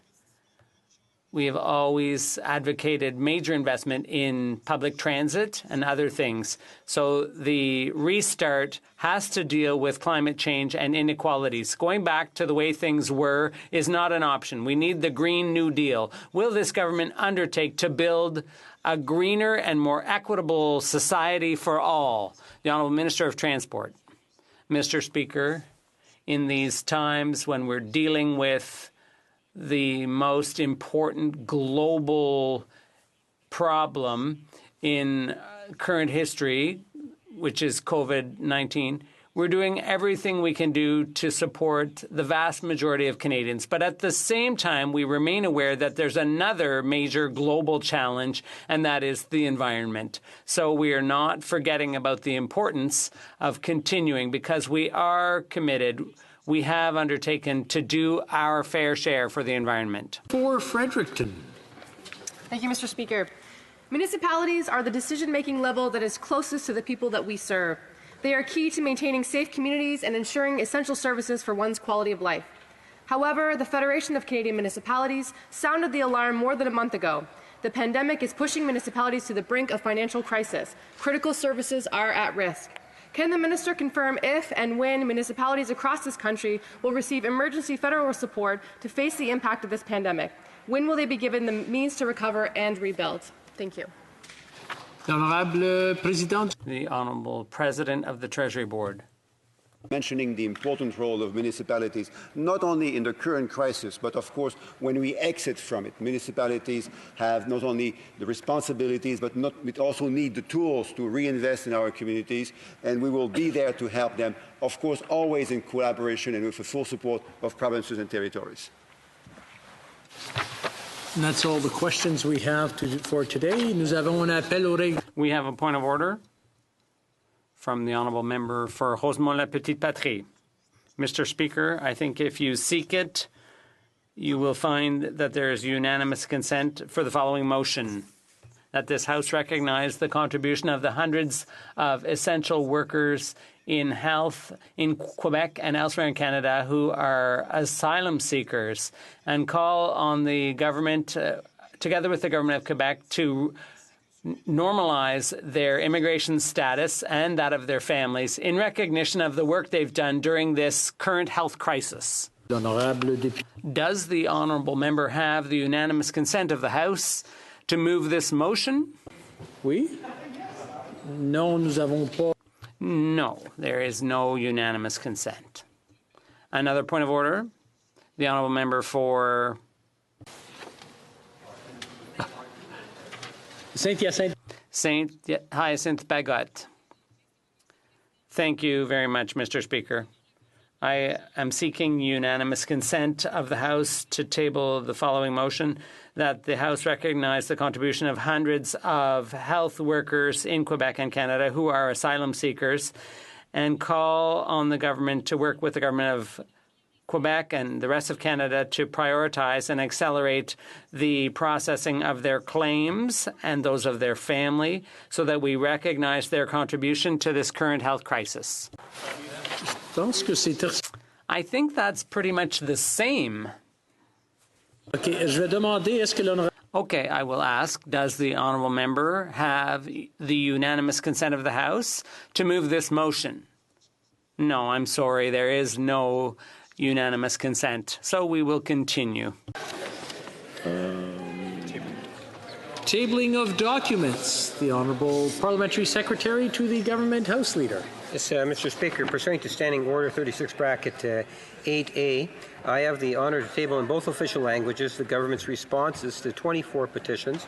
These returns will be tabled in an electronic format.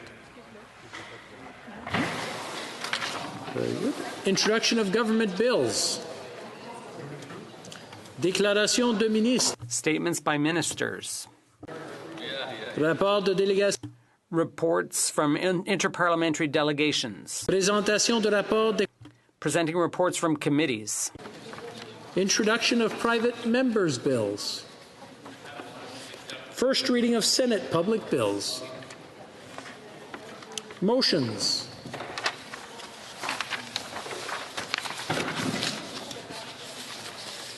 Pursuant to order made on Monday, April 20th, 2020, the House will now proceed to the putting of the question without debate or amendment on the motion to ratify the appointment of Karen Hogan for the position of Auditor General of Canada. The question is as follows.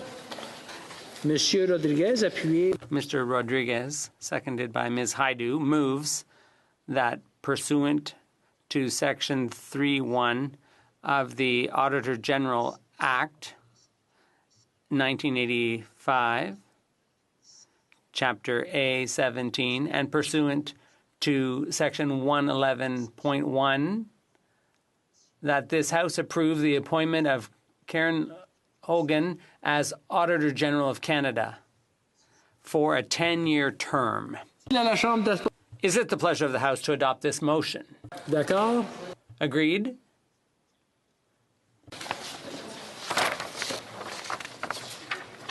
Yes, the Honourable Opposition Leader, Leader of the Opposition.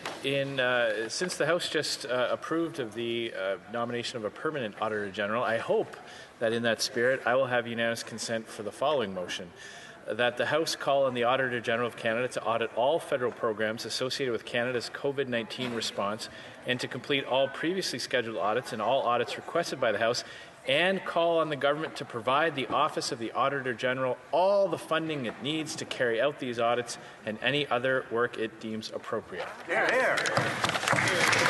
Does the Honourable Member have the unanimous consent of the House to move the motion? No, I'm afraid we don't have unanimous consent.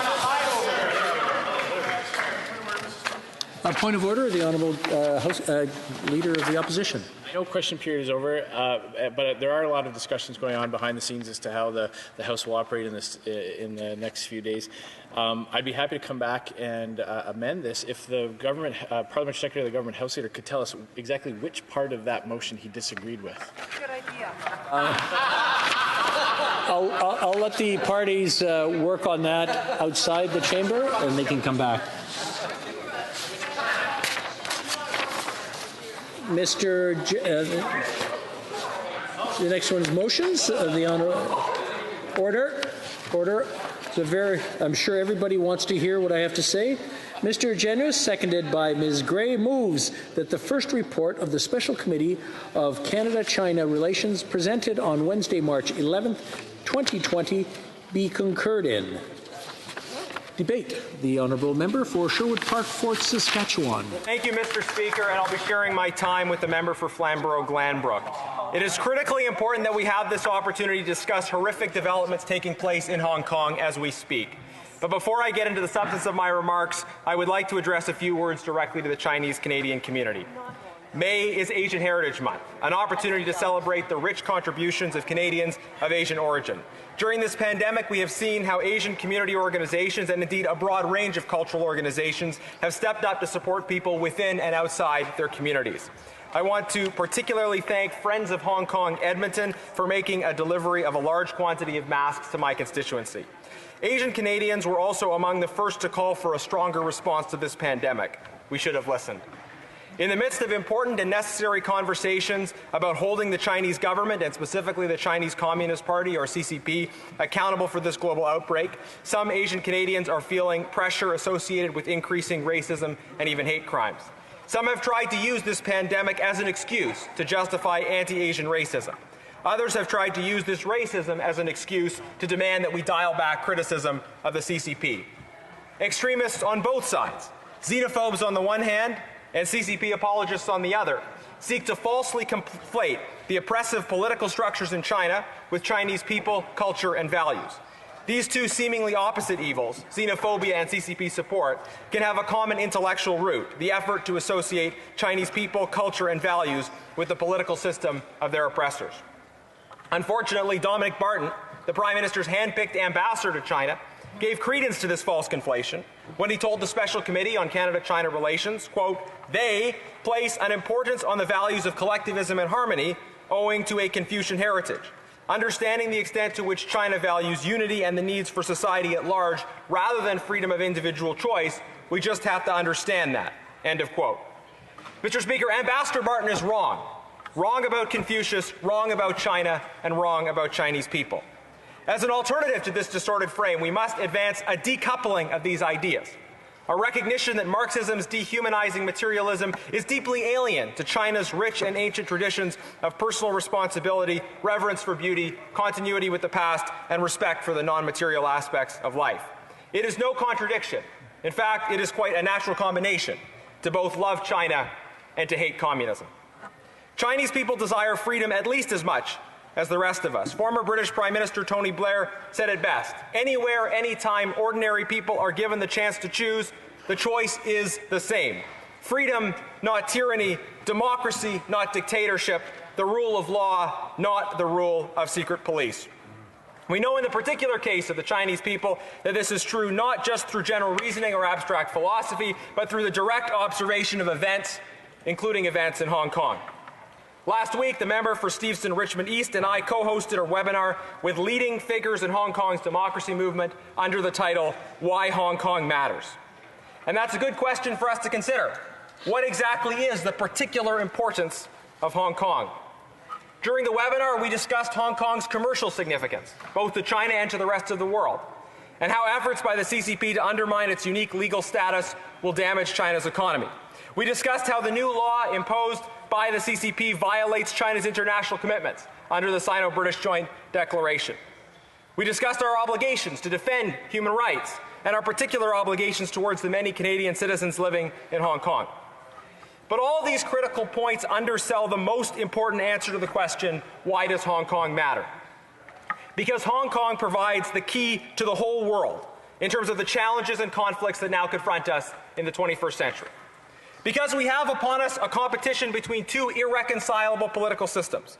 Between, on the one hand, the freest societies in human history, and on the other hand, the most serious attempt in human history to turn George Orwell's 1984 technology-enabled dystopia into reality.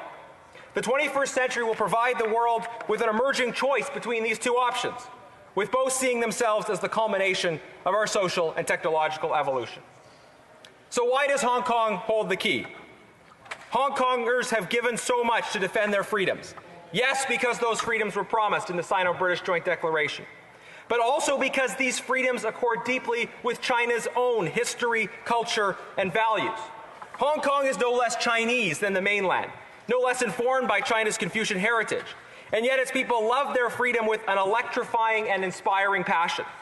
Just like the brave protesters killed in the Tiananmen Square massacre, just like the people of Taiwan, just like the members of China's rapidly growing faith communities. These are Chinese women and men who love and defend their freedom. So when extremists on both sides of the spectrum try to conflate China with the darkness of communism, the reality of Hong Kong and its defense of its freedom shines its beacon of light to prove them wrong. And so the CCP is trying to use this pandemic, a pandemic of their own making, to snuff out Hong Kong's light, to suppress this great city, and thus to hide the desire of Hong Kongers and of all Chinese people to be free. The CCP understands why Hong Kong matters, and so must we. Today we are considering a motion of the Special Committee on Canada-China Relations, moved by the member from New Brunswick Southwest, objecting to the arrest of pro-democracy leaders in Hong Kong. The shocking arbitrary arrest of heroes of freedom and democracy appears now to have marked the beginning of a coordinated plan to end the effective meaning of the one country, two systems concept and replace it with direct rule from Beijing in the name of so-called national security. Hong Kong's political system, though characterized by relative economic and personal freedom, is not a proper democracy. The presence in their legislature of representatives of so-called functional constituencies distorts results and limits popular control of the territory's government. These problems have led to growing calls for proper universal suffrage democracy, calls which I strongly support, but which Liberal ministers here in Canada have failed to support. Hong Kong's undemocratic government has attempted to advance various security-related laws which would dramatically undermine Hong Kong's freedoms. These attempts have always been met by strong opposition. The latest protest movement, sparked by a proposed extradition law, expanded into a strong and sustained call for real democracy. In the midst of these protests, the Hong Kong government withdrew the extradition bill, and pro-democracy parties won a historic victory in local elections. In the face of opposition in the territory to their draconian plans, the government in Beijing now intends to eliminate even the pretense of respecting local decision-making by putting in place new sweeping security measures without even consulting Hong Kong's compromised institutions. These new imposed from Beijing measures contain no limitations on the ability of the CCP to invoke national security as an excuse to pursue whatever arbitrary measures they want. This new law imposes a de facto single system on the whole of China, decisively ending Hong Kong's freedom. A recent article in Chinese state media openly declares that Jimmy Lai could be prosecuted for pro-democracy tweets under this new security law. They are making up crimes in order to prosecute those who they have already arrested. These measures are bad for China, bad for its economy, and bad for its international reputation. But the CCP has always shown that it is willing to put its desire for control ahead of the national interest and ahead of the people of China. And the CCP believes that any case in which Chinese people live in freedom is a threat to their system's survival. Because freedom is more contagious than any virus. When people have it, they don't want to give it up. When they see others have it, they want to get it for themselves. Hong Kong reminds us that China, in all its beauty and complexity, is made up of women and men who desire and who deserve freedom, who stood in front of tanks because they did not want to live in a basic dictatorship. The Canadian government response to these events thus far has lacked the strength and moral clarity that is needed. Our Foreign Affairs Minister chose to take a wait-and-see approach, while the Prime Minister simply called for de-escalation of tensions and genuine dialogue. It is disgraceful that we have such a mealy-mouthed response from the government on a clear-cut moral issue, which also involves the violation of international law. One wonders if, after reading about the American Civil Rights Movement, the Prime Minister reflected that what was really needed was just de-escalation of tensions. There's no honor in trying to play the disinterested and neutral broker between the oppressor and the oppressed. There is only honor in championing the cause of the oppressed and working to advance the cause of justice. That is what Canada did after Putin's invasion of Ukraine. We drove an international consensus which isolated the Kremlin, punished them for their actions, and supported the Ukrainian people. We used a combination of economic and political measures to support victims of violence and to deter future aggression. A government with a principled foreign policy would be doing the same today.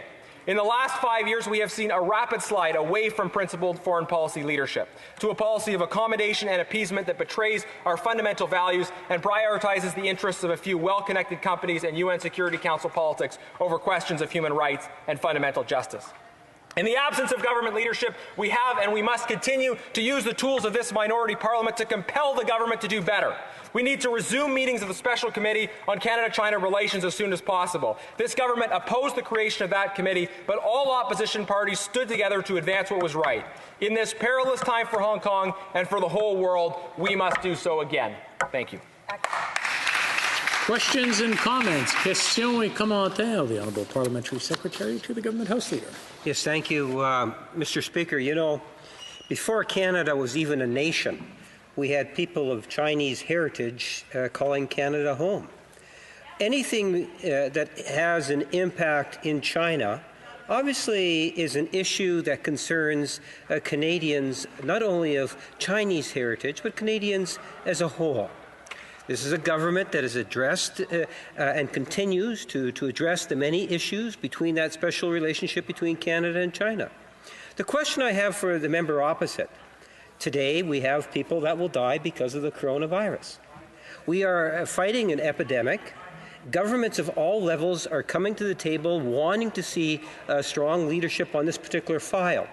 Today, prior to the member standing up, his own leader was talking about the importance of Parliament in relation to, in good part, the coronavirus.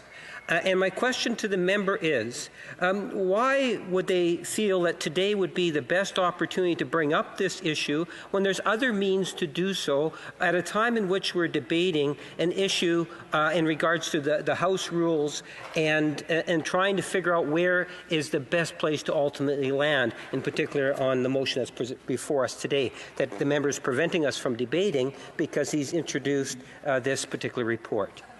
The Honourable Member for Sherwood Park, Fort Saskatchewan. Mr. Speaker, that is a bizarre and disgraceful intervention from that member. This is the motions rubric. This is when we put forward motions to concur in committee reports, which is exactly what I did according to the parliamentary rules, which the member should know better. But his insinuation that we shouldn't be talking about what is happening in Hong Kong right now, the urgent human rights and international law situation that is underway, I think Canadians want our Parliament to be here and active and engaged with all of the issues, including the attempt by authoritarian powers all over the world to use and abuse the coronavirus as an excuse to abuse fundamental human rights. We see this happening in every corner of the world, Mr. Speaker. Because of COVID-19, authoritarian governments are using this moment to crack down on fundamental human rights and hope that we do not notice. We refuse to not notice. We will pay attention and we will hold them accountable, whether the government comes with us or not. Questions and comments. Questions et commentaires. The Honourable Leader of the Opposition. Thank you very much, Mr. Speaker. I want to congratulate my colleague on an excellent speech, and I have a couple very simple questions for him. First of all, I thought he made a very eloquent point about how human beings yearn for freedom. They undergo great risk to achieve that freedom. We all remember, at least those of us who grew up as the Iron Curtain was falling, remember the footage of people jubilantly celebrating the end of the separation between East and West Berlin. And it was remarked at the time that in the decades that that wall stood, no one ever got shot trying to jump into East Berlin. No one's ever paddled a raft to get to Cuba. Human beings will go through tremendous hardship to get that freedom. And Hong Kongers had it. They had it for 100 years or more. And now it's being taken away by the PRC. So a couple of quick questions to my colleague. First of all, would he agree that the hopes of reform under the previous Chinese governments have dissipated? 10, 15 years ago, the Western world was very hopeful that China might be embracing these types of reforms. The second question I have for him is, was he as dismayed as I was that the Prime Minister during question period today refused to condemn the actions of the PRC? The Honourable Member for Sherwood Park, Fort Saskatchewan. Well, thank you, Mr. Speaker. I thank the Leader of the Opposition for his questions as well as for his leadership on this issue. And maybe just going in reverse order through his questions. Yes, I was dismayed but not surprised. We raised these issues last week when the government initially made their statements. We raised these issues on the weekend. That the government has refused to condemn this abuse of international law of fundamental human rights. It wasn't a surprise question from the Leader of the Opposition, and yet the Prime Minister was still unwilling to condemn these terrible actions. And the member's right to point out that we see a hardening of the system under Xi Jinping, that there was maybe hopes for the possibility of gradual reform, and maybe those hopes were misplaced, maybe they were too optimistic, but well-intentioned people hoped that some reform was possible, but it's clear under Xi Jinping that things are moving dramatically in the opposite direction. And finally, the member spoke well about the great error of this cultural argument for authoritarianism. There are some, the moral relativist left, that want to use this cultural argument to justify authoritarianism. It is always wrong, because the people of any of these countries that are under authoritarianism always want freedom. Resuming debate, reprise du débat, the honourable member for Flamborough-Glanbrook. Thank you very much, Speaker. Speaker, Chinese people are kind and gentle people with a deep respect for family, tradition, faith, and caring for the elderly. These are among the many fine qualities of their character. But they are an oppressed people, oppressed by the Chinese Communist Party's regime in Beijing. Speaker, I make this important distinction up front. While I will be speaking today about the many alarming human rights violations committed by the Chinese Communist Party, this should never, ever be mistaken for criticism of Chinese people and the many hard-working Canadians of Chinese ethnicity in my hometown and across the country. It is the regime that they suffer under. Speaker, Canadians have become keenly aware and increasingly concerned by the actions of the Chinese Communist regime. Today, it's probably the issue I hear most from my constituents. That's why this House voted in December to strike a special committee on Canada-China relations on a motion from my colleague, the Honourable Member for Durham. This committee has done good work. I would like to acknowledge the work of members of all parties towards the report of the special committee on Canada-China relations. Speaker, I want to draw your attention to the abysmal human rights record of the Chinese Communist regime by touching on 5 examples. Each could be a speech unto its own. However, these 5 examples underscore the long, consistent, and deliberate pattern of the CCP in flouting any acceptable international standards of human rights. Simply put, the Chinese Communist Party, particularly under Xi Jinping, is a ruthless, totalitarian regime that tightly controls its people and inflicts brutal oppression on its ethnic and religious minorities. First, the Uyghur Muslim minority in China. While the reports of numbers vary from 1.5 to 3 million that have been detained in re-education camps by the CCP, that's 1 out of every 10 Uyghurs in China. The accounts of life in the camps range from brainwashing to forced labor to inhumane cruelty. The very notion of concentration camps in our day should be reprehensible. How can the world turn a blind eye? During the recent coronavirus outbreak in China, the Chinese Communist Party kept the Uyghurs locked up, risking certain widespread of the virus outbreaks and death in their very camps. Do we even have the full story on this yet, Mr. Speaker? Maybe the longest persecution of an ethnic and religious minority by the CCP, are Tibetans. I've spoken about this in this chamber and at the Subcommittee on International Human Rights for as long as I've been elected. Again, Tibetans have a long, proud history, one that the CCP regime doesn't recognize and have done their best to crush. They are an impediment to the regime's goals. As a result, the CCP brutally cracks down on any behavior that they believe promotes Tibetan culture. So brutal are their measures that Tibetans are self-immolating in protest of the regime. Speaker, it's reported that since 2009, 128 men and 28 women have set themselves on fire to protest this regime. What have we become that we don't shout from the rooftops and take sanctioning measures against the perpetrators of these heinous human rights violations that are so abhorrent, people will set themselves on fire? Christians are another favorite target of the official atheist Communist Party. Why? Because any organized group of people is a threat to the iron grip of the CCP and has and wants to maintain over their citizenry. Under Xi Jinping, that group has grown even tighter. That grip has grown even tighter. Churches are being closed, pastors are being jailed at an alarming rate. There are ever-increasing random arrests and questioning by state police. A fourth human rights abuse that I want to raise is the plight of the practitioners of Falun Gong, a peaceful, ancient spiritual practice. Those who practice Falun Gong in China face harsh persecution at the hands of the CCP and its police forces. If arbitrary arrest, forced labor, and torture weren't enough, we've had witness testimony at the Subcommittee on International Human Rights of organ harvesting.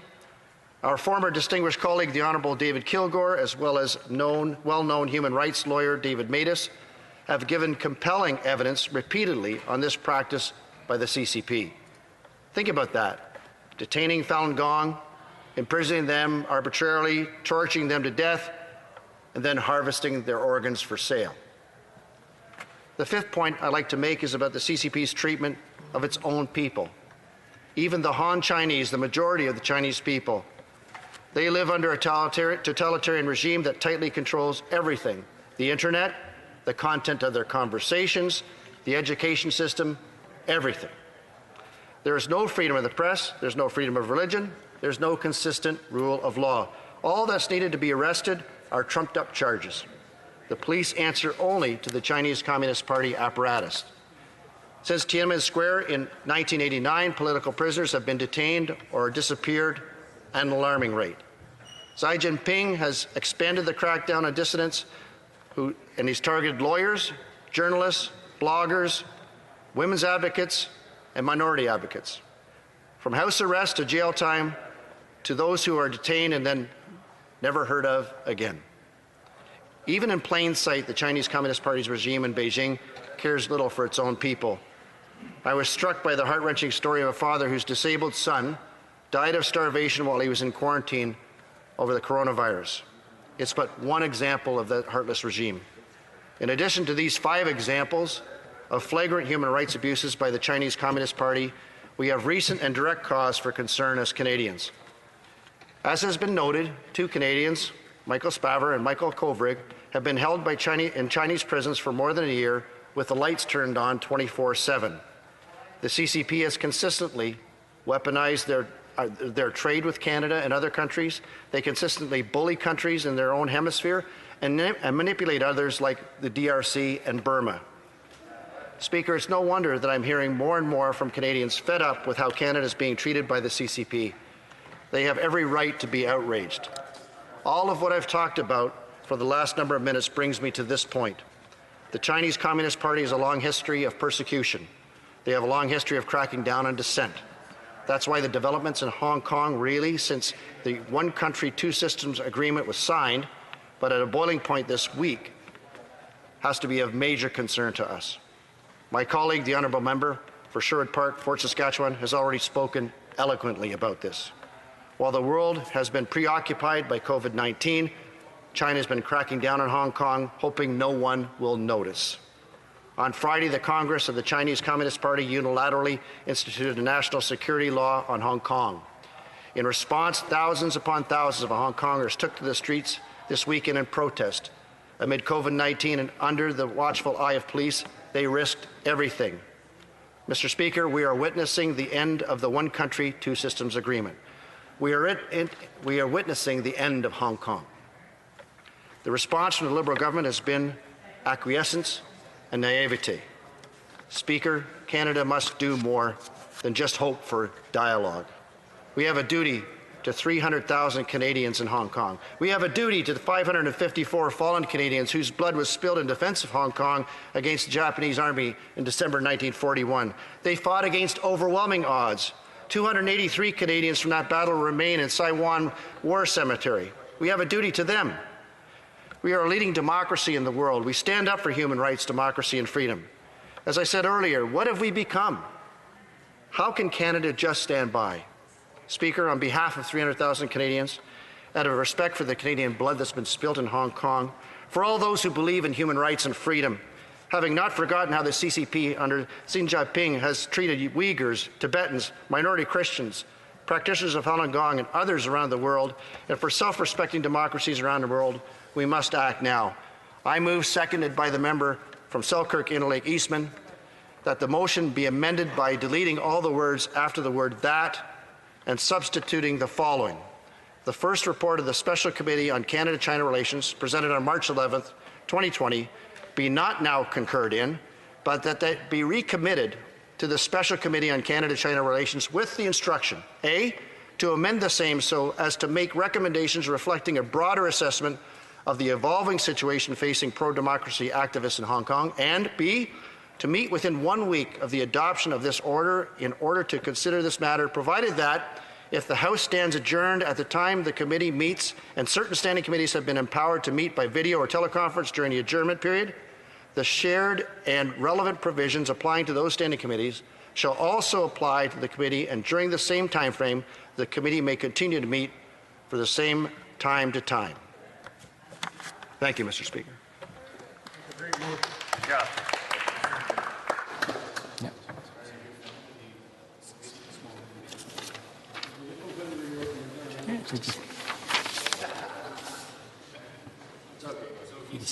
Meet for the same from Mr. Sweet, seconded by Mr. Bazan, moved that the motion be amended by deleting all the words after the word that and substituting the following. The first report of the Special Committee on Canada-China Relations, presented on March 11, 2020, be now concurred in, but that it be recommitted to the Special Committee on Canada-China Relations with instructions.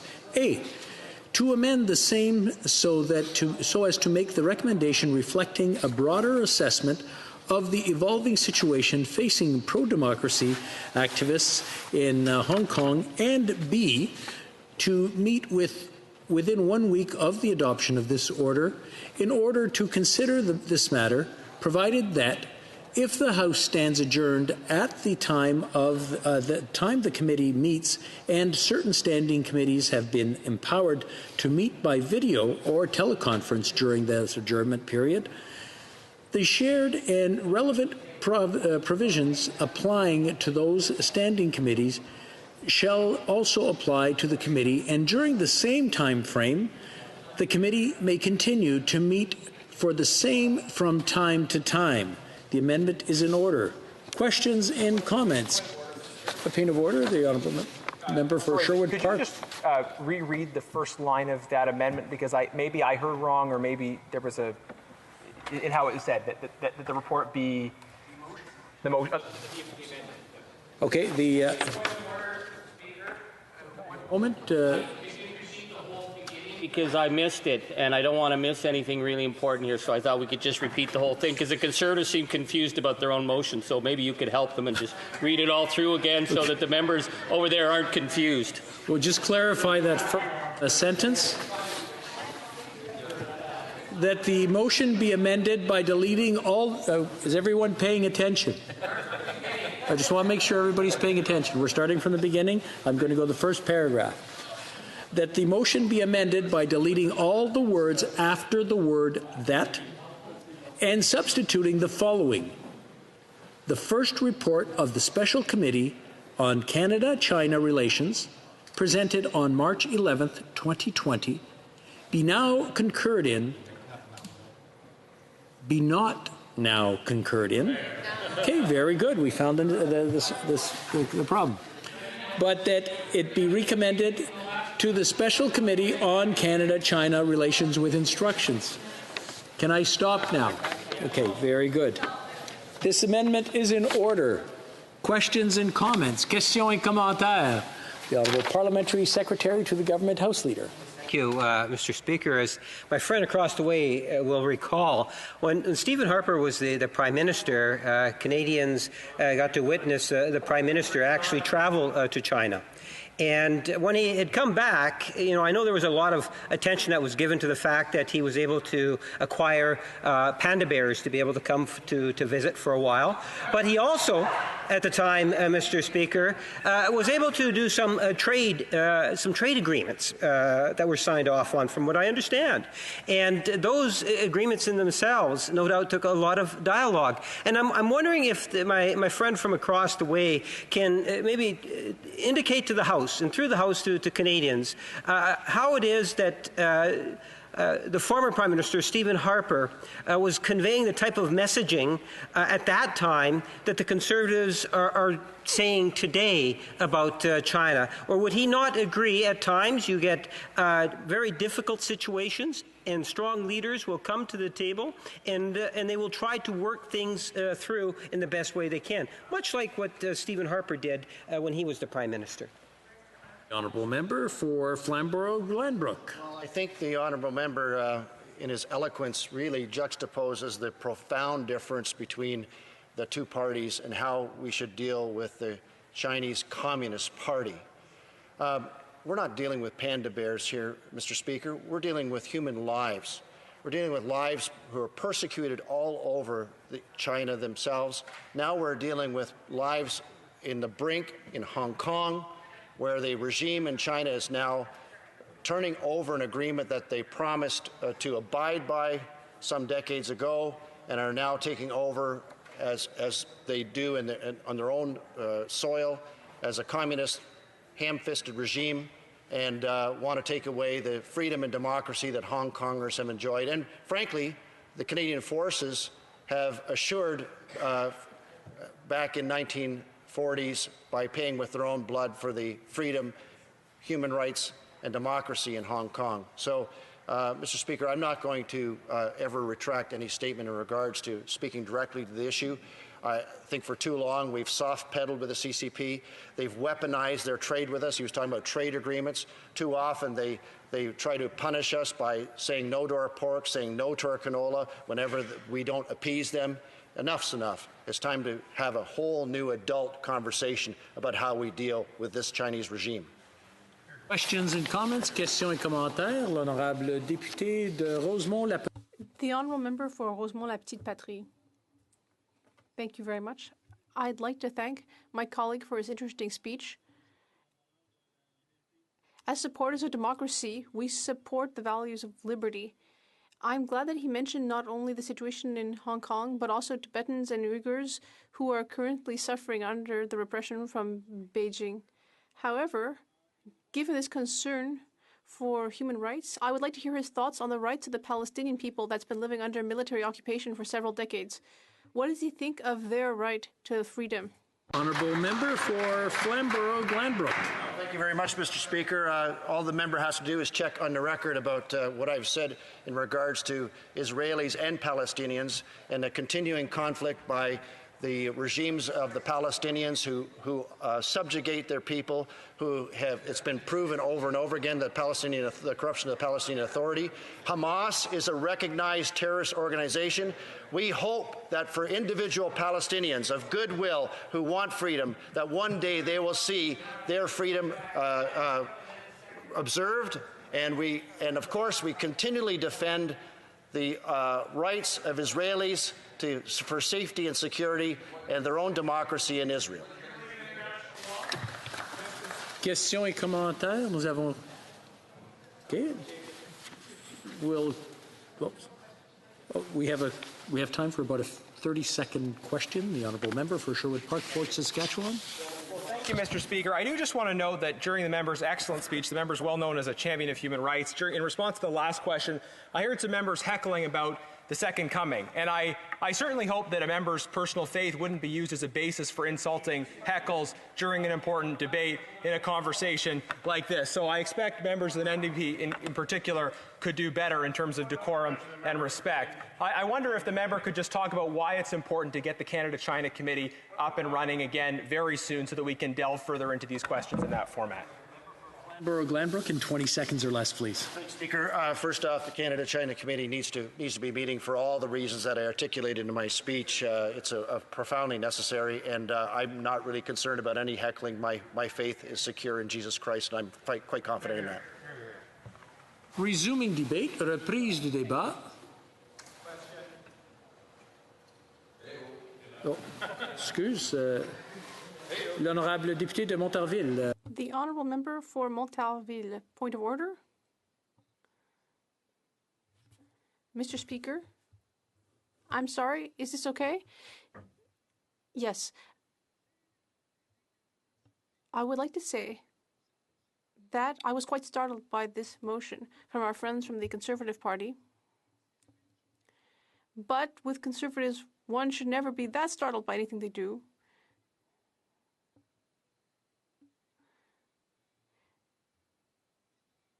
In fact, they've ultimately asked the government to prevent people from taking advantage of government measures, and they've taken advantage of this to push their point. And I see that after this kind of behavior, we shouldn't be surprised by anything. If I look at this motion closely, well, at first glance, there doesn't seem to be much to criticize in it. These last few months, Mr. Speaker, we've all seen the repression that the Chinese authorities have placed on the pro-democracy movement in Hong Kong. We were all disturbed by this.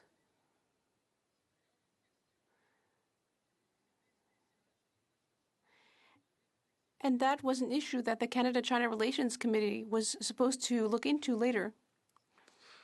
But that was before this pandemic started. However, the intention was there to consider the situation in Hong Kong.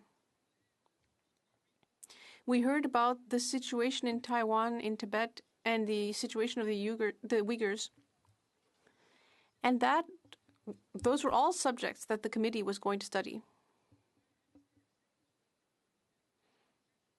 So to ignore that the committee was going to study these questions shows a certain level of intellectual dishonesty, Mr. Speaker.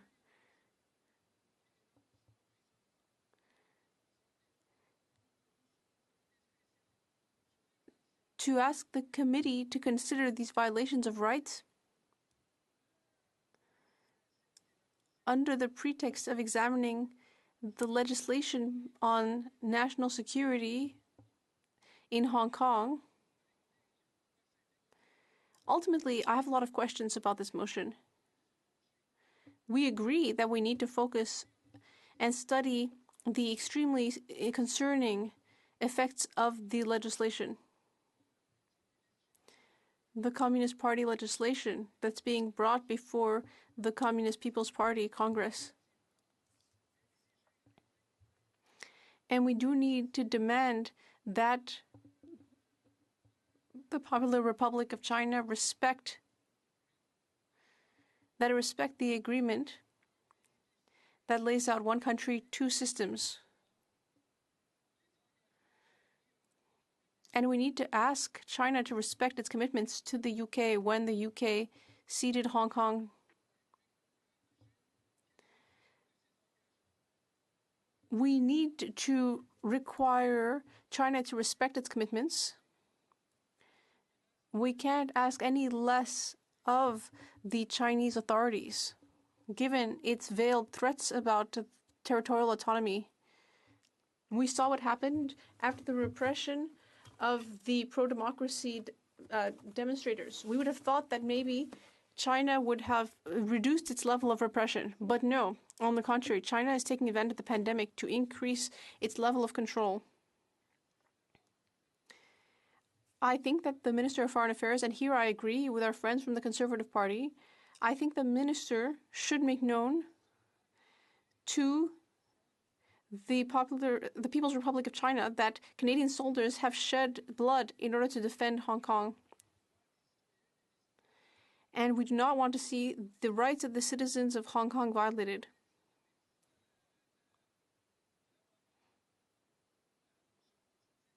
But if we look at this motion here, Like the December motion that created the Canada-China Committee, this amendment proposed to the motion on the committee report ultimately, this amendment shows crude partisanship. The Conservatives aren't even hiding in their speeches that their only goal is to make the Liberal government look bad. Another thing. This motion seems to be motivated by a clear ideological bias. What would the Conservatives say about the objectives that were clearly announced by the Israeli government to annex additional Palestinian territory? All the various areas north of the Dead Sea, for example. Yes, this is related. This is related. Because when you have order,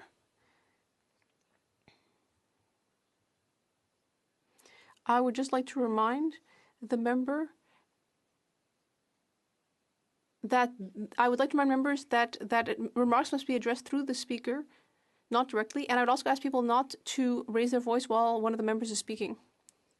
Yes, this is related, because when you're talking about human rights, that doesn't just apply when it's something that you approve of ideologically, because there are violations of human rights elsewhere in the world too.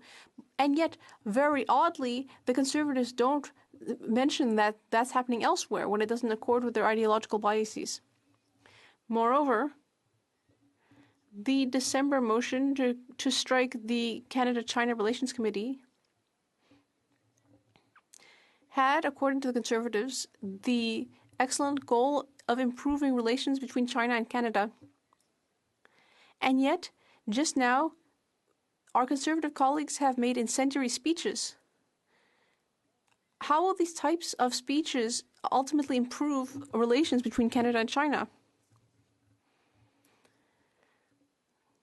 I have some serious questions about the motivations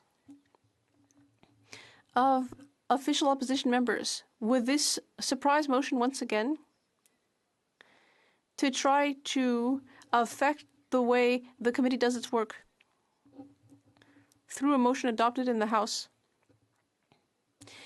That was a stratagem they used in December, and now they're doing it again today. I agree that the subcommittee should study the violations of human rights in Hong Kong, as well as violations of human rights in Xinjiang and the tense relationship with Taiwan, as well as the situation of Tibet. But those were subjects that the committee was already going to study. So why this spectacle today? We were going to look at those topics anyway.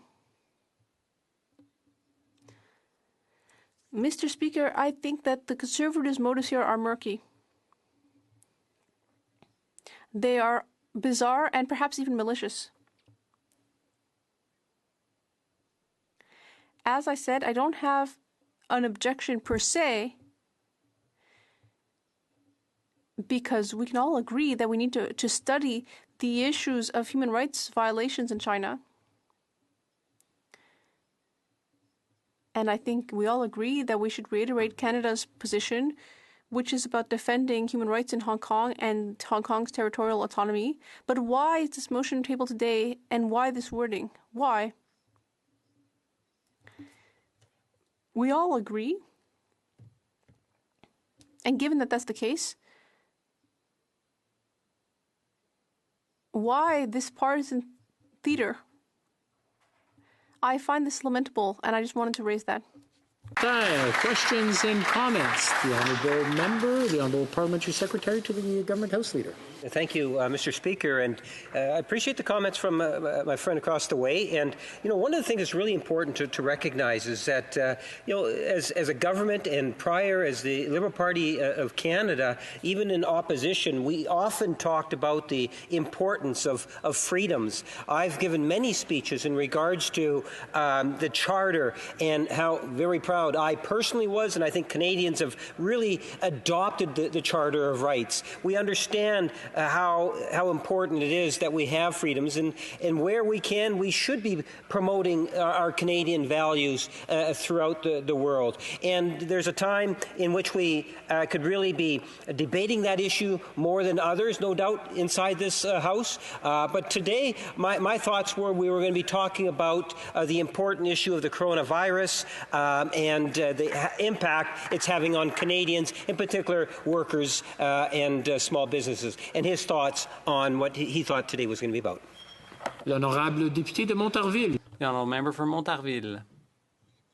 One of the problems, Mr. Speaker, with the negotiations over the past few days about the formula this House is going to use in the coming days and weeks is that the question was whether the debate should only have to do with COVID-19, only with the current situation. But the fact is the world is still turning round and round, Mr. Speaker. There are other concerns that warrant our attention. So I understand what our colleague is saying, but that's the whole point of the discussion, the negotiations we've been having about what form the House should take from here on. Should parliamentarians have the freedom to raise other issues? Or should we only discuss the fight against COVID-19, against the pandemic? So I understand what my colleague is saying, and I fully agree. Full importance should be given to the current crisis. There have been thousands of deaths in Canada, and it's a tragedy. So we have to combine. We have to control the spread of this disease to limit the number of deaths. But that should not prevent MPs from raising other important issues. The people in Hong Kong who are currently going through a situation of oppression, they find what they're going through these days is at least as important as the pandemic.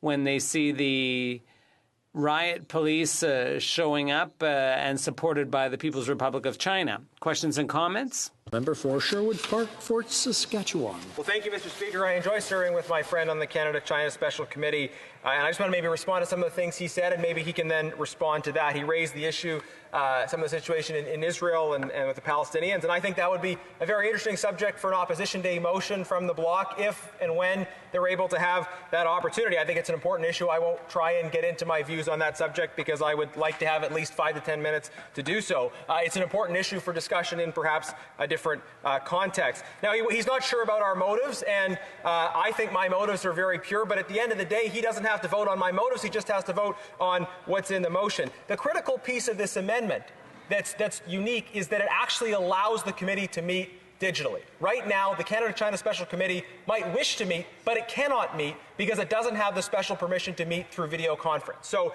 if the members support this amendment, they will be empowering the committee to undertake its important work, but to do so using video conferencing. So if he thinks the committee should be able to get back to work and meet remotely, given how critical the Canada-China relationship is in the midst of all the things that are going on, then I suggest he support the amendment to allow that to happen. Le député de Montarville. The honourable member for Montarville. Mr. Speaker, I'd like to commend my colleague's comments in what he said after what I said. I was expecting him to make this presentation in his speech about the committee report. As I said, there's no objection in substance. It's the form that's problematic to me, the form. The speeches you made in the last few moments were certainly impassioned, but my question is straightforward. What good is a special committee on Canada-China relations if the findings are already written? And that's the problem. You seem to have already decided what the recommendations of that committee should be. So if what we hear doesn't matter and you've already got your mind made up, well, then what's the point? So, as I said, in substance, I fully agree. But what's going on right now is very concerning, and we can't remain silent about it. If the committee is to be allowed to resume its work, I would certainly be up for it. And I'm concerned that the Foreign Affairs Committee still hasn't been authorized to sit, just as I'm concerned about the Special Committee on Canada-China relations. So if the committee is to be put back on the rails, then no problem. But the problem is, I don't know why you want that work resumed so badly unless it's to play political games that I'm not interested in, because my goal is truly to find ways together to improve relations between the People's Republic of China and Canada. Those relations have suffered under the Liberal government in recent years, but what you're talking about doesn't appear to be improving anything, in my view. Questions and comments? Comments. L'honorable député de Rosemont. The honourable member for Rosemont-la-Petite-Patrie. Thank you, Mr. Speaker, and I'd like to thank my colleague from Montarville for his speech. I think we can agree that we're all in solidarity with the demonstrators in Hong Kong, and as well as for the Uyghurs and the Tibetans.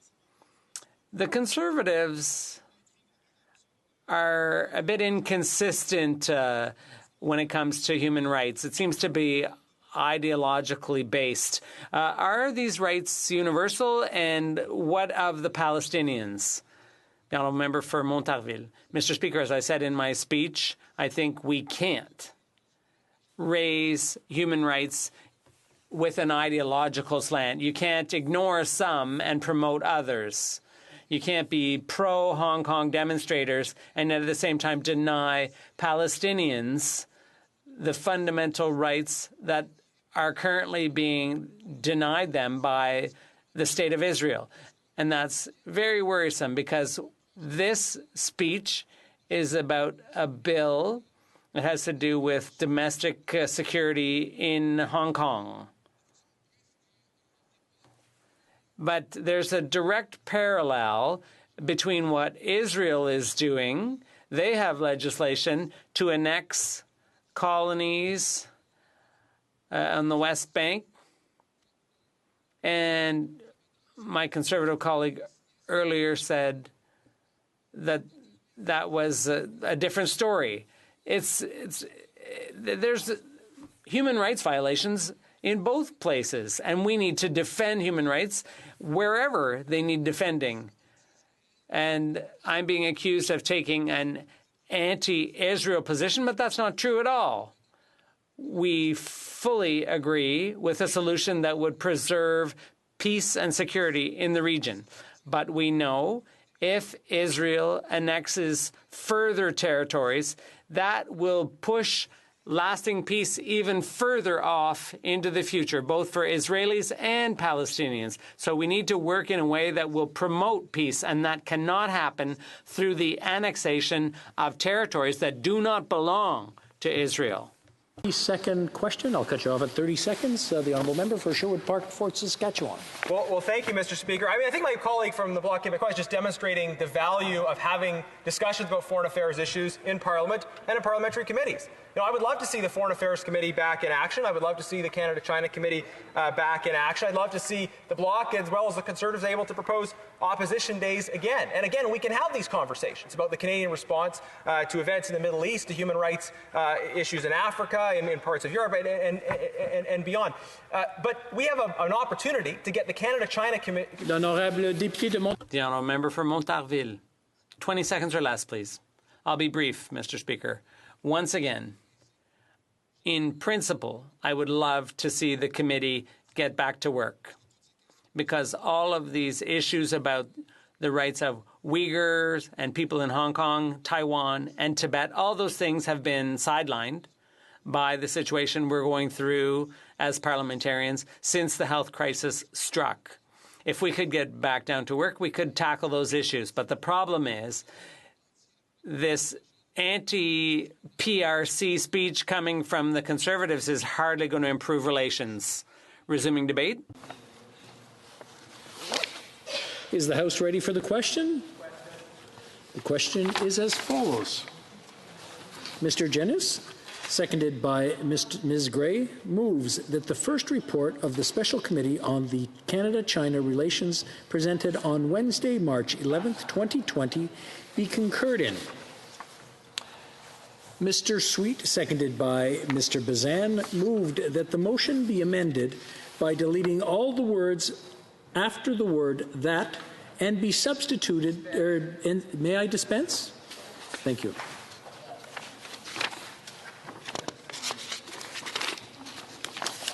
Is it the pleasure of the House to adopt the amendments?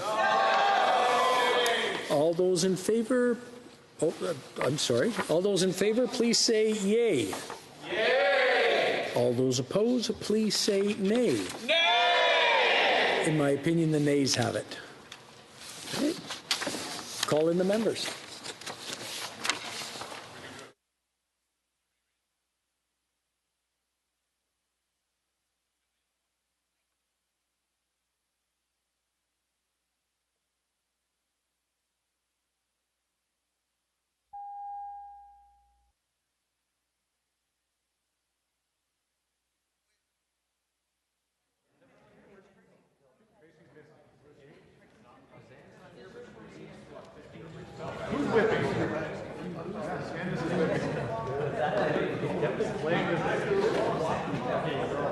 Okay, there's coming.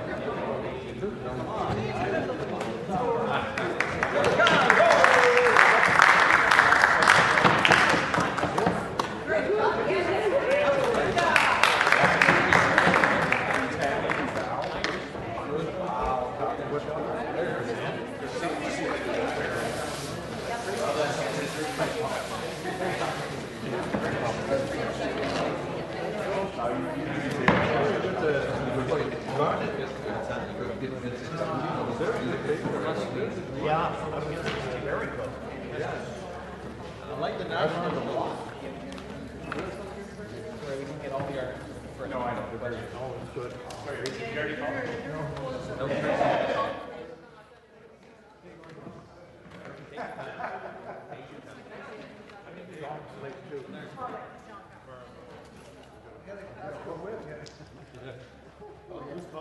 Thank you.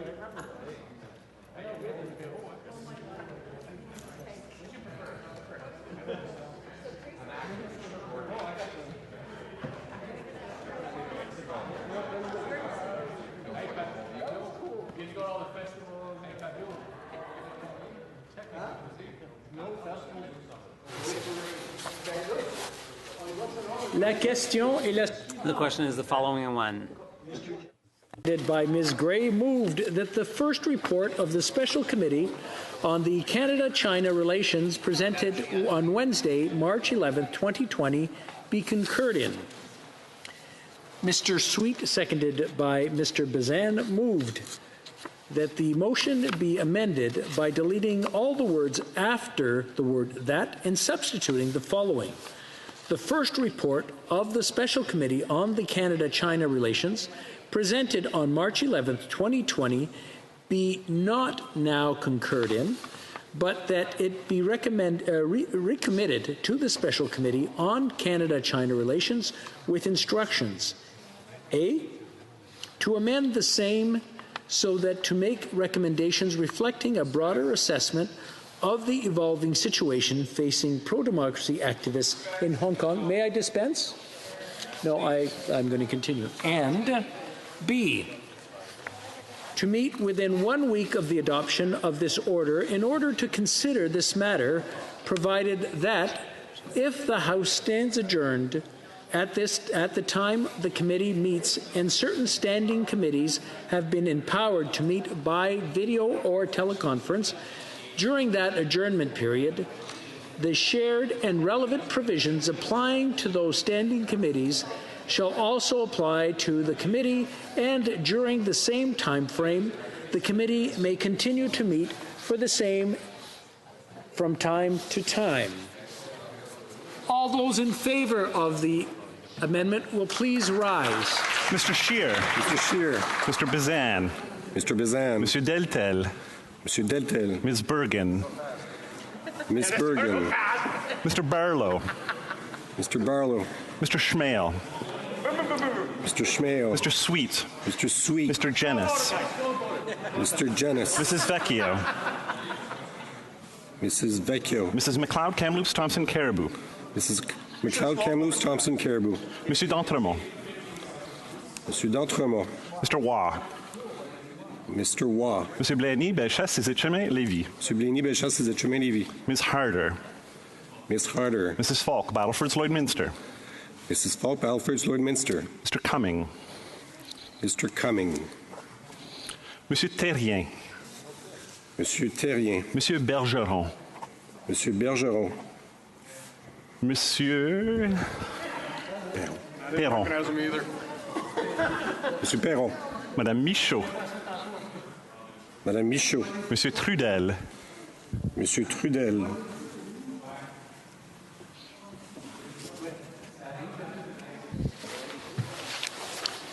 Que tous ceux qui s'opposent. All those opposed to the motion will please rise.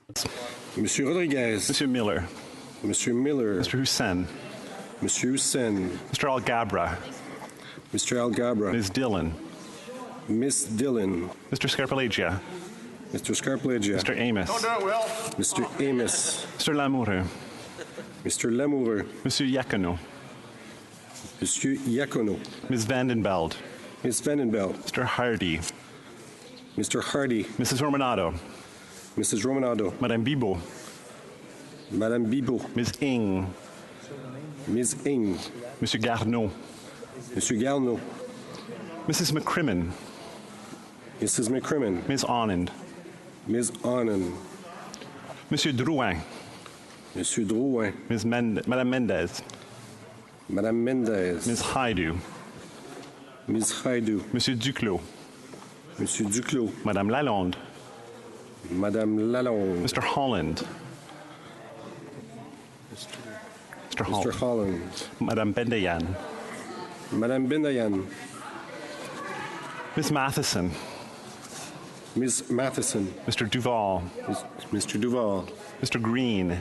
Mr. Green. Mr. Angus. Mr. Angus. Mrs. Atwin. Mrs. Atwin.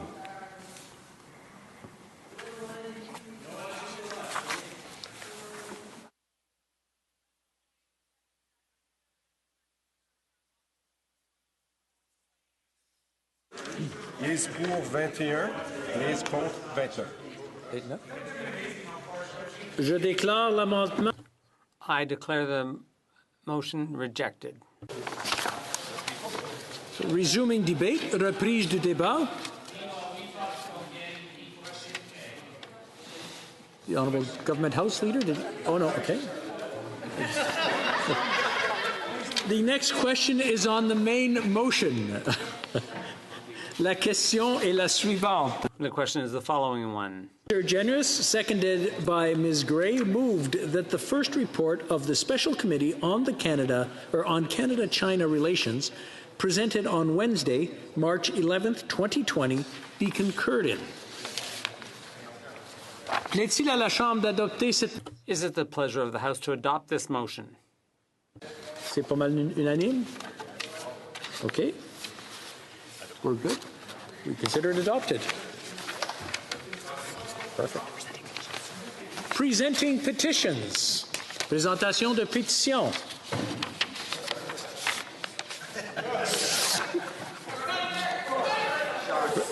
The Honourable Member for Sherwood Park, Fort Saskatchewan. Thank you very much, Mr. Speaker. I'm pleased to be tabling two petitions today. The first is with respect to Bill S-204, currently before the Senate. It deals with forced organ harvesting and trafficking. It would make it a criminal offense for someone to go abroad to receive an organ without consent. It would also make someone inadmissible to Canada if they had been involved in forced organ harvesting and trafficking. Petitioners are in support of that piece of legislation. The second petition has been brought to me by the Pakistani Christian community, raising concerns about the blasphemy law in Pakistan and the perverse impact that particularly has on minorities, also highlighting the plight of various asylum seekers, many from the Pakistani Christian community, and there are other communities as well, asylum seekers that are in very challenging conditions in Thailand right now. And we know that these kinds of human rights situations can often be exacerbated in the context of COVID-19, especially those who are in detention. So petitioners encourage members of the House to remain engaged with human rights issues, in particular with these issues in Pakistan and in Thailand. Thank you. I want to remind the honourable members to sign the back of their petition and present it to the table themselves. Unfortunately, we don't have the pages here with us for safety reasons with COVID-19. Presenting petitions. Présentation de pétitions.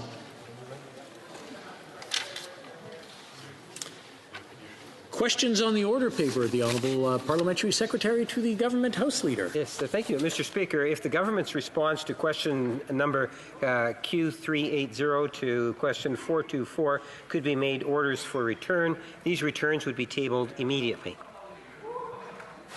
Is it the pleasure of the House that the aforementioned questions be made orders for return and that they be tabled immediately? Agreed and so ordered. The Honourable Parliamentary Secretary. And finally, Mr. Speaker, I would ask that all questions be allowed to stand at this time, please. Agreed? Agreed and so ordered. Orders of the day. Government orders, government bills, government business, number 7, resuming consideration of motion standing in the name of the Leader of the Government in the House of Commons, business of the House and its committees. Resuming debate, the Honourable Leader of the Opposition. Thank you very much, Mr. Speaker. I believe just before question period I was talking about the effect of all the accumulated debt, and I'd like to go back to that, but I just wanted to touch on a few things that came up out of question period and in the debate that we've just had today. Obviously, as it relates to the global reaction to the coronavirus, COVID-19, there are a lot of questions about the role of the Communist government of China, how they suppressed information in the early days, how they punished whistleblowers, doctors who were uploading videos, warning the world about the dangers of this virus, have suddenly disappeared. Those are people's spouses, brothers, sisters, children. They're gone. We know what happens to people who disappear in communist countries, Mr. Speaker, and we can only hope and pray that those individuals will be unharmed and freed soon. But what happened today in question period was very, very upsetting. I put it to the Prime Minister several times that this would be an opportunity for him to condemn the actions of the Communist government of China, violating the rights and freedoms of the people of Hong Kong. Not to express concerns, not to issue a statement calling for a de-escalation, but calling out wrong as it exists, calling out evil as it exists. The refusal to do so diminishes and downplays the egregious attack on the rights and freedoms of the people of Hong Kong that the PRC has just engaged in. It makes it seem like this is like a normal dispute. You know, Canada raises concerns all the time about things that are going on around the world. Raising concern is a very polite diplomatic expression. But condemning the actions of the PRC is what is required to send a clear signal around the world that freedom-loving countries will stand together against this act, this aggressive act. The Prime Minister refused to do so. So, you know, the government talks a good game often, but when the chips are down, when real action is required, this is what we saw today. We had an opportunity to send a clear condemnation. That would also send a signal to the people of Hong Kong that they're not alone. And there are hundreds of thousands of Canadian citizens in Hong Kong who are now having their rights and freedoms infringed. They're looking to this government to be their voice, and this government failed to do so. So, Mr. Speaker, I hope that in the coming days, the pressure that the opposition party puts on the government will reluctantly force them to do the bad thing. We know that that is one thing they do pay attention to. They do pay attention. When public opinion starts to shift, the Liberals say, well, you didn't like our principles before, well, how about these ones? And they're now claiming that they have been raising some of these concerns about China. But let's not forget that for the past almost 5 years now, this government has pursued a policy of appeasement as it relates to the PRC. This Prime Minister went over to China in pursuit of a free trade deal. Despite the fact that many people were warning about a free trade deal with a country that has so many state-owned enterprises, that subsidizes, that uses state-owned companies to pursue the political goals of the government of China. Despite the fact that the companies who operate in China do not face the same environmental or labor standards as they do here, despite the fact that those companies are not subject to the same accountability and disclosure laws that we have in Canada. And of course, the Prime Minister, who was given a loving nickname of the Little Potato by the PRC, came home empty-handed, so even failed to achieve his own objective, which we disagree with the objective, so we're glad that he came home without a deal, but it still just displayed the level of respect that other world leaders have for this current Prime Minister. So we're going to keep it up, Mr. Speaker, but remember, they started out trying to pursue that free trade deal, and then along the way, the government of China put blocks on our exports. They blocked our canola exports. They've threatened to take similar action. All the while, 2 Canadian citizens are being held illegally. And you think this Prime Minister would do something?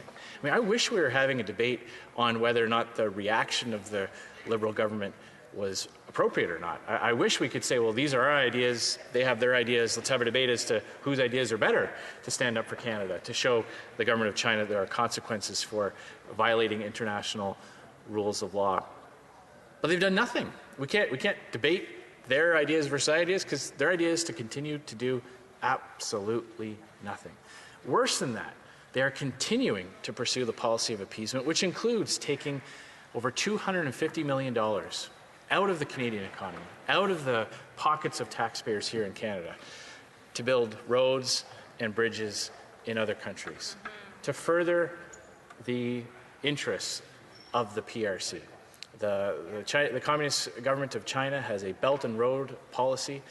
They are expanding their reach. They have a game plan that has been put to use where they build critical infrastructure in developing countries. When those countries face any kind of financial difficulty or are unable to pay, the government of China seizes those assets, and now they've got footholds in different regions around the world.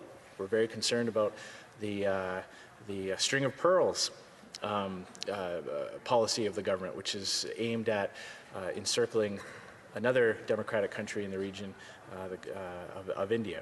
So, Mr. Speaker, we're going to keep up the pressure. We hope that the government will listen to us, but in the next election, there will be a clear contrast before the Canadian people.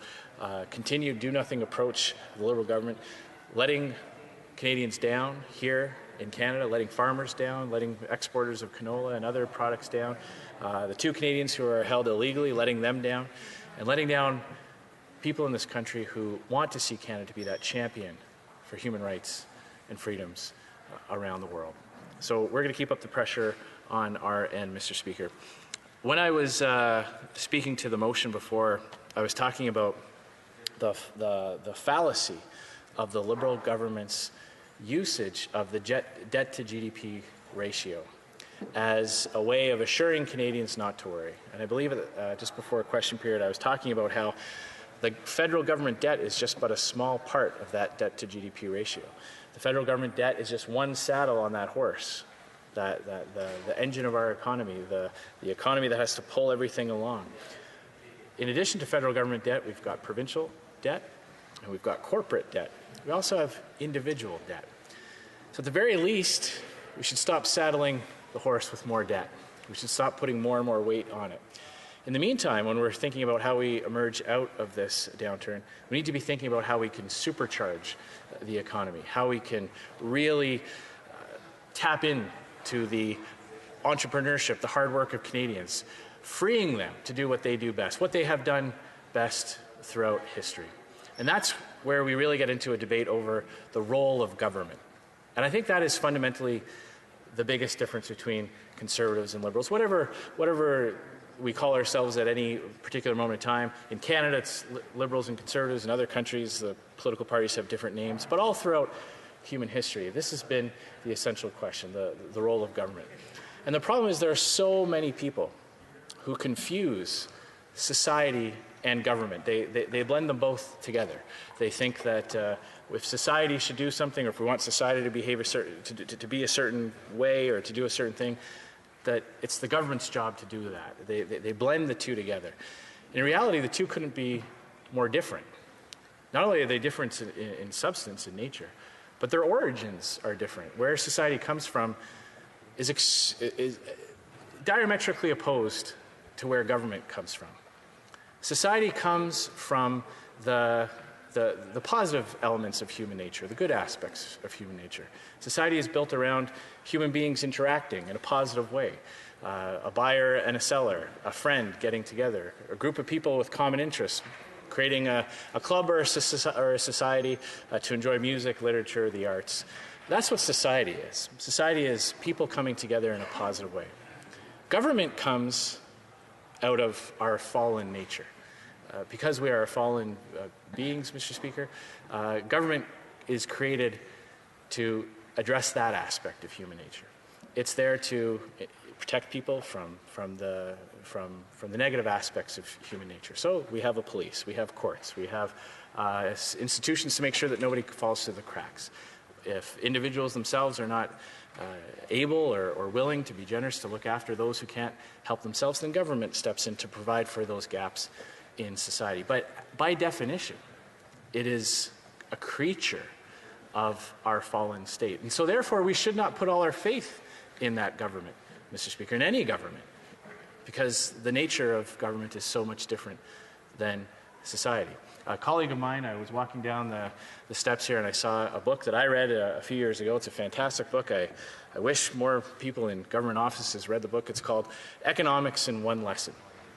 It's a fantastic book. I see some of my colleagues may have read it.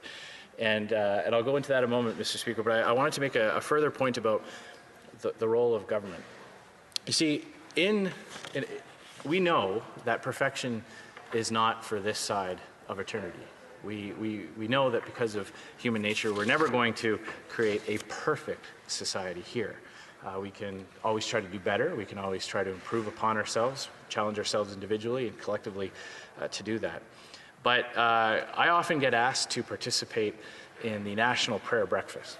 Now, I have, when I was Speaker, I enjoyed being the honorary chair of the National Prayer Breakfast and a leader of the opposition. I've been honored to participate as well. I used to always tell the organizers of the National Prayer Breakfast that there really is no bad time to pray. And the start for the National Prayer Breakfast was a 7 a.m. start. And I used to always make the point that, you could have a National Prayer afternoon tea. You could have a National Prayer brunch. We could even do this in the evening, a National Prayer cocktail hour. But they never took me up on my suggestions, Mr. Speaker. But when I was asked to give a bit of a talk this year, I found a passage in Scripture that I think best illustrates this point about the role of government and how government itself comes out of our inability to be perfect beings. That because of that, government is a necessary evil. And if we look at the first book of Samuel, chapter 8 to, I believe, the end of 18, we see that the Israelites ask the Lord for a king. They want to be like the other nations. They ask God to choose one of them to be king so that they can be like other countries and they will have all the majesty that comes with having a worldly king.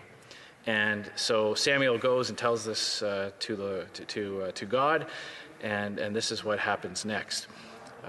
So this is first book of Samuel, chapter 8, verse 10. Samuel told all the words of the Lord to the people who were asking him for a king. He said, this is the Lord, "This is what the king who will reign over you will claim as his rights. He will take your sons and make them serve with his chariots and horses. They will run in front of his chariots. Some he will assign to be commanders of thousands and commanders of 50s, others to plow his ground and reap his harvest, and still others to make weapons of war and equipment for his chariots. He will take your daughters to be perfumers and cooks and bakers. He will take the best of your fields and vineyards and olive groves and give them to his attendants. He will take 1/10 of your grain and of your vintage and give it to his officials and attendants. He will take 1/10 of your flocks, and you yourselves will become his slaves. When that day comes, you will cry out for relief from the king you have chosen, but the Lord will not answer you in that day." Mr. Speaker, I would take 10%. I mean, that sounds like a steal.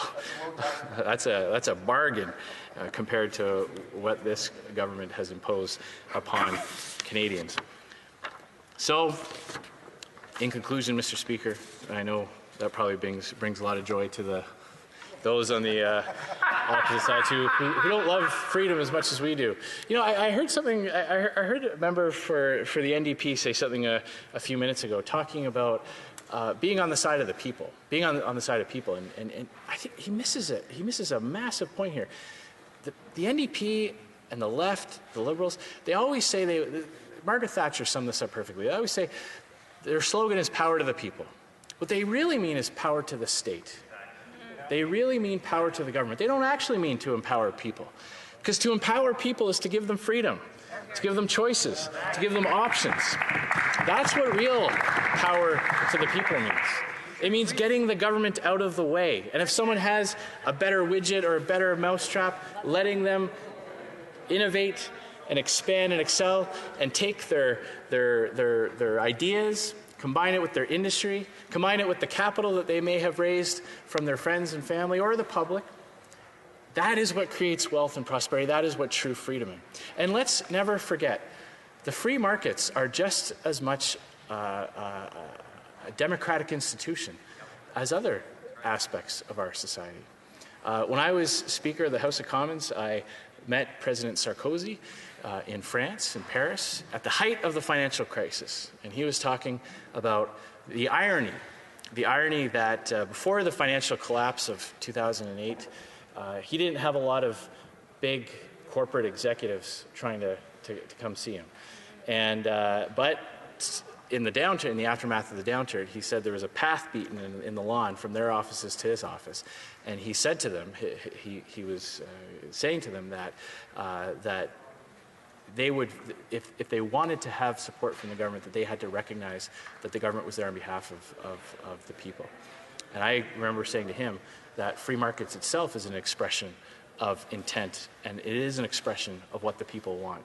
When people are free to choose for themselves, when they have the ability to go about their business with minimal government impact, that allows people to express themselves in many different ways. So that's what we've lost in this country, Mr. Speaker. The Liberals are so good at forcing the conversation that always includes an expansion of government control and government power. We've seen it time and time again. There's a great quote in a movie that I'm very fond of, The Usual Suspects, Kevin Spacey. And there's a line near the end of the movie where he says, the greatest trick the devil ever played on people is convincing them that he doesn't exist. And there's kind of a parallel to big government Liberals, Mr. Speaker. They trick people into thinking that once the government provides a good or a service, that if the government didn't provide it, it wouldn't get done. But we know the history of human beings is exactly the opposite of that. It's almost always the case that society comes up with solutions to these challenges. And then government comes along, gets in the way, taxes it, regulates it, until the point where they have to step in many situations, and then they tell people, well, if government wasn't doing it, it would never get done. We know that's not true, Mr. Speaker. When you look back at the course of human history, look at the quality of life we have today. And I ask my colleagues a question. Where would they rather live at any other time in human history? Was there ever a time when every single human being had it so good You know, the ability to get fresh fruits and vegetables in the winter, the ability to communicate with people around the world instantaneously, modern medicine curing diseases that took out millions of people just 2 or 3 generations ago. My wife's grandmother is still alive, Mr. Speaker, and she will tell stories about digging a hole in their backyard, putting a block of ice on a little shelf, and that is where they would store their fruits and vegetables for as long as it would last. In the winter, almost everything was pickled or preserved. That was their quality of life. I can speak to someone who lived that lifestyle just a short while ago. But because of free market capitalism, we have seen a massive expanse, a massive increase in the quality of life. And that's what Conservatives will be arguing for in the future to get us out of the negative consequences of this pandemic. Under our previous Conservative government, Mr. Speaker, when we adopted a low tax strategy, we went in, we lowered taxes every way the government collected it. We left more and more money in the economy. We had a one-for-one rule for government regulations so that these rules that are drawn up in boardrooms in Ottawa that have to apply all across the country, that many of which are outdated or duplicates of provincial regulations, we had a one-for-one rule so that every new regulation that came in, one had to go out to prune the growth of government, to leave more of our economy to the free market. We invested, yes, in critical infrastructure that had the potential and did open up new markets, bridges, roads, ports, all across the country. There are concrete examples of our governments, our previous Conservative governments, strategic investments to maximize the growth that would come along with the tax cuts and with the reduction in regulations. Now, what about the results, Mr. Speaker? Well, under our previous Conservative government, the number of children living in poverty fell by 31%, the biggest reduction on record. Our tax cuts helped lower income Canadians. In fact, the parliamentary budget officer and financial experts agree that the overwhelming beneficiary of our economic policy were low-income Canadians. The real median wage went up, Mr. Speaker, by 8.6%, and 12% for women, meaning a person earning a median income saw an increase of over $3,800. Under the current Liberal government, wages have barely budged, up just 2%. So what does that say about their economic policies? And that's one of the biggest problems about this government. They hurt the very people that they claim that they try to help. That's always the problem with big government leftist programs. Their carbon tax. Not only did emissions go up under a program that was supposed to reduce them, but it hurts rural people the most and people on lower income. Canceling popular tax credits made it harder for parents to keep their children in activities and sports. After their first changes to the tax code, the richest Canadians actually ended up paying less. He's raised CPP premiums. That's a payroll tax, Mr. Speaker. And the percentage of that increase hits those on lower incomes more than it hits those on higher incomes because of the ceiling on CPP taxable benefits. Remember his attack on small business owners. I heard from so many women entrepreneurs who said that every legitimate tax tool that they were trying to use to grow their business or take over from a family, it demonized them. He called them the Prime Minister called them tax cheats. And of course, all that borrowed money comes with a massive cost. So this is the difference between the two approaches, Mr. Speaker. One, on the Conservative side, where we put our faith in people, recognizing that society is bigger than government. And I hope members opposite can appreciate this. Look at the calamity that has happened with just 3 months worth of a lockdown in Canada. Look at the economic consequences. I hope that allows them to realize that no amount of government spending can ever replace the power of the free market private sector in this country or anywhere else around the world, Mr. Speaker. So, as history has proved time and time again, freedom, liberty, and democratic government are the surest path to prosperity. Now, in the days ahead, other opposition parties may want to shirk their duties, Mr. Speaker. My colleagues and I were elected to do a job, and we're going to continue doing that. Remember the first time this House came together after March 15th. The very first thing these Liberals tried to do, Mr. Speaker, was effectively sideline Parliament, giving themselves unprecedented powers to tax and to borrow and to spend. No other government in Canadian history had tried to do what these Liberals did. And their reaction when they got caught was so telling. They said, oh, that's fine, you know, that's how this is supposed to work. We're supposed to try to do unprecedented power grabs, and you can wrap our knuckles, and we'll come out with a compromise that gives us maybe not everything we're asking for, but more than we had before. They use these crises to benefit themselves politically. And that's what they're doing again today, Mr. Speaker.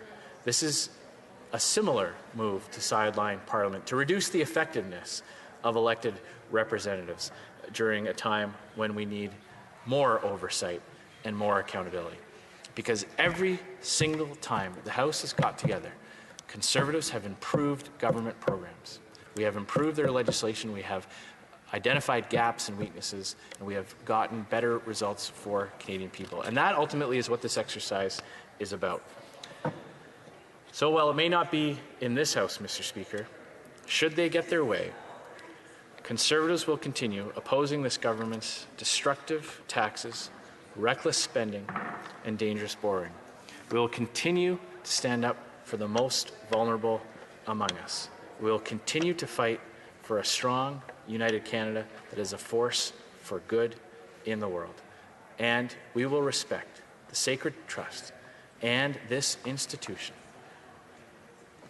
We will work on behalf of Canadians, and we will do everything we can to defend this democratic institution that has served this country so well through so many challenges in the past. Thank you very much, Mr. Speaker. Merci beaucoup. Questions and comments. Questions et commentaires. The honourable member for Mississauga Centre. Thank you very much, Mr. Speaker. I almost enjoyed the Leader of the Opposition speech when his philosophical meandering. It felt like almost a farewell speech, but it was really interesting. However, I want to get back to the point. I agree with him. Parliament is an essential service for Canadians. And one of the first committees that convened under the pandemic was the Procedures and House Affairs Committee. And we and my colleagues worked and consulted experts and presented a report that outlines a roadmap for Parliament to be fully functional. So my question to the opposition leader, how does he reconcile, on the one hand, he's saying, no, we don't want 338 MPs here. On the other, but we're not willing to consider any other option. So how does he suggest all MPs have the ability to vote if Parliament is fully functional without asking all MPs to be here? The Honourable Leader of the Opposition. Well, Mr. Speaker, the Honourable Member raises an issue that we had identified as early as April as one of the things that we could all be working together to solve if we agreed on the principle of Parliament sitting. We could have spent the last few weeks, instead of arguing as to whether or not Parliament should sit, we should say, yes, we will sit. Now, how do we tackle that? How do we make sure that someone who can't come to Ottawa because of a health concern or because of travel concern, but we haven't been doing that.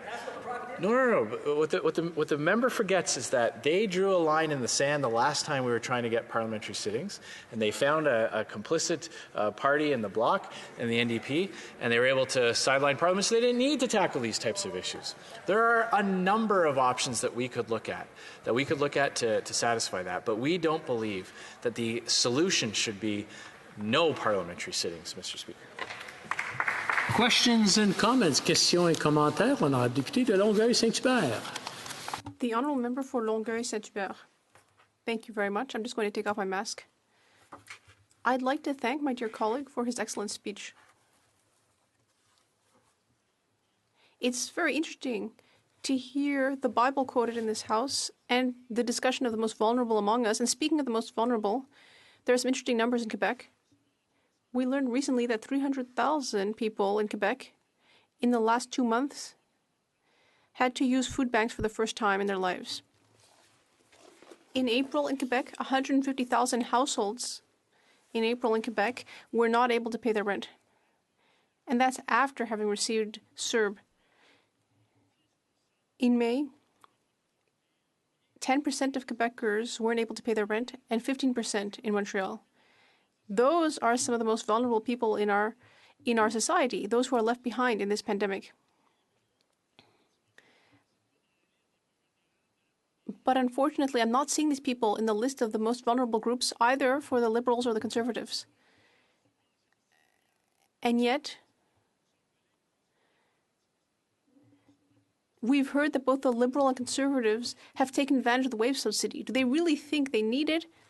Premièrement, Monsieur le Président. The Honourable Leader of the Opposition. I am not going to listen to what I'm being told by a member of a party that has fought to keep its subsidy.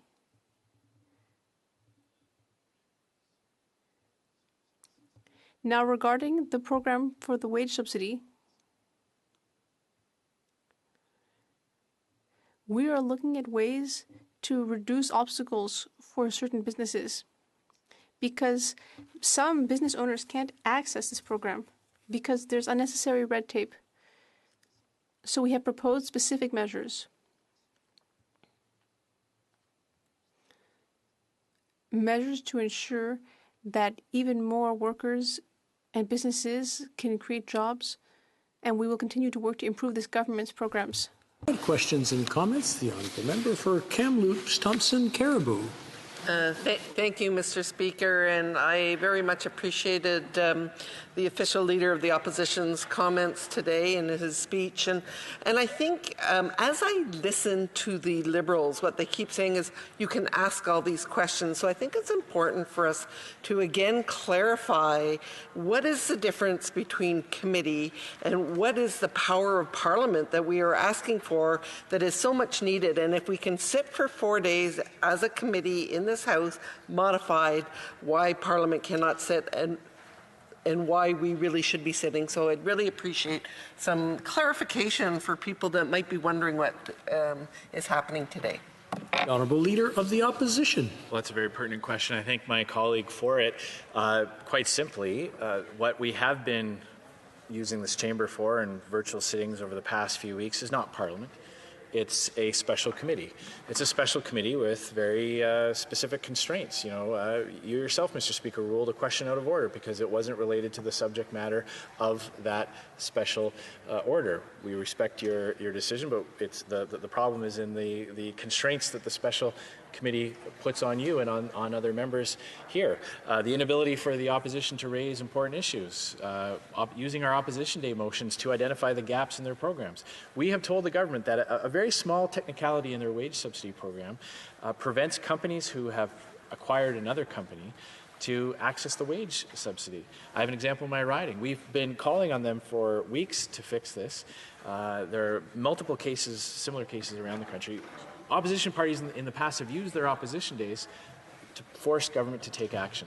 The reason why we have a Canada-China committee is because of an opposition day motion. The reason why the Auditor General is going to audit this government's infrastructure programs is because of an opposition day motion. Questions on the order paper provide us with vital information to understand the blunders that this government made in the early days of this pandemic. And the Canadian people have a right to know all that. So again, if we can meet here, if 50 of us can come in this chamber and participate in a committee of the whole, why can't 50 of us come here and participate in a way that respects public health guidelines and fully brings back the powers that Parliament should have during this pandemic? Questions and comments. Questions et commentaires. The Honourable Member for Timmins, James Bay. Thank you, Mr. Speaker. I've known my colleague for many years, and I've never heard him speak as long.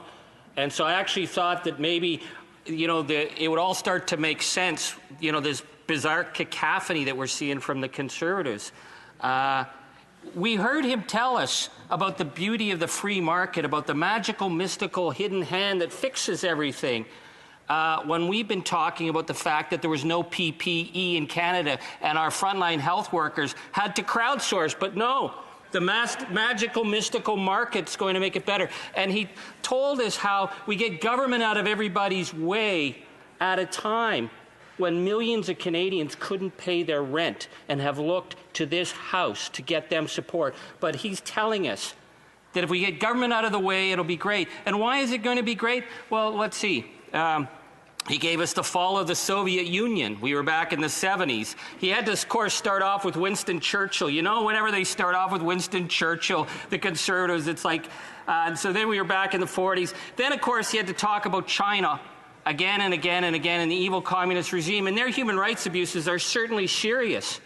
But we had to send in the army into the for-profit home cares to keep our seniors alive, and we heard nothing from them about what's happening to our seniors.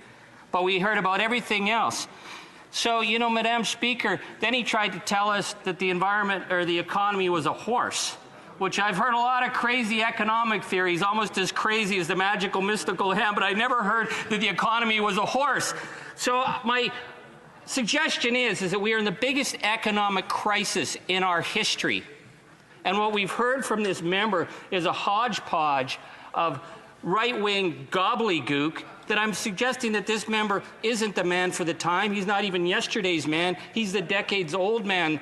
So I know he doesn't have a long time left, but he had a long time to speak. I thought he would have at least given us some kind of coherent explanation of the bizarre strategy of the Conservatives to deny action on fighting to get decent help for people in the middle of this crisis.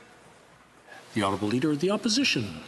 Well, Mr. Speaker, I know it drives the Honourable Member crazy when Conservatives quote Margaret Thatcher and Winston Churchill and Adam Smith. I know it does. I know, and I have no doubt that you know he's hearkening back to decades-old arguments. The fact is, in those decades-old arguments, he would be arguing on the side of the Soviets. It's his economic policies that create the breadlines, Mr. Speaker. It's his economic policies. Every country that has instituted the policies that this member advocates for creates untold misery on their population. And those people who can flee the countries that this member idolizes, Mr. Speaker. And as for yesterday's man, Mr. Speaker, it is true. Our party will select a new leader soon, and we will support that new leader. And I will say this member used to be a lot closer to the Speaker's chair, but after the last election, because of the policies they were advocating for, they are now the fourth party in this chamber, Mr. Speaker.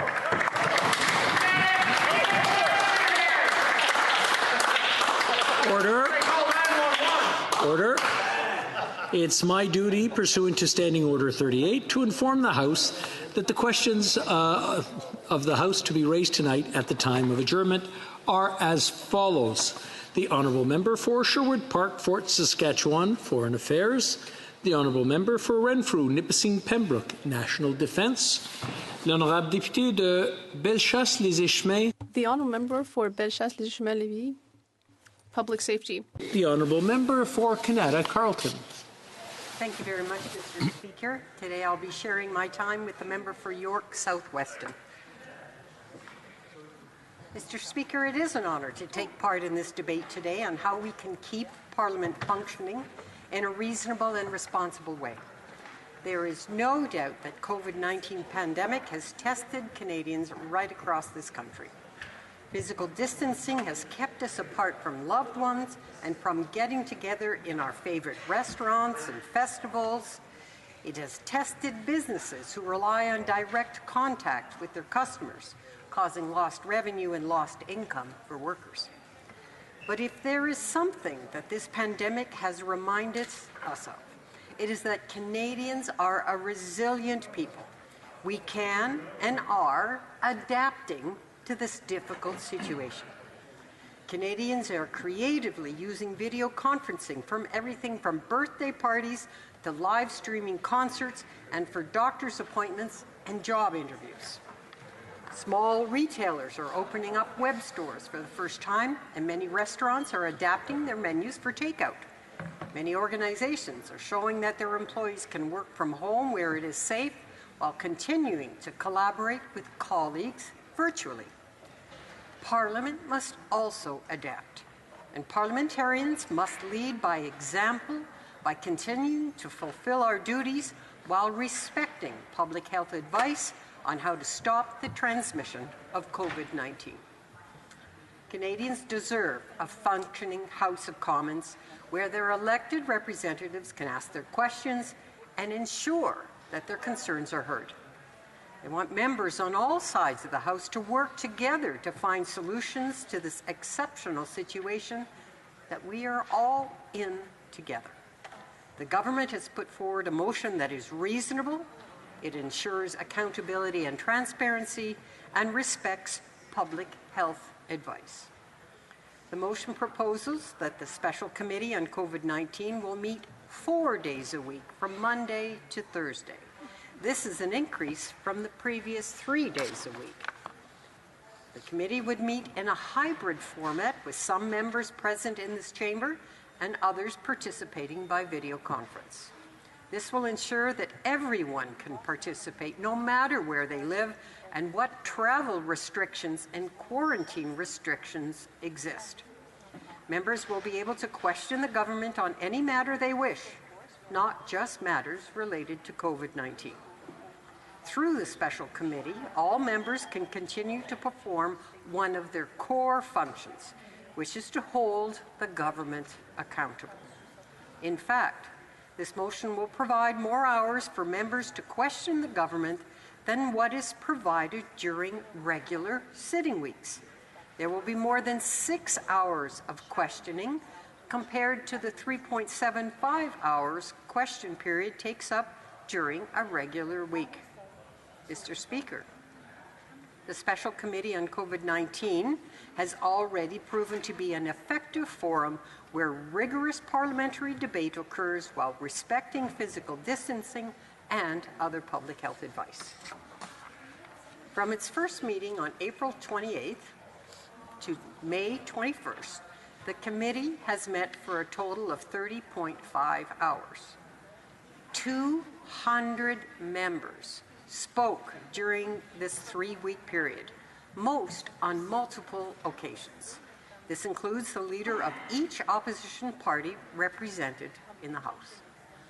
Under this proposal, important parliamentary business can also be transacted when the Special Committee on COVID-19 meets. Ministers and members can make statements and present petitions on behalf of their constituents. The government will continue to table documents such as annual reports, which is an important source of transparency. To provide for parliamentary debate and approval of the funding for government initiatives and operations, the motion scheduled a 4-hour debate on any supplementary estimates and a vote on June the 17th of 2020. As the pandemic continues, the government recognizes that it may need to continue to put forward for consideration by this House emergency legislation to get Canadians the help and support they urgently need. For this reason, the motion will continue to allow the House to be recalled on Wednesday to consider additional measures to address the pandemic.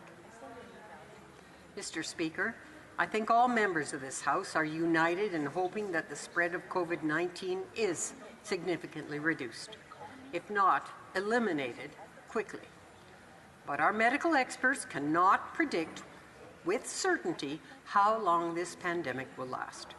We do know that the adverse economic impacts caused by the pandemic are likely to continue for some time.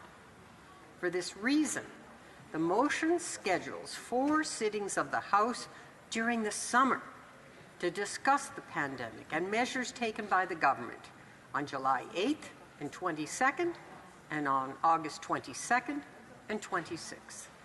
On these days, members may question ministers for up to 95 minutes on any matter, followed by a 2-hour and 20-minute take-note debate on the pandemic. Aside from receiving messages about bills passed by the Senate and royal assent, the House has not met during July and August in decades. However, 2020 is an exceptional year requiring exceptional measures. As all members of this House know, standing committees are where we conduct the most detailed examination of public policy and other issues of importance to members and to Canadians. They play a vital role in the oversight of government initiatives.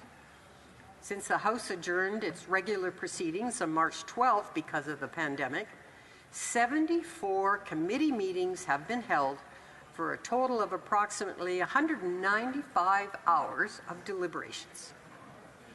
As the government maintains a specific focus on helping Canadians get through this pandemic, the motion will provide for 9 standing committees to study and report on COVID-19 issues and the government's response to it. They may also choose to study and report on any other issue they wish with their normal powers. This includes the 8 standing committees that have been meeting over the past few weeks, as well as the Standing Committee on Fisheries and Oceans. When studying COVID-19 issues, committees will have expanded powers to receive evidence that might otherwise exceed their mandate. Committee members will attend and witnesses will participate in meetings by either video conference or teleconference, allowing for the safe conduct of meetings. Mr. Speaker, Canadians have been learning how to effectively use video conferencing. So too have members of Parliament. Technology is not perfect, and our standing orders were not designed with video conferencing in mind.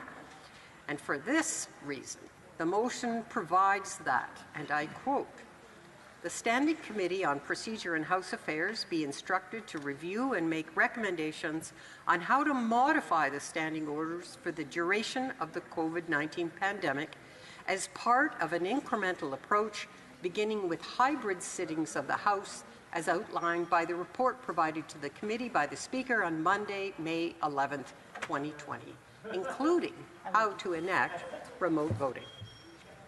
The great work of our colleagues on the Procedure and House Affairs Committee is helping our Parliament to modernize in a thoughtful, incremental way.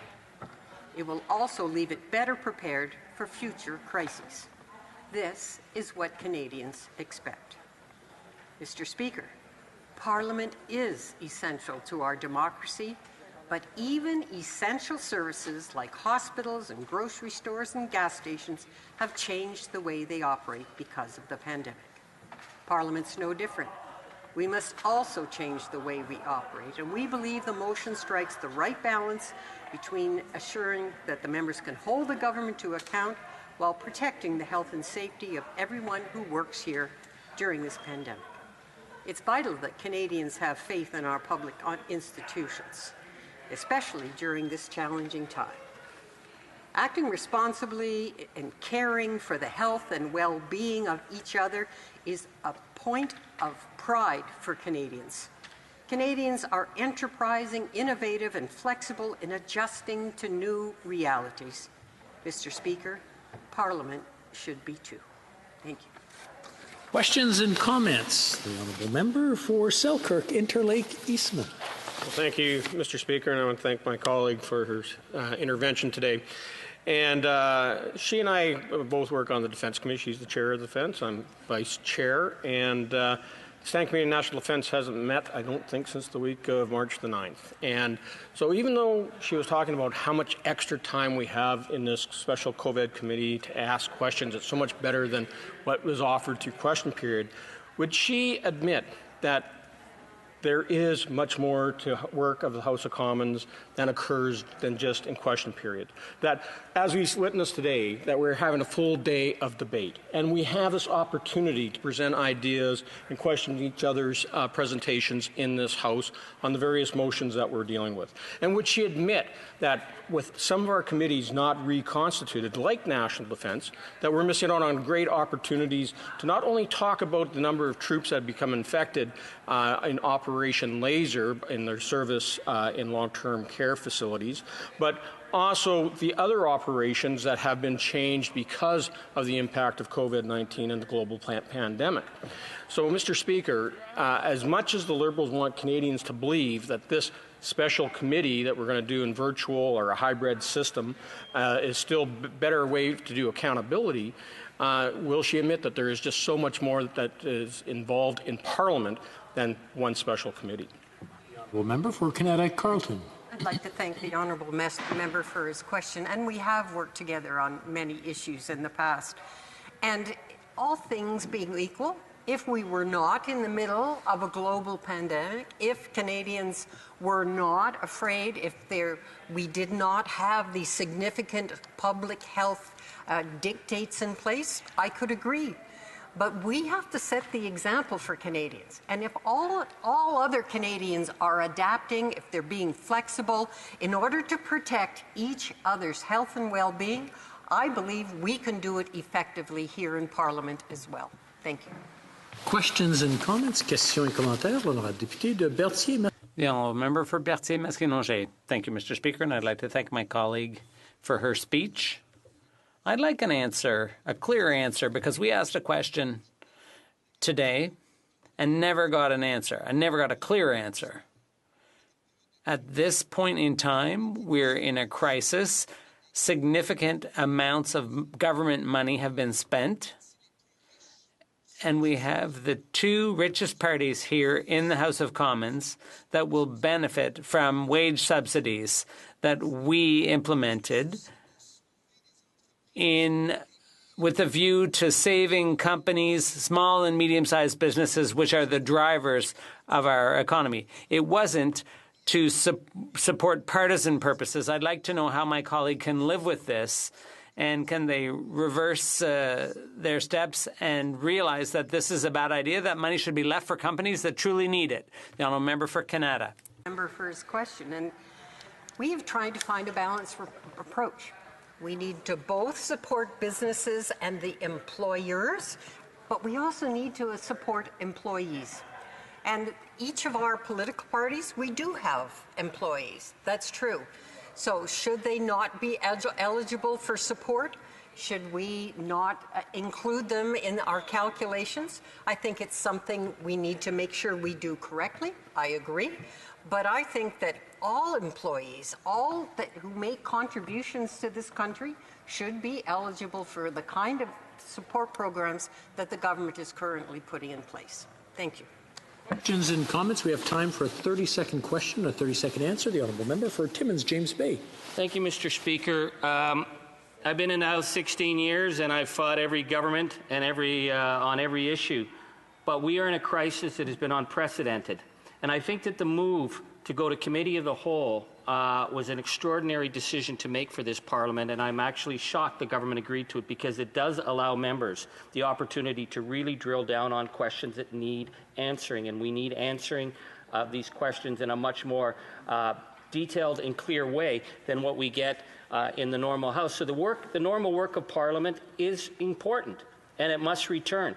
But I want to say that I think that the work of Committee of the Whole at this time gives confidence to the Canadian people that we are all here putting on the interests of our people that we represent to try and figure out solutions actually together to make Canada come through this crisis.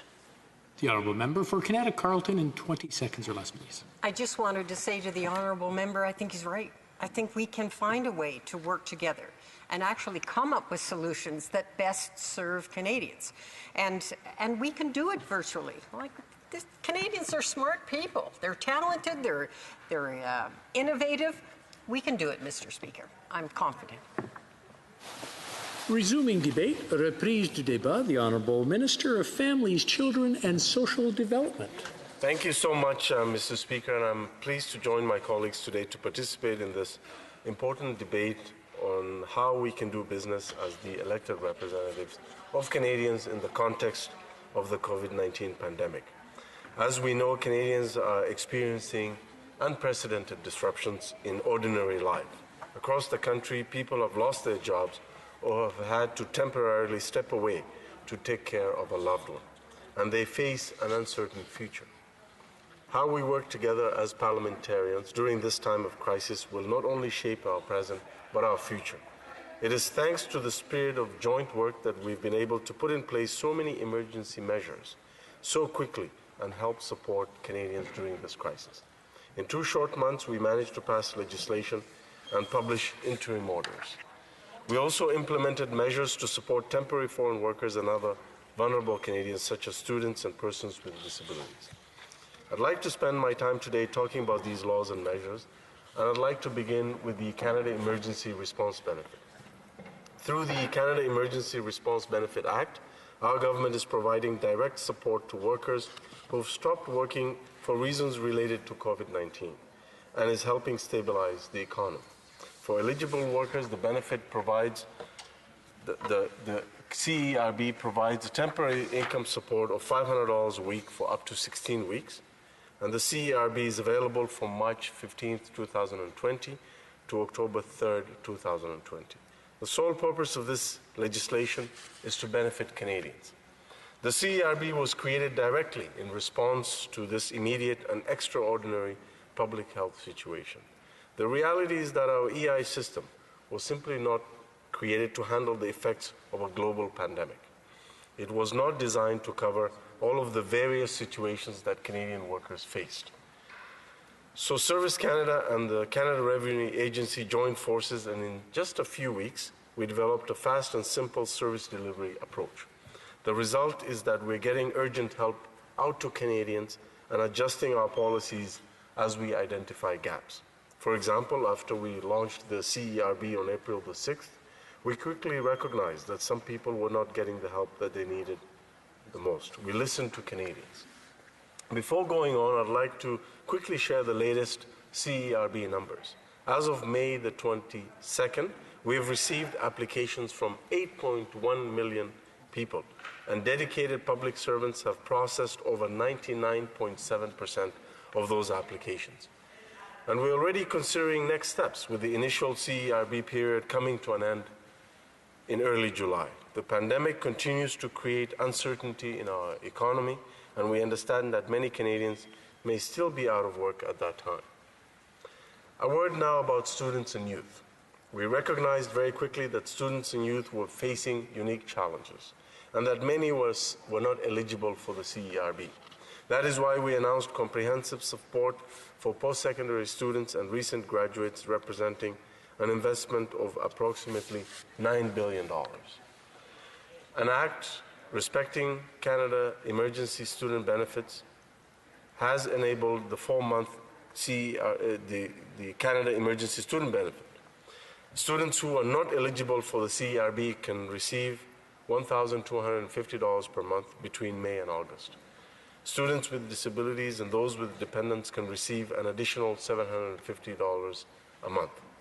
We've heard a lot in the past month about how these payments might disincentivize students to work. This is not the Government of Canada's understanding of the effect of the benefit. We have heard very clearly from students from coast to coast to coast that they do want to work and want to serve in their communities in this time of crisis. That is why our measures don't just end with the Canada Emergency Student Benefit. We also announced the creation of tens of thousands of additional jobs, including jobs in the agricultural and processing sectors, through mechanisms like our Youth Employment and Skills Strategy and the Canada Summer Jobs Program. Other important measures to help students during the COVID-19 pandemic are changes to the Canada Student Loans Program. We're expanding eligibility for this program for September. We're also increasing the value of the Canada Student Grants by 60% and increasing the cap on Canada student loans from $210 to $350 per week of study. These new measures come in addition to earlier measures to pause the repayment of student and apprentice loans interest-free until September 30th, 2020. And if Canadians want more information on what kind of support is out there for them, we now have a new tool online called Find Financial Help during COVID-19. The tool was launched on Friday, May the 22nd, and is helping people figure out which government benefit program best meets their needs based on their specific circumstances. For example, the tool provides people with information on the CERB, the CESB, as well as the Canada Child Benefit top-up, and it will be updated if or when the Government of Canada adds new measures to support Canadians during this unprecedented time. The tool is a great example of collaboration across government between the Canadian Digital Service, Employment and Social Development Canada, and the Canada Revenue Agency, with the result that Canadians are receiving accurate and timely information about the supports available to them. Before I close, I'd like to briefly speak about what the Government of Canada is doing to address the concerns of persons with disabilities during this pandemic. We recognize that some groups are significantly and disproportionately impacted by this crisis. For some persons with disabilities, underlying medical conditions put them at greater risk of serious complications related to COVID-19. Others face discrimination and barriers in accessing information, social services, and healthcare. In the spirit of Nothing Without Us and the Accessible Canada Act, and to support Canadians with disabilities, we established the COVID-19 Disability Advisory Group.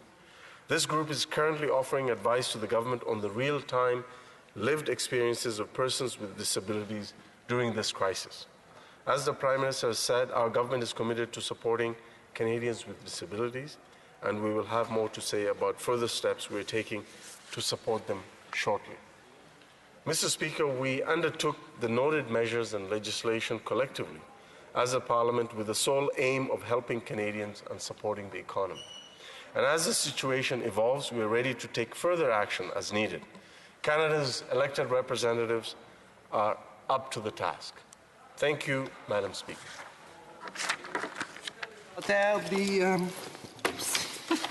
The honourable member for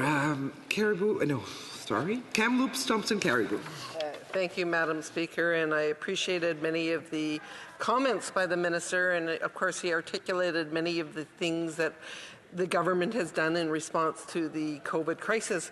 What he really didn't focus in on is what is the debate today. And so I will take some of the examples.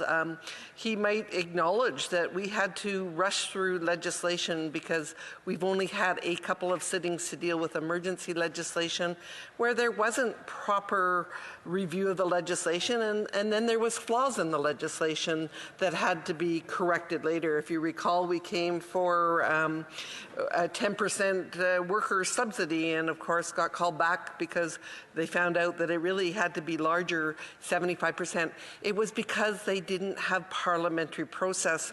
So what we have here today is a debate about continuing with a COVID committee, and yes, it's better than what we have been doing, but it isn't due and proper parliamentary process. So if they have an idea about disabilities, we have a committee that does a phenomenal job and would be able to analyze that legislation with some proper witnesses, and they could expedite it, and they would have better legislation, but they don't want that to happen. So again, I think if I could ask my colleague, what is his reluctance to have a modified parliament as opposed to continuing as we are, which is a committee, it is not parliament, and it will not have the impact and the effect to make legislation and decisions of government better for Canadians. Honourable Minister. Thank you, Madam Speaker, and thank you to the honourable member for the question.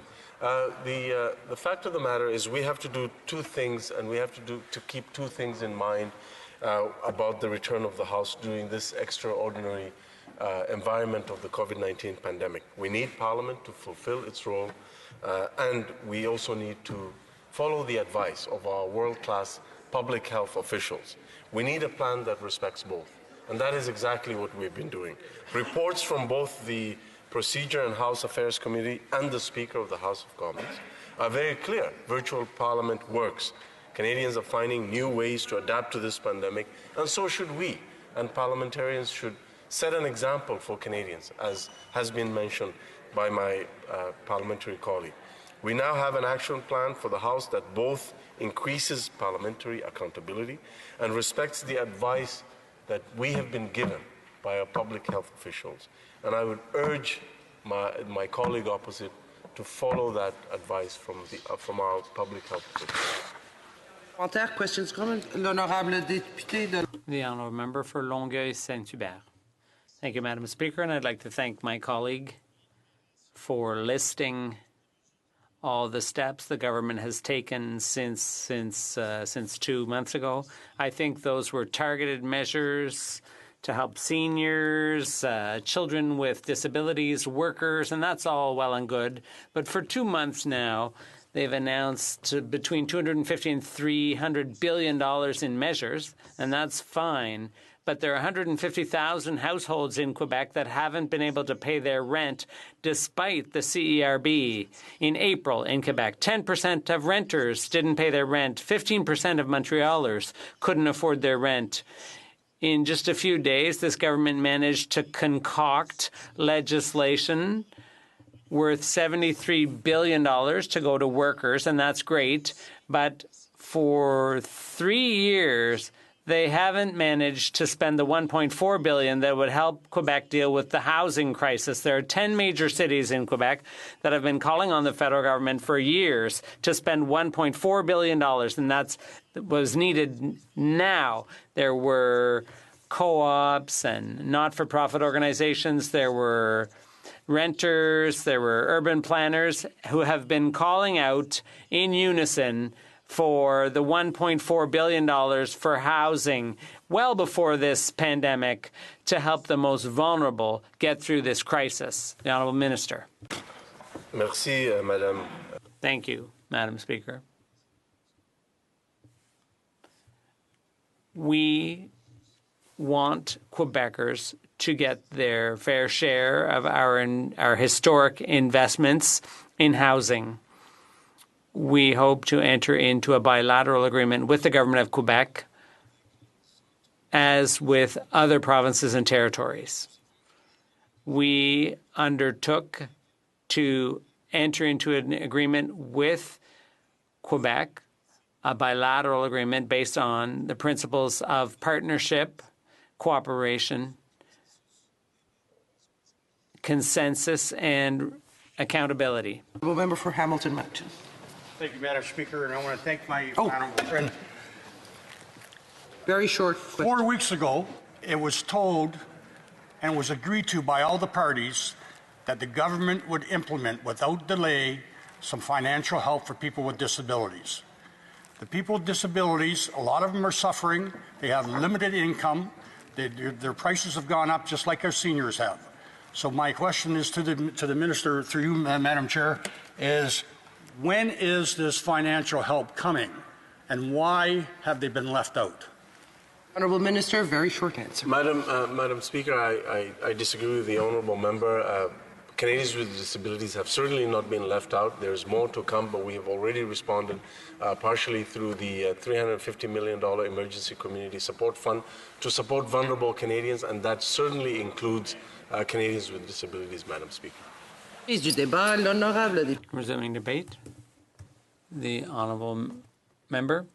Thank you, Madam Speaker. I'm very happy to take the floor here in Parliament. I'm very happy to take the floor for this regular session of Parliament, and I'll be sharing my time with my colleague from Lévis-Bellechasse-les-Etchemins. Bellechasse, Lévis, les Etchemins. I thought I got it right, but maybe not in the right order. But my colleague was a former minister. It's important to get his riding name right. So we're here today to debate this motion.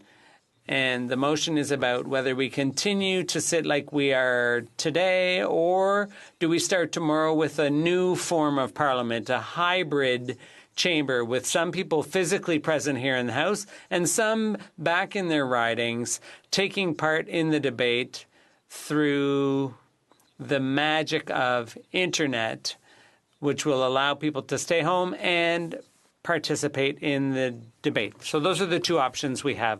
We think all of our work can be done like we're doing it today, physically here in the House, because what happened today? We had debate, we had motions tabled, we had MPs speak on behalf of their constituents, through SO31s, or declaration statements by members.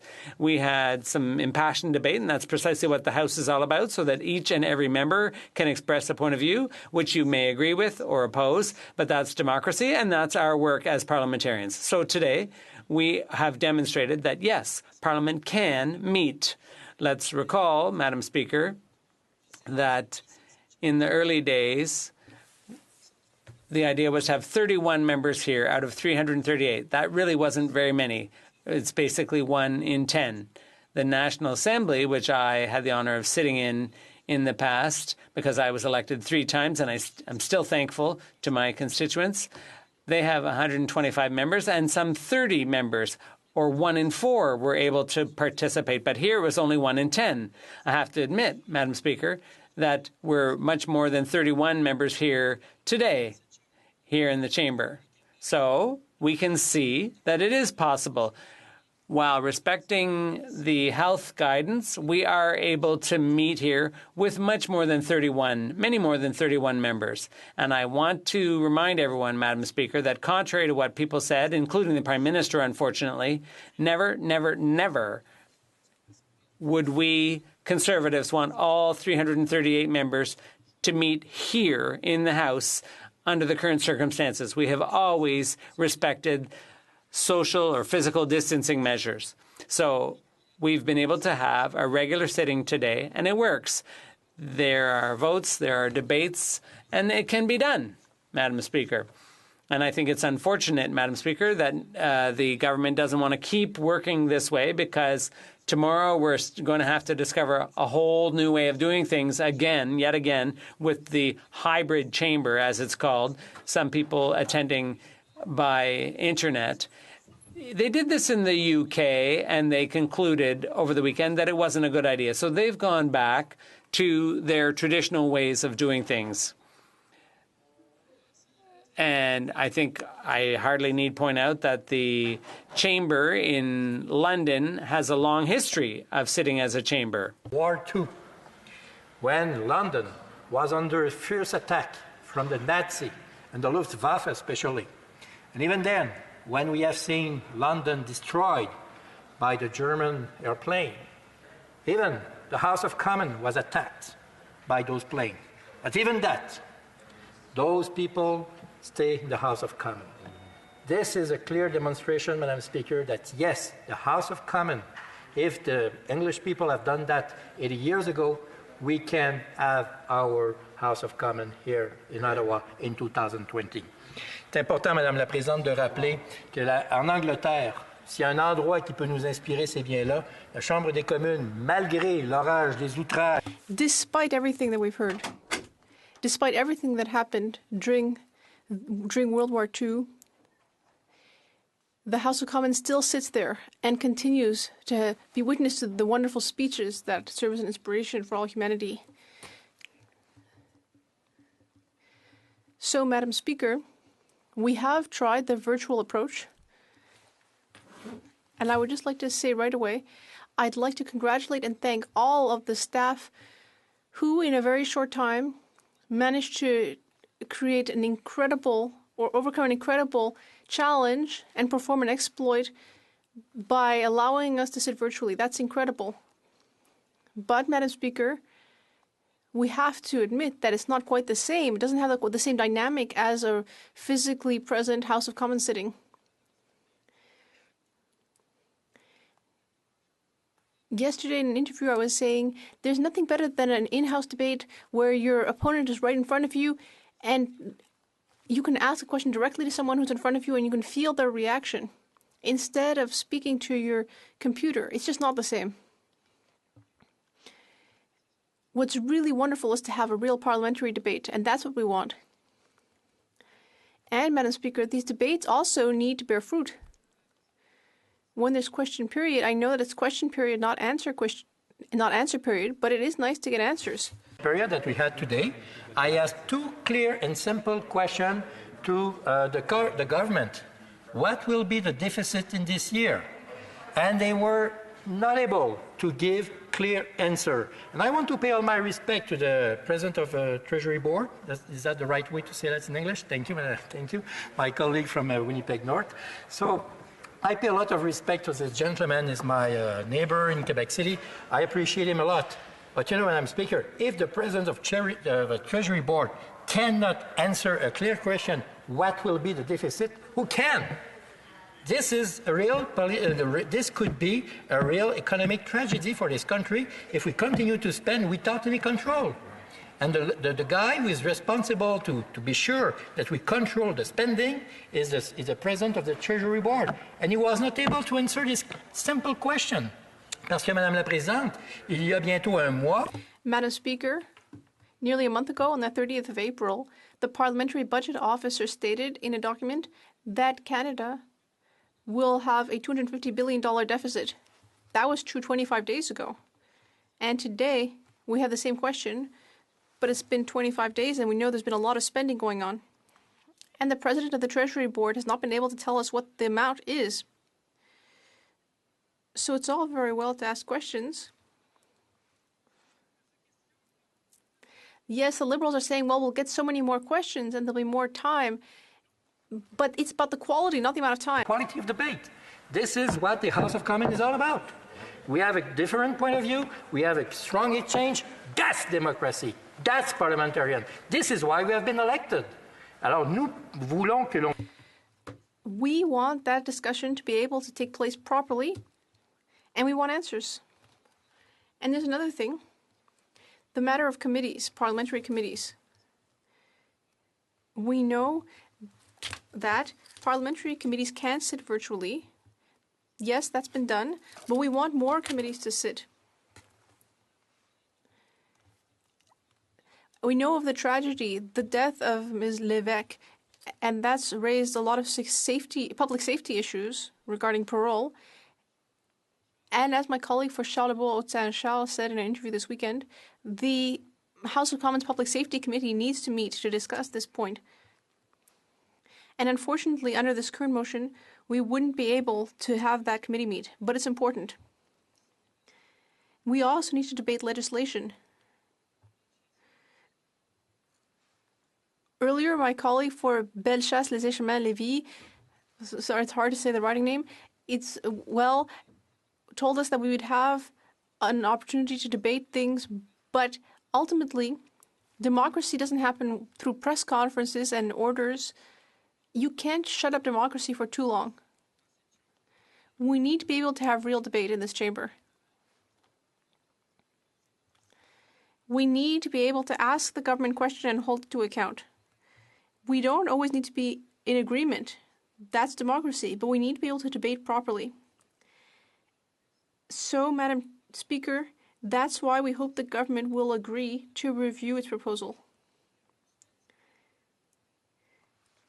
Now, previously, we had 1 day of in-person sitting, then 2 days, now 4. That's a step in the right direction, and that shows that our party has done the right thing in asking for more time here in the House. Thank you, Madam Speaker. Questions and comments? The Honourable Parliamentary Secretary. Thank you, Madam Speaker. The government has had a great deal of discussion in terms of where it is that we should be going in regards to ensuring that there's a high sense of accountability. That's been a high priority from this Prime Minister from day one, where we talk about the importance of this institution. We have to recognize the institution, do the right thing, at the same time respect the health experts in terms of what they're saying. I think it's virtually unanimous amongst the House that we couldn't have 338 MPs here. Now, the best way to accommodate 338 MPs is to have some sort of a hybrid system that would enable MPs that choose to get engaged through the internet, if I can put it that way, that they're afforded that opportunity, while others will come down here and there could be rotations. Who knows? The bottom line, Madam Speaker, is that we are seeing the institution continue with a high sense of accountability and transparency. And in fact, because of the rules that we're changing or looking at changing today, we're going to, for the first time, actually be sitting some days in July and August, which is a first for the House of Commons, at least in recent history, from what I understand. I'm wondering if my colleague and friend from across the way, who has been recognized as a parliamentarian of the year, I must say, would acknowledge that, yes, there are some positive things in this, and that there is a high sense of accountability and transparency with this government. Madam Speaker, this is The honourable member for Louis Saint Laurent. sitting because I enjoy being in front of my colleague from Winnipeg North. And I agree with a lot of things we have said about the fact that, yes, a few months ago I got a prize. But I disagree with some other things, especially when you talk about the fact that it's impossible to have 338 persons in this House. Yeah, I do agree with him. But unfortunately, Madam Speaker, the Prime Minister said that the Conservative would like to have 338 persons in the House. That's not true. So this is why we shall respect, and we always have in mind to respect the health care procedure, and we will respect that. But I can assure also the member that I enjoy being in the House in July, in August, in December, in January, anytime. I love that. Questions and comments, honorable député de Berthier-Masquinongé. The honourable member for Berthier-Masquinongé. Thank you very much. I'd like to thank my colleague for his intervention. And I'd like to come back to some questions raised earlier today. I'm sure my colleague won't be surprised by that. There were some questions on the use of the wage subsidy program by the Conservative and Liberal parties, especially the Conservative Party, which, if I understand correctly, my colleague can correct me otherwise, but it has the most funding this year. So it doesn't need that. The idea is this money is going to be used for companies that need it. And we're told, well, we wanted to keep political parties' public funding. Well, yes, of course, that's a part of the basis of democracy. But it doesn't mean, quote unquote, ultimately almost an embezzlement of the money, because ultimately this is money that's being used to help people, and the Conservative Party that already has raised a lot of money, it's trying to get a hold of that additional money. Without going back into scandals that has happened many years ago, which we're familiar with, I don't want to go back to all that. Let's talk about the present. The honourable member for Louis Saint Laurent. I'd like to thank my colleague. I'd like to congratulate him for being here today. And I would just like to say that I don't agree with his party's position. I've expressed my disagreement with certain positions publicly. And I think that when it comes to the member for Durham and the Honourable Peter MacKay have also expressed that they don't agree with this position, and that if they were leaders, they would change things. So ultimately, we understand that this will ultimately be fixed. I would also like to say something else. This morning, I discussed some scandals that happened in the past. I referred to the former leader of the Bloc, and I stated that the Board of Internal Economy stated that public funds have been used inappropriately but not illegally. Thank you. Resuming debate. The honourable member for Bellechasse, Les Échemins, Lévis. I, too, was having a little trouble with that. Thank you very much. I'd like to thank my colleague for his excellent speech in favor of this incredibly important institution. In fact, I'm not surprised that in 2018 he was named Orator of the Year, the first Francophone to receive that title. And there's another title that he's doubtless very proud of now because he's become a grandfather. I'd like to congratulate him. Congratulations, Grandpa.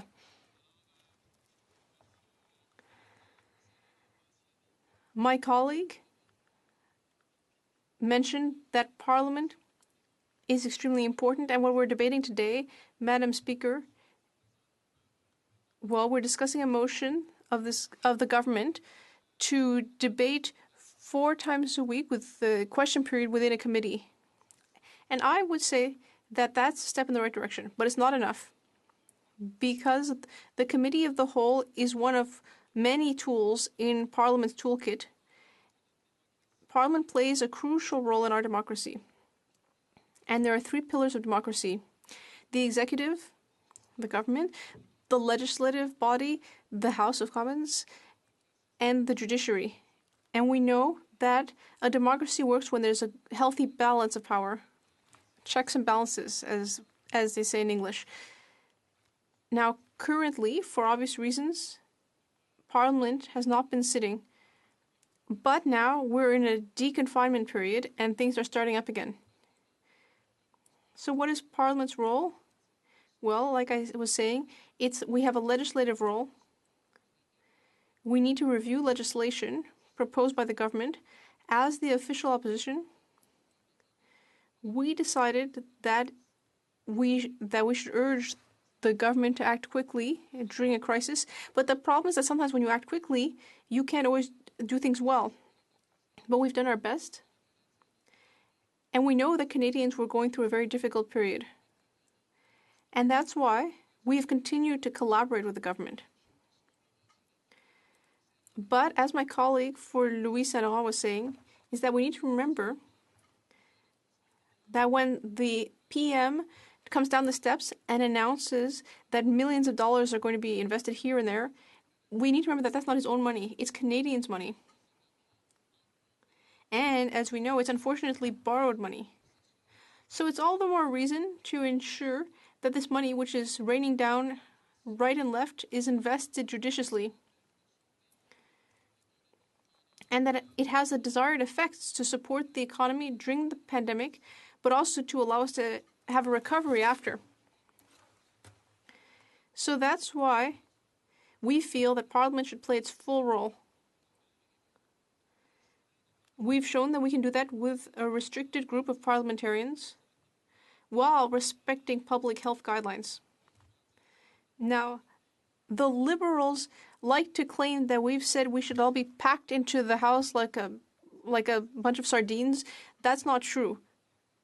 We can show flexibility. We can try different ways of sitting because we believe that Parliament is an essential service, especially in a pandemic, especially at a time when we can say very accurately that the government has opened the floodgates of spending. And so at a time like that, it's particularly important for the opposition to play its usual role. Let me give you an example. As we say where I'm from, the government has put the cart before the horse. We've seen what happened with the Canada student benefit. Yes, we need to help everyone, but I'd just like to discuss a reality in my riding. It starts at Lévis-du-Fleuve and goes to Les Échemins and goes through Bellechasse. Before the pandemic, we almost had full employment.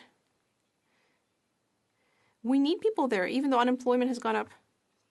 We need people who will work there. In fact, businesses are currently hiring there. The way to support the economy is to keep the relationship alive between employers and employees. That's crucial. And now, during the summer, young people are usually looking for a job. And I'm sure here in this house, everyone knows young people who are looking for a job or even have already started. And I would say that in my riding, we already have a young university student who's been working with us for 2 weeks, and she's been doing a great job. Moreover, it's a job that's related to her area of studies at the University of Laval. She's doing a great job, and she's helping us because, as all our colleagues will know, we have a lot of work right now because of the pandemic. Whether it's workers who can't get their EI, or whether it's businesses who want to use the different measures, people who need help, and then, of course, all the usual things we help people with. For example, helping foreign workers. We have so much to do right now, and we're very happy to have the help of this student. So why has the government placed the cart before the horse?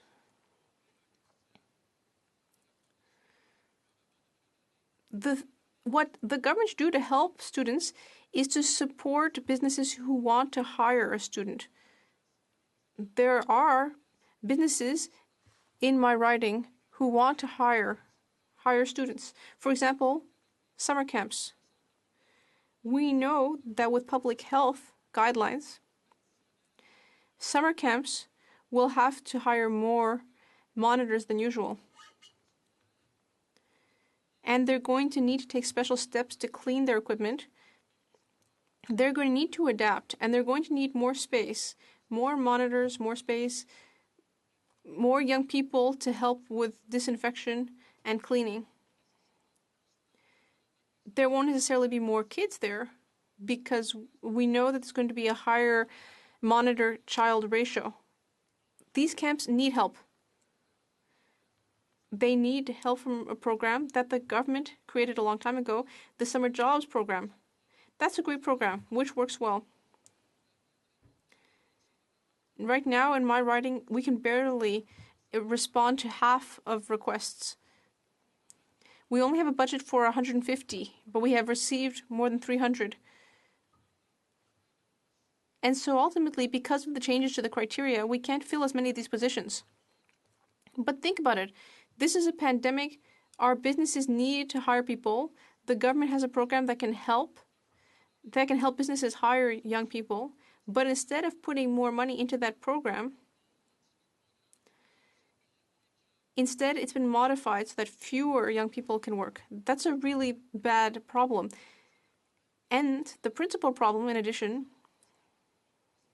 because right now, some businesses are waiting to hear whether they will receive federal government money. And then in addition to that, the government has created the Canada Emergency Student Benefit. And that says to young people, well, if you don't find a job, here's something to help you out. So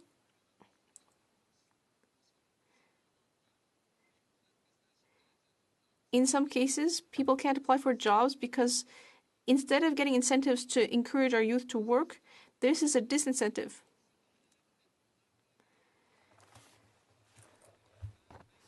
We need this Canada Jobs Program, Summer Jobs Program, to help with our economic recovery.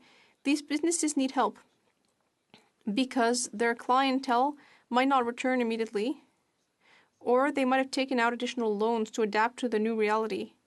Our role as a government, and as an opposition and as a government, is to ensure that the government does things in the right order. So, through you, Madam Speaker, I would say that we should invest more money in the Summer Careers Program. And I would just add that where can a parliamentarian speak directly to another parliamentarian with public attention so that we can raise awareness? Instead of just having someone who just walks down some stairs and says that millions of dollars will be invested without even knowing exactly how they'll be invested. No, that's the role of Parliament. And that is why we are asking for Parliament to be restored while respecting public health guidelines in its full capacity. And that is why we want Parliament to play its full role in the interest of the Canadian public, and I would even add in the interest of the government, because we're helping to improve its policies. L'honorable secrétaire parlementaire. Yes, thank you, Madam Speaker. And, you know, within the motion, there is the opportunity for opposition parties, and we've had members of the opposition actually work with the government to come up and ultimately have what we believe is a good package in which, at the end of the day, members of Parliament from all sides will be able to be engaged in a hybrid model that will allow for us to have adequate numbers here, respecting physical distancing, and enable people, MPs, to stay in their communities where they can continue to serve their constituents. And I'm wondering if my colleague would not agree that given today's pandemic and the things happening in our communities, does he not think that that is, in fact, the best way to go? And one of the issues that is being suggested is that we look at ways in which we could also incorporate electronic voting as an option. Député de Bellechasse, les Etchemins-Lévis. I thank the member for his question, Madam Speaker, and he has actually described quite appropriately the work of Parliament. And this is exactly what we're seeking, Madam Speaker. Unfortunately, in the Liberal motion that they have tabled, they limit this whole array of activity only to a committee work that has no power, where we can probably try to influence as any citizen or as we can, but we don't have the tool. The perfect tool is Parliament. So why don't we use fully and to the full extent the tool that has been working for decades and even for centuries, Parliament. Restore Parliament in all its capacity. Thank you. Questions and comments? L'honorable député d'Avignon, la Métis, Matane Matapédia. The honourable member for Avignon, Matapédia. I'd like to thank my colleague for his speech, and I'm also interested by the issue of summer camps. I agree that the government should invest further in the Canada Summer Jobs Program, but there would be another solution, which would be to broaden the emergency wage subsidy to help nonprofits, summer camps, other organizations that for whatever reason aren't eligible for the program. For example, the 30% payroll and the seasonal work done by monitors, not all of that is eligible. Does my colleague agree that the government should give more leeway to the eligibility requirements to enable summer camps to continue operating this summer and to allow parents to send their kids to these camps so they can go back to work? The honourable member for Bellechasse-les-Échemins-Lévis. I'd like to thank my colleague for her question. As I mentioned during my speech, Parliament is an essential service. Well, summer camps are also an essential service because they enable parents to go back to their professional activities over the summer. My colleague made an interesting proposal that I think is a good one.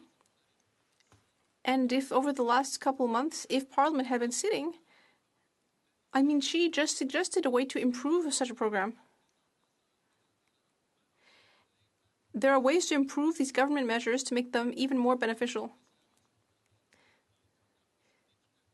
So I would say that it's a great thing to be able to debate these kinds of ideas in Parliament rather than in Committee of the Whole, because then we can modify these kinds of requirements.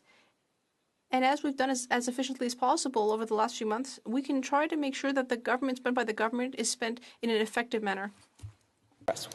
Thank you, Madam Speaker. One item that has not been addressed here is private members' bills.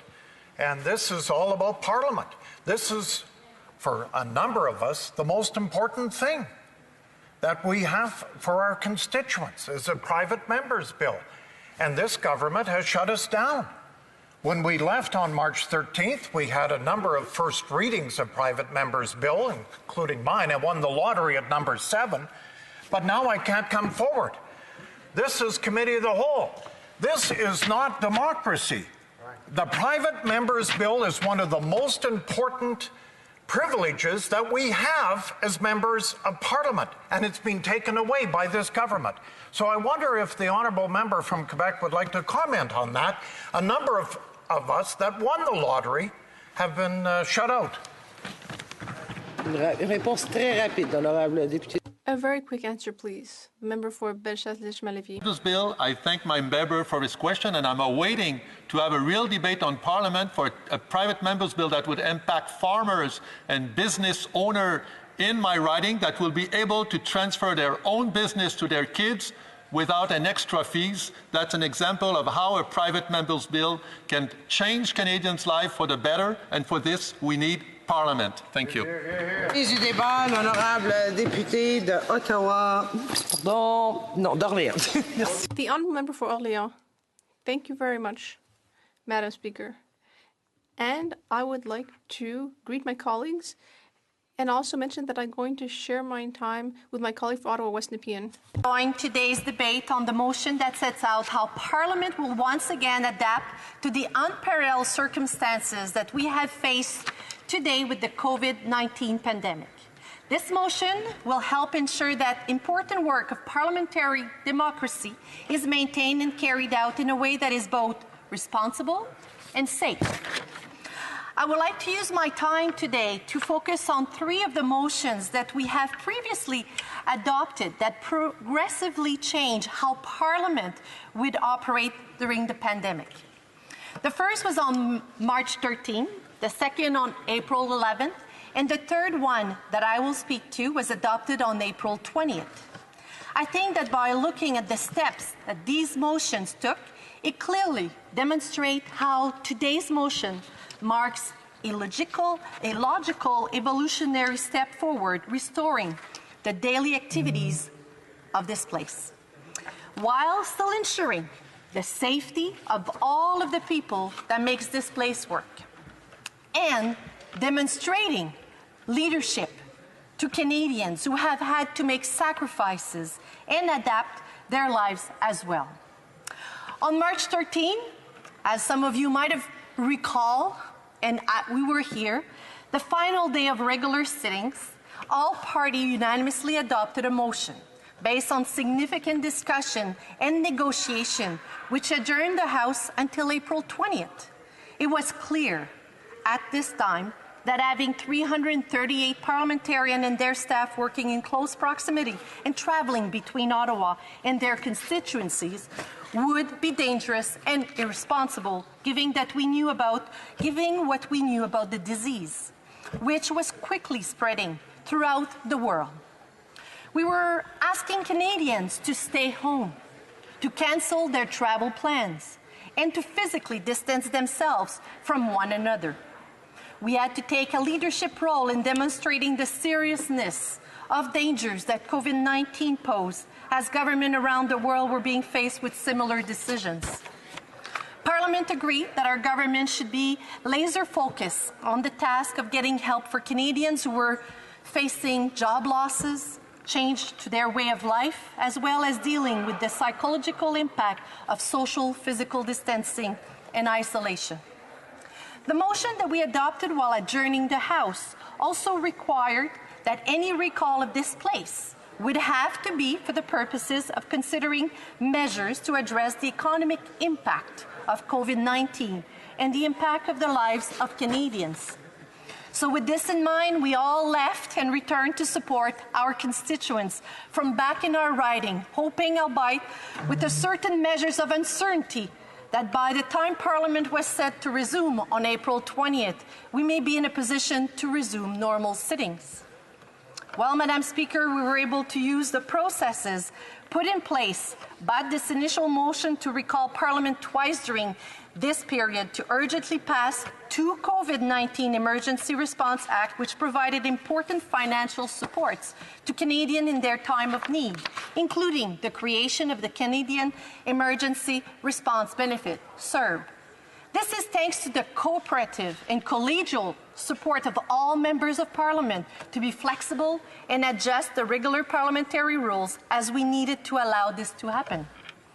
The second motion that I would like to focus on was adopted on April 11, Madam Speaker, as Parliament met to consider the second COVID-19 Emergency Response Act, which brought the wage subsidy program into being. Which I would like to highlight from this motion is the changes that were made with respect to committees. Very importantly, Madam Speaker, the motion adopted that day allowed certain committees, including the Standing Committees on Health, the Standing Committee on Finance, the Standing Committee on Government Operation and Estimate, the Standing Committee on Human Resources, Skills and Social Development, and the Status of Persons with Disabilities, and the Status Committee on Industry, Science and Technology, to meet either by video or teleconference while the House was adjourned in order to receive evidence related to the COVID-19 pandemic. It also enabled the Procedure and House Affairs Committee to undertake a study on how parliamentarians can fulfill their duties even when the Parliament is adjourned. It is a report which I'm sure many of you have reviewed, and it was recently tabled. It raises important issues that we will need to consider as we move forward with alternatives and virtual sitting of the House. Furthermore, we have added other committees to the list of active committees, allowing members yet another venue to gather information and raise issues with the government. As you will have noted, the motion we are discussing today would even further empower committees to continue their important work. We saw an incremental return to some of the types of activities that normally take place in Parliament, using technology to allow ourselves to do so while continuing to social and physical distancing guidelines. These early committee meetings also provided an opportunity to test our ability to hold meetings virtually, which I think helped us to learn how eventually this technology could be used actually to allow for virtual sitting of the House. As we got closer to the date when Parliament was set to return, as prescribed by the motion on March 13, it became clear that we would not be able to safely return to full sittings. Instead, we would be able to make use of technology to help take small but safe steps towards reopening Parliament. This leads us to the third motion. On April 20th, I returned to Parliament, and after many hours of negotiation, a new motion was adopted by Parliament. This one recognized that there was a need for Parliament to return in some form to provide a regular forum for MPs to question the government, while still ensuring safety of all members. A unique solution was put forward to adapt to the challenging global circumstances that we face. We've agreed to a special committee on the COVID-19 pandemic, which would serve as a temporary replacement for what would normally have been daily question periods. That committee would start by meeting 2 days a week, beginning on April 28th, with a virtual sitting on Tuesdays and an in-person sitting on Wednesdays with a reduced agreed-upon number of us in the chamber. The next week, as Parliament become more comfortable with the technological requirement of holding the virtual meetings, a third sitting began being held virtually on Thursdays. While not considered a regular sitting of Parliament, this committee, in fact, provided more time for opposition parties to question the government that they would have had during regular sitting. So while there have been some minor technical challenge, I have to say we have overcome many, many aspects. So this motion not only reinforces all the work that's been done, but also brings up to a closer. And I would like to say, Madam Speaker, that, when I reflect on today and all of us, yes, we were in a safe manner. But I look at the question period and the way the government has proposed, I would certainly appreciate that all my colleagues would have equal opportunity to represent their riding the same way as we do. And this is what we are proposing in this motion, sitting 4 days. Thank you very much, Madam Speaker. Well done. Questions et commentaires? Questions, comments? The Honourable, the Honourable Member for Elgin Middlesex. Thank you very much, Madam Speaker, and it's wonderful to see you in the chair and back in Parliament today. There's lots of things. I'm from southwestern Ontario. I do have access to the internet, which is wonderful. But even hosting a staff meeting in my riding, there are 6 of us. Kathy, who lives off of Highway 73, 10 minutes south of the 401, cannot get the internet, and we cannot do Zoom meetings. She is right off a main thoroughway, but in many parts of Canada, this is not an option. When I'm speaking to the member from Sanger-Lambton, it can be in and out all the time. And just this past weekend, when I was doing an internet, I actually missed most of Parliament because a lot of people were like, no one knew. They were all frozen. And those are big concerns that I have. Thanks very much for laughing, but that's just the way I do my things. Those are huge concerns. But I'm looking at the issues, and being the chair of the status of women is something I take with great pride. We know that through this pandemic, we have seen increased abuse. Yet there's $50,000 out the door, but we don't know exactly where it's gone and who's been missed. We know that human trafficking funding has been cut and is not going to be re-established until 2021. We know that women, when they were doing the CURB, when they did CURB, it was detected that the GBA Plus, that's mandatory, this government made it mandatory, was not applied to the CURB program, and therefore I believe was probably not applied to any of the COVID response plans. So I would like to ask the member here, when we know that women are being totally, having a totally awful experience through this pandemic. Why is it okay that only some committees need to meet and not others? If our job is not important, why are we here 5 days a week? Should we only be here 1 hour a week? Or 1 hour a day? We have a lot to contribute. We all bring so much personal experience to contribute. Why are only questions? And why can't we also provide answers with our own expertise and background? Thank you. Member for Orleans.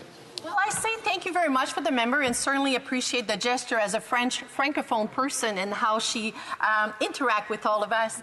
I think this is very important questions that you're asking, but at the same time, Madam Speaker, I would say what we're proposing is a hybrid model, a place where parliamentarians will be able to sit in their comfort of their home or here. And I would venture to say each Canadian, as this unique situation has occurred, had the challenges of technology. And I do realize that certain part of Canada and here and across Ontario, we do have challenges with internet. But Madam Speaker, I wouldn't want to be the member of Parliament who's far away, that I would not be able to come in this House and represent my constituents. I'm privileged. I'm 20 minutes drive from here. So I would like to think that the proposed motions from the government actually allows every single one of us in a safe and measured way to actually represent our constituents. Commentaire, l'honorable député. The honourable member for Shefford. Thank you, Madam Speaker. I'd like to thank my colleague for her speech. She talked a lot about debate and the importance of debate in a democracy, but democracy also means respecting motions that have been passed by this Parliament. This is the 4th time I've come here since the beginning of the crisis to talk about seniors. And in my riding, there are students who have come to help, but because there's no incentive with the emergency student benefit, there's no incentive to work, the problem still hasn't been solved. And same thing for seniors. The government made a commitment to look to long-term solutions for seniors because they're some of the hardest hit by this crisis. So I think it's about time that motions passed here in the House were respected by this government. The honourable member. I'd like to thank my colleague for her points that she raised. I worked for 17 years with seniors, and they're having a unique experience. And, of course, the support we've brought to seniors, the most vulnerable, they're affected all across the country, and they are the hardest hit in terms of deaths. So I'd like to take this opportunity to express my condolences to all seniors who have passed away and whose family members were unable to support them and were unable to hold funerals and so on. And for students, look, I trust my students. I think students in Orleans, I have had the tremendous pleasure of working with them over the past years, and what they want is a job. They want to be able to apply to university, and they want to increase their chances in the long term of paying off their studies so that they can get a job. I was a businesswoman, Mr. Speaker, and I guarantee that students are looking for jobs here in Canada. See the Honourable Government House Leader rising on a point of order. Yes, Mr. Speaker, on a point of order. I wish to give notice that with respect to Government Business Number 7, at the next sitting, a Minister of the Crown shall move, pursuant to Standing Order 57, that debate not be further adjourned.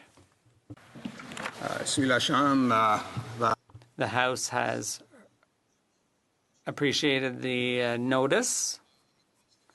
Resuming debate. The Honourable Parliamentary Secretary to the Minister of National Defence. Thank you very much, Mr. Speaker. And I'm honoured today to have the opportunity to speak in this debate today. As my colleagues will agree, these are unprecedented times, which called for a government response to match. This is a situation unlike any of us have ever experienced in our lifetimes, and I'm proud of how our government has responded. When we looked at what was happening around the world and the terrifying effects of the COVID-19 pandemic in countries like Italy and Spain, it was clear that something drastic needed to be done. Beginning March 13th and in the following days and weeks, most of Canada was put on pause. In response, our government worked fervently to bring forward a package of measures that would allow Canada to survive while much of the economy was paused, to allow for the putting into place of public health measures needed to avoid the worst impacts of COVID-19. On March 24th, we introduced Bill C-13, which included a comprehensive suite of measures to ensure that individuals, families, and businesses could withstand the shocks of a paused economy such as we have never experienced. My colleagues and the members opposite will remember those negotiations that spanned long into the night to ensure that we could pass legislation with much-needed measures as quickly as possible. Through Bill C-13, we introduced, among other measures, the now well-known Canada Emergency Response Benefit, the CERB. Since this benefit was put in place, there have been more than 8 million individuals for a total of almost $39 billion in benefits. These are the numbers as of May 21st. Canadians who had lost their jobs and didn't qualify for employment insurance and would not have had money for rent or food are now receiving the CERB. Due to the CERB, a single mom of 2 children who worked part-time at a nail salon did not have to worry about putting food on the table when she lost her job because of COVID-19. La prestation d'urgence. The emergency benefit made it possible for many Canadians who were concerned about their finances to get the support they needed to get through these difficult times.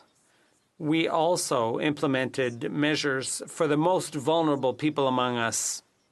We amended the Income Tax Act to enable an extra GST payment and an increase to the Canada Child Benefit.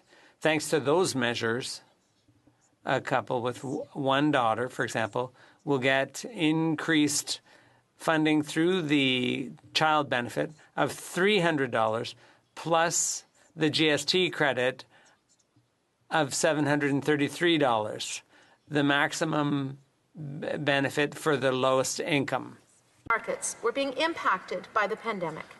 Seniors are worried about their savings. This is why we also reduced the amount that seniors are required to withdraw from their registered retirement income fund. Knowing that students were facing particular worries of their own, we provided relief to students in receipt of federal student financial assistance and paused the requirement for paying back interest and capital on federal student loans. Through Bill C-13, we introduced measures to allow for transfers of funds to provinces and territories for expenses related to COVID-19. We also allowed for certain exceptional regulatory powers, notably in relation to employment insurance, and removed the requirement for providing a medical certificate for sick leave. We also introduced the 10% temporary wage subsidy for small employers for a period of 3 months. And as we observed the number of CERB applicants and how the economic situation was unfolding, we introduced a new bill, C-14, on April 11th, with a new Canada Emergency Wage Subsidy that allowed for a 75% wage subsidy for eligible employers. This helped ensure that companies could retain their employees rather than be forced to lay them off. Due to the CEWS, Canadian business owners can apply for support to help them keep their employees on payroll until business picks up again. Le 24 mars. On March 24th, when we tabled Bill C-13, we didn't know how big the situation would get and what the precise effect of the health crisis would be on the economy and on Canadians. But when it became clear that this would continue through the summer, we tabled Bill C-15 in May to implement the emergency student benefit. Many students depend on summer jobs to pay their tuition and for their expenses like rent, food, and whatever else they need.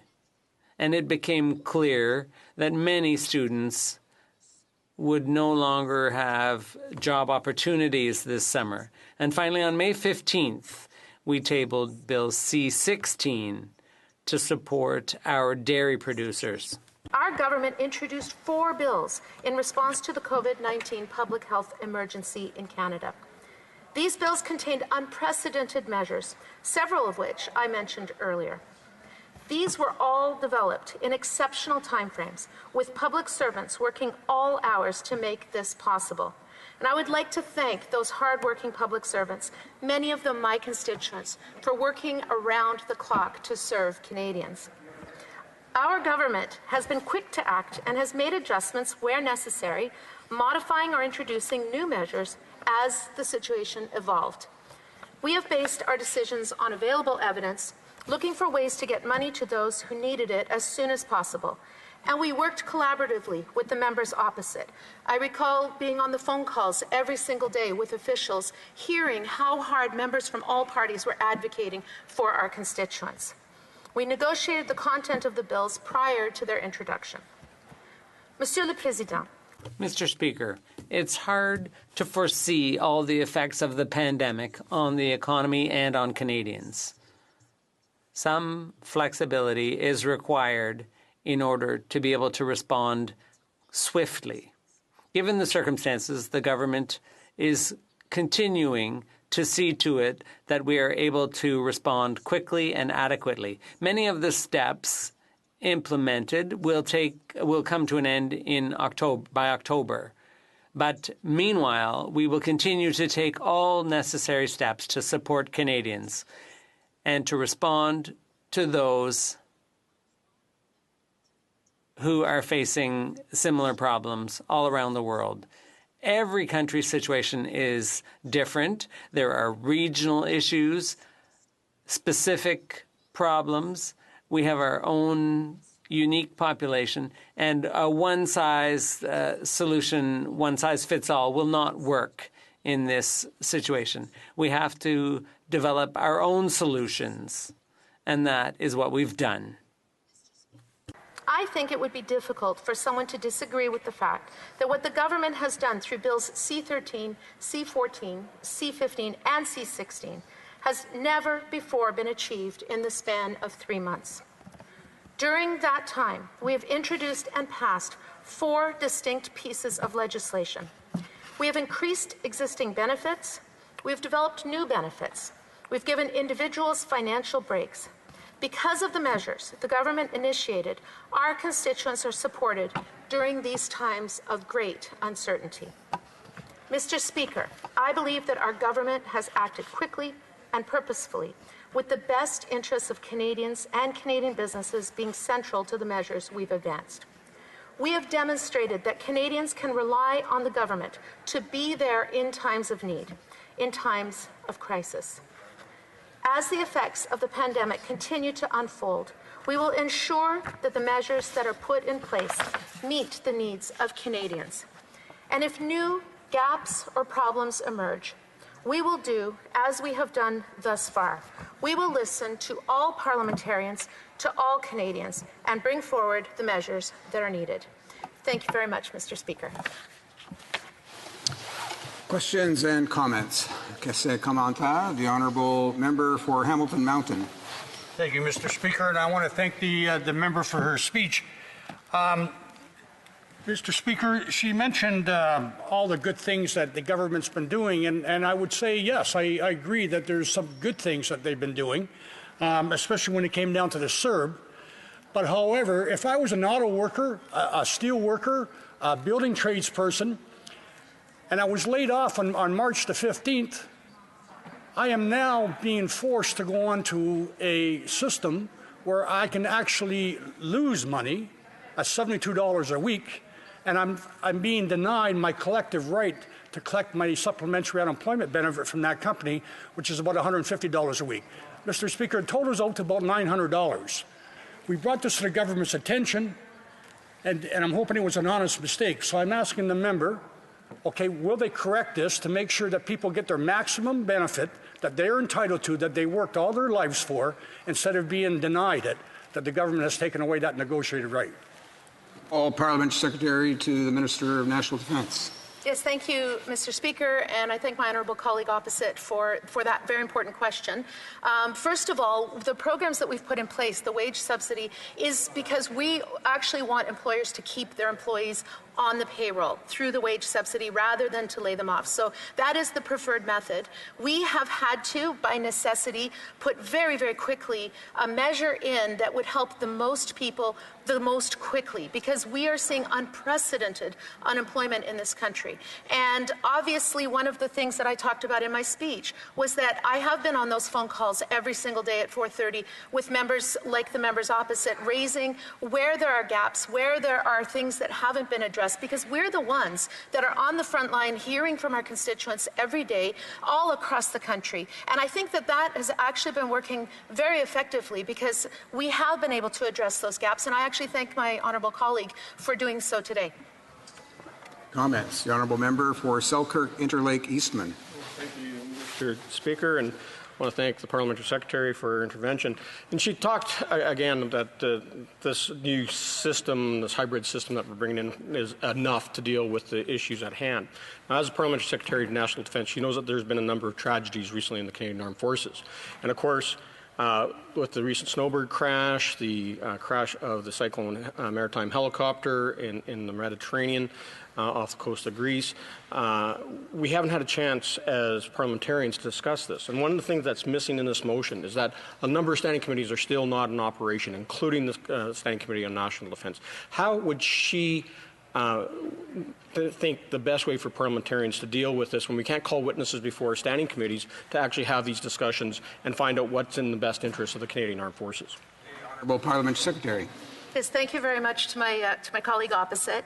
And I would actually like to also share condolences with those that are lost, with their families, their shipmates, their friends, and all of the members of the Canadian Armed Forces and all Canadians on the tragic losses that we've experienced. And I believe that we can and should be having these discussions and these debates, but we don't necessarily have to do them right here in this chamber. And Canadians across the country have been doing this in their own workplaces. I'm from Ottawa. I'm 15 minutes away. I can drive here very easily. But I represent constituents that if there are MPs flying from all across the country, coming to Ottawa, using Ubers, going out and getting food, getting in touch with pages and with the interpreters and other staff who are taking public transit in my own community, that is actually putting my constituents at risk of potentially being vectors of the virus from all parts of the country to Ottawa. And I think we can find a way to do this virtually. Thank you. We have time for just a brief question. The honourable member for Berthier-Masquinongé. Yes, thank you, Mr. Speaker, and I'd like to thank my colleague for her speech. I'd like her to give me an answer. I asked a question earlier about the wage subsidy, and the answer from the Conservative suited me just fine, but I'd like to get the same kind of commitment from my friends opposite. Would the government commit to announce those sums, not to enrich political parties for partisan reasons, but to support small and medium-sized businesses and help them avoid bankruptcy? The honourable member. Thank you, and thank you to my colleague. We have put forward the wage subsidy. We have put those forward with the sole intent that we keep employees and employers tied to one another. What we don't want to see when this is over is that you have huge unemployment. We want people to be able to remain employed. And I think it would be actually hypocritical if we don't do the same thing that we're encouraging other private sector businesses to be doing, which is to keep their employees and to be able to maintain that link between employer and employee. Because at the end of this, we need to make sure that we have Canadians who can get back to work very quickly. And before we go to resuming debate and the honourable member for Foothills, I'll let him know there are only 5 minutes remaining in the time for government orders for this afternoon, but he'll of course have his remaining time when the House next gets back to debate on the question. Resuming debate, the honourable member for Foothills. Thank you very much, Mr. Speaker. It's my speech is going to change a little bit just because of what I've heard this afternoon as part of this. And I have to say, I am shocked, surprised that one of my colleagues would say that this building doesn't matter, that the House of Commons doesn't matter. I can tell you, Mr. Speaker, and I think I'm speaking for most of my colleagues in this room, that this is the greatest honor of my entire life, to have been elected by my constituents 3 times to represent the residents of Southern Alberta here in the House of Commons, whether it's in Centre Block or here in West Block. I don't think there's a greater honor as a Canadian to represent our friends and our neighbours, our business owners here as members of Parliament. And for a colleague who is here to say that that doesn't matter, I'm just curious on what she was doing, what she was telling her constituents at the doors during the election in 2019. Send me there if you want, but it doesn't really matter to me if I represent you. Because certainly that's a very different message than I am getting from my constituents in Foothills who have elected me to represent them and do a job that they sent me to Ottawa to do. And that is speak for them when they are unable to do so. And that includes speaking for them here, as I am right now, in the House of Commons. And I found it interesting, even the Minister of earlier today said, we're having virtual Parliament. Everything's going as it should. We are not having a virtual Parliament.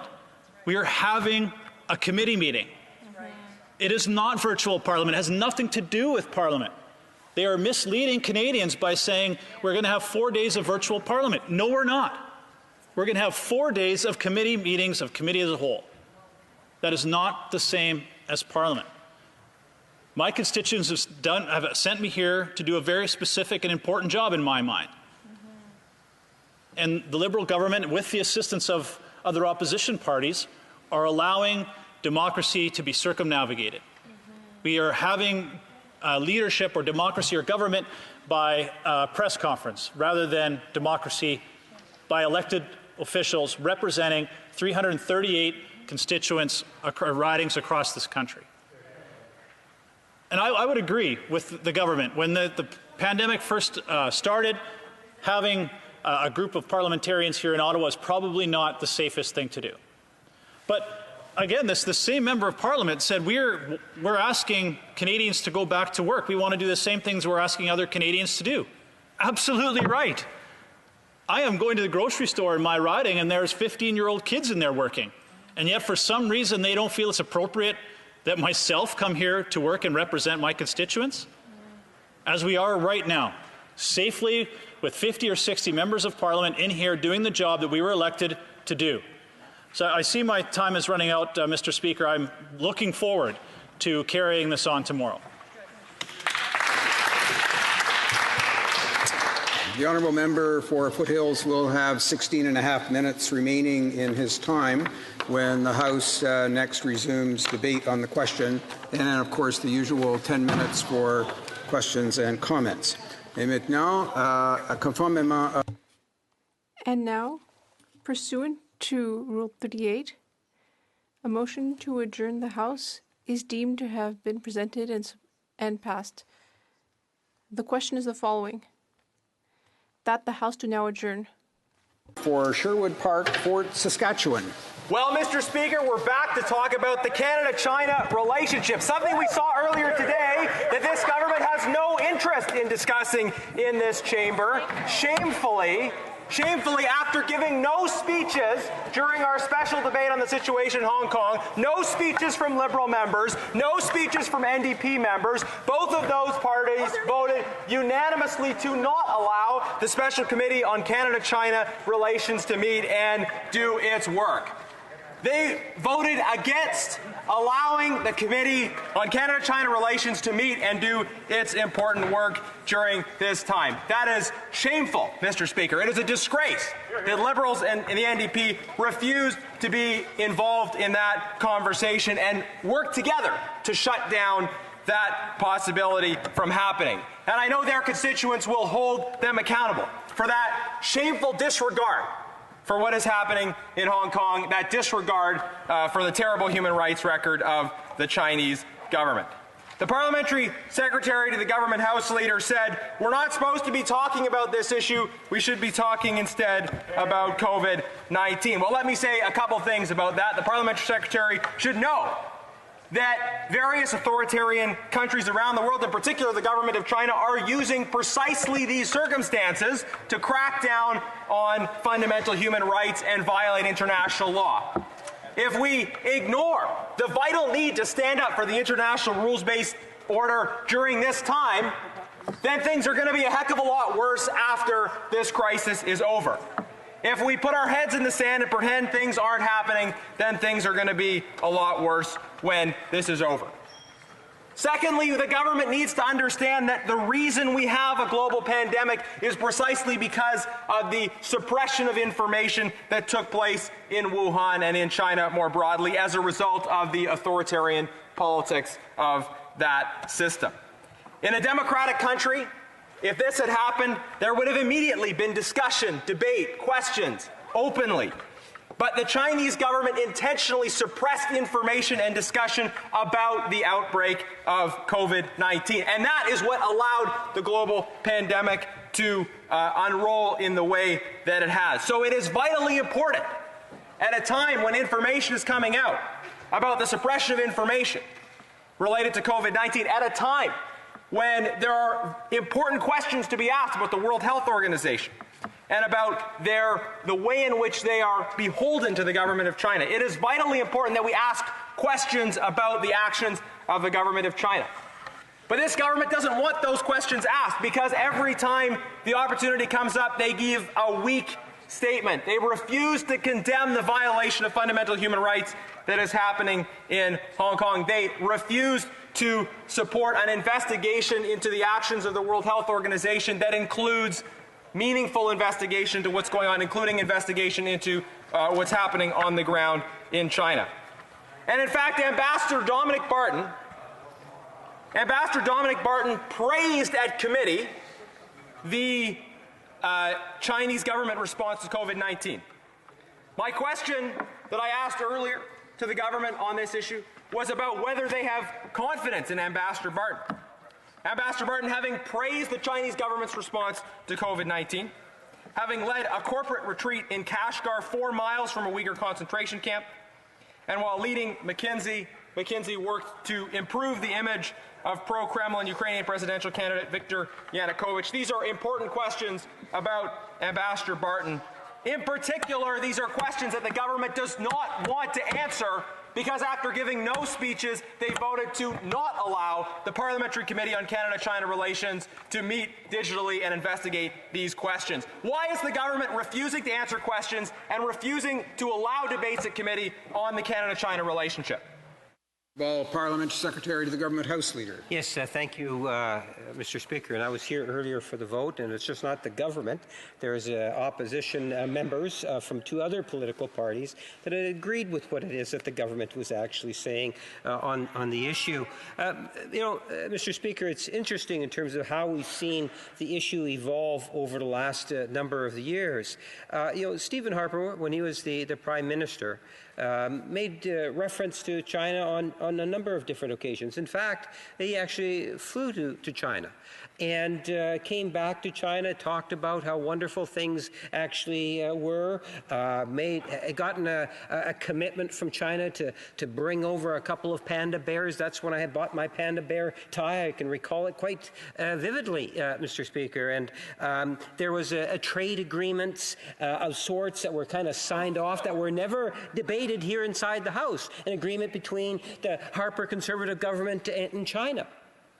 Now, in opposition, the Conservatives seem to have taken a complete 180 in terms of their approach in regards to China. We don't need to be lectured from the Conservatives in terms of the importance of expressions of freedoms and rights to be able to speak freely. We are the party that came up with the Charter of Rights and presented it through Pierre Elliott Trudeau back in the 80s. The Charter of Rights is now a part of our Canadian values, and we're very proud of that. We look at our values here in Canada, and we try wherever we can throughout the world to share our values, to try to have a strong leadership and play that role, Mr. Speaker. I find it very interesting in terms of the approach and how the Conservatives continue to want to push their 180, that road to Damascus approach in regards to China. There are some difficult situations that have to be overcome, as there were difficult situations when Stephen Harper was the Prime Minister, Mr. Speaker. Yes, there was a special committee. There was numerous discussions that had taken place during that time. At the committee stage, there was a report. That report was, in fact, adopted and concurred with by the House. No, the member didn't get specifically what he wanted. There were not only government members, but opposition members that said that there was no need. Well, Mr. Speaker, you know, our Chinese heritage community, and something I said earlier today, our Chinese heritage community in Canada predates our Confederation. Our Chinese heritage community was here before Canada was even a country, Madam Speaker, as we know it today. So when things take place in China, Hong Kong, in Asia, that Canada is concerned. And when I say Canada, I'm talking, you know, the people from within Canada, people that are not of Chinese heritage. We have all sorts of human rights advocates. Winnipeg is the home to the Canadian Human Rights National Museum, one of our jewels of our city, Mr. Speaker. There are many parliamentarians that have been strong advocates for humanitarian rights, for freedoms, and trying to ensure that Canada maintains its strong international leadership. And with this Prime Minister and this government over the last number of years, we continue to promote Canadian values throughout the world. Thank you, Mr. Speaker. The honourable member for Sherwood Park, Fort Saskatchewan. Thank you, Mr. Speaker. That was a lot of bafflegab with no response to the question. I'm glad to know the member comes from the city where there is Canada's Human Rights Museum. I suggest he visit it sometime. He might learn something. We had a choice today. We had an opportunity to support a return for the Canada-China Special Committee. And that would have allowed for hearings to happen online, just as other hearings are happening online. It would have allowed for hearings to actually get to the bottom of what is happening, but also put pressure on the government to take a stronger stance. Because their stance so far in what's happening in Hong Kong has been very, very weak. And you compare that to the past with Stephen Harper, the strong response from Conservatives to the Russian invasion of Crimea. The response by this government to the violation of international law in the case of Hong Kong is not remotely comparable. And that's why they don't want to have these conversations. Why did the member, along with their allies in the NDP, refuse to allow the committee to do its work to stand up for human rights? Honourable Parliament Secretary. Well, Mr. Speaker, I can't speak for the New Democratic Party, nor can I speak for the Green Party member that I understand also voted that we not proceed as the minister or as the member is suggesting. What I can do is I can suggest to you that this government or the Liberal members of this House have been very strong advocates on the issue of human rights. We have been very strong, and we haven't been selective as the Conservatives choose to be selective, Mr. Speaker. We recognize that there are many injustices that take place all over the world.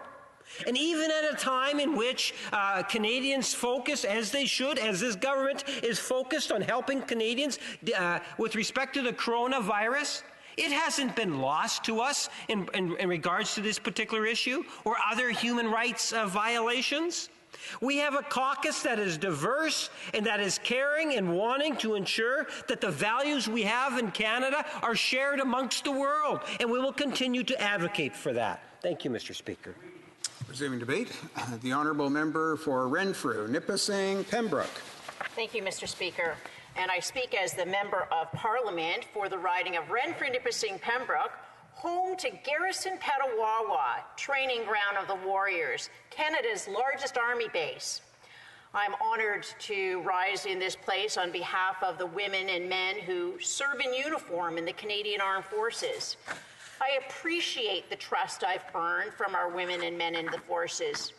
They know whenever I rise in this place to question the government, I have their backs.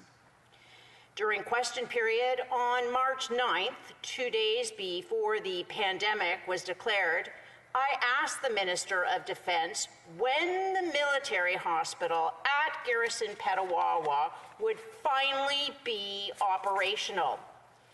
Canadians were disappointed to hear the Minister of Defense refuse to own up to the most recent $247 million cut from military infrastructure funding by this Prime Minister.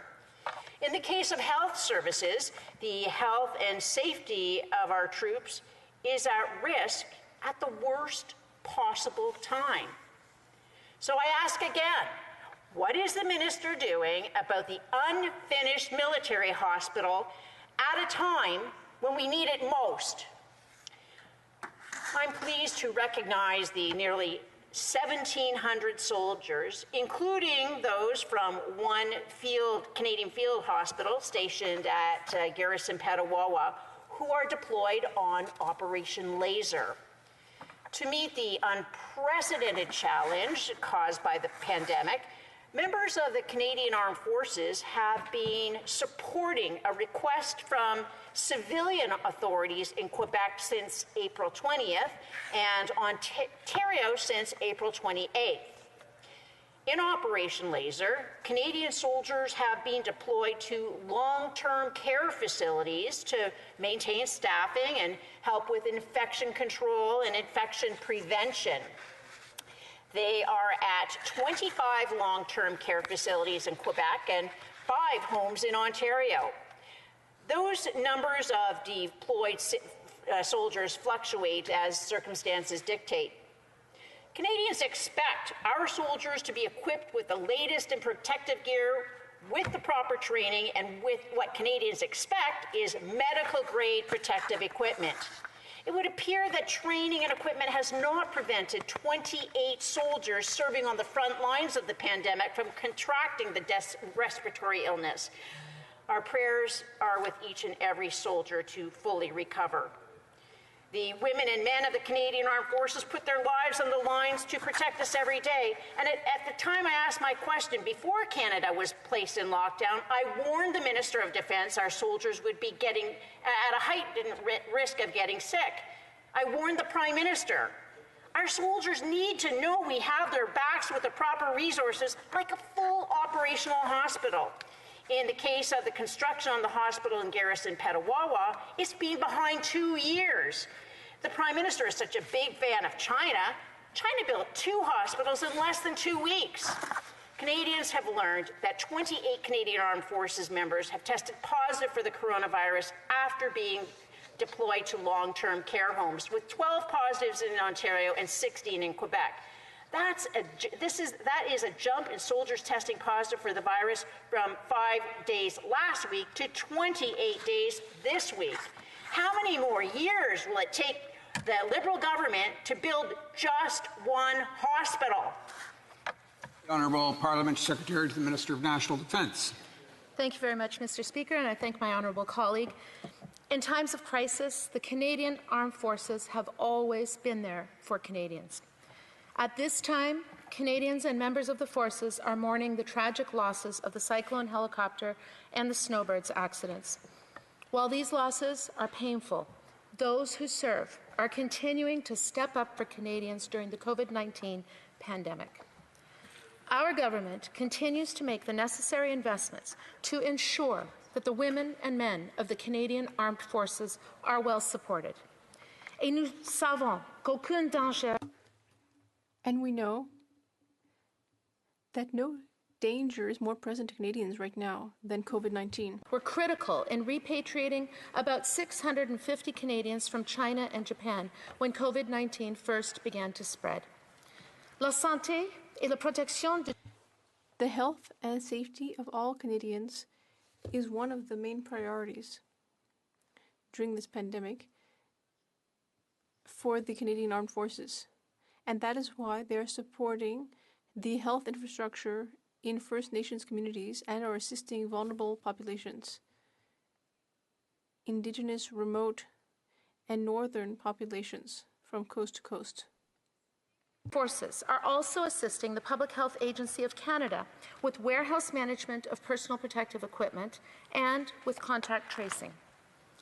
Through the Canadian Armed Forces response to COVID-19, called Operation Laser, we have deployed over 1,600 members to support long-term care facilities in Quebec and Ontario. As of May 24th, 36 military personnel who were providing support in facilities in Quebec and Ontario have tested positive for COVID-19. They are putting their lives on the line. And because of that, the Chief of Defence Staff has stated to recognize this uniquely hazardous environment, hazard allowance for those directly engaged inside the facilities will be pursued. I want to assure my colleagues that prior to going in, all Canadian Armed Forces personnel have been trained in assisting long-term care residents and have been provided with personal protective equipment. Conditions at these facilities and others across the country are constantly being monitored. That said, we also have to make sure that the women and men who serve, who are protecting us and our most vulnerable, have the necessary critical health infrastructure to support them. This includes investments to modernize existing military infrastructure and to build new healthcare facilities at bases and wings across the country. That's why we continue to advance the construction of the Health Services Centre at CFB Petawawa. While the project has faced delays due to the COVID-19 pandemic, we look forward to the completion of this centre in September. De plus, nous sommes toujours en bon... Moreover, we are on the right path to start constructing a new resource center for military families at Petawawa in order to support families. Petawawa. We have also completed jetty upgrades. We have a new armory at Saint-Hubert Garrison, a sports center at the Saint-Jean Garrison, and we continue to modernize existing infrastructure. These investments help to ensure that the men and women in uniform have access to safe and modern facilities in which to work, train, live, and receive care. Thank you, Mr. Speaker. The honourable member for Renfrew, Nipissing, Pembroke. Mr. Speaker, the health of the Canadian Armed Forces is a matter of national security. When will this government start to actually realize Canadians cannot wait till the end of the 20-year time frame, not till the year 2037 set by this government to properly fund our armed forces? That includes funds to complete the hospital at Garrison Petawawa, started by our Conservative government. In January, they said it would be open in June. Now they're saying September. And it's already 2 years behind as of January. This hospital needs to get open. Why won't the Liberals do what's necessary to make it operational? Parliament Secretary to the Minister of National Defence. Thank you, Mr. Speaker. We continue to ensure that military members are supported both physically and mentally and have access to safe and modern healthcare facilities. Our government continues to build new healthcare facilities at bases and wings all across the country, including at CFB Petawawa. In response to the COVID-19 pandemic, we are taking new and unprecedented measures to protect members. Essential operations have made social distancing and sanitization part of their routine, while non-essential tasks are paused. We have also set up some training and exercises and repositioned personnel both in Canada and abroad to ensure that they continue to be safe. We have maintained healthcare services for our brave men and women in uniform. This includes mental health support services and maintaining operations for all 37 primary healthcare clinics for Canadian Armed Forces members. Thank you, Mr. Speaker. And now, the honourable member for Bellechasse-les-Echemins-Lévis. Thank you very much. And for those watching, I would just like to reassure them tonight and say that we have one of the most severe and effective gun control mechanisms in the world. For example, if someone wishes to acquire a firearm, they need to undergo a mandatory training to receive an unrestricted weapon, and if they want a handgun or a more sophisticated weapon, then the person needs to follow another training. I know that because that measure was introduced by the Conservative government in 2014 when I was Minister of Public Safety. So we have a simple and secure firearms control mechanism. There are all sorts of guidelines. It would be hard to explain it all tonight because this is a training that lasts quite a while. But essentially, law-abiding firearms owners have to follow many rules. And for a novice like I was at the time, before I followed these trainings, it was impressive to see how respectful these people were of the procedures, because it is hard to get a firearm. These are people who like hunting or sports shooting. Those are the two kinds of firearms enthusiasts in general. So there are different kinds of weapons with more or less restrictions, and then there are also forbidden weapons, which is automatic weapons. Military assault-style weapons. All of those weapons are forbidden here in Canada and have been since 1979. So we're talking here about things like machine guns, military-style assault weapons. They're simply forbidden in Canada. I can reassure Canadians. People simply aren't allowed to own them. So the Canadian Association of Police Chiefs, a very credible public safety organization, has stated that we have adequate laws in Canada and that we have an excellent legitimate system. The former commissioner of the OPP, Chris Lewis, and I expect that Anglophone Canadians may see him on CTV where he's a commentator, he said instead of targeting law-abiding Canadians, he said we should instead focus on addressing the problem of criminals who don't respect existing laws.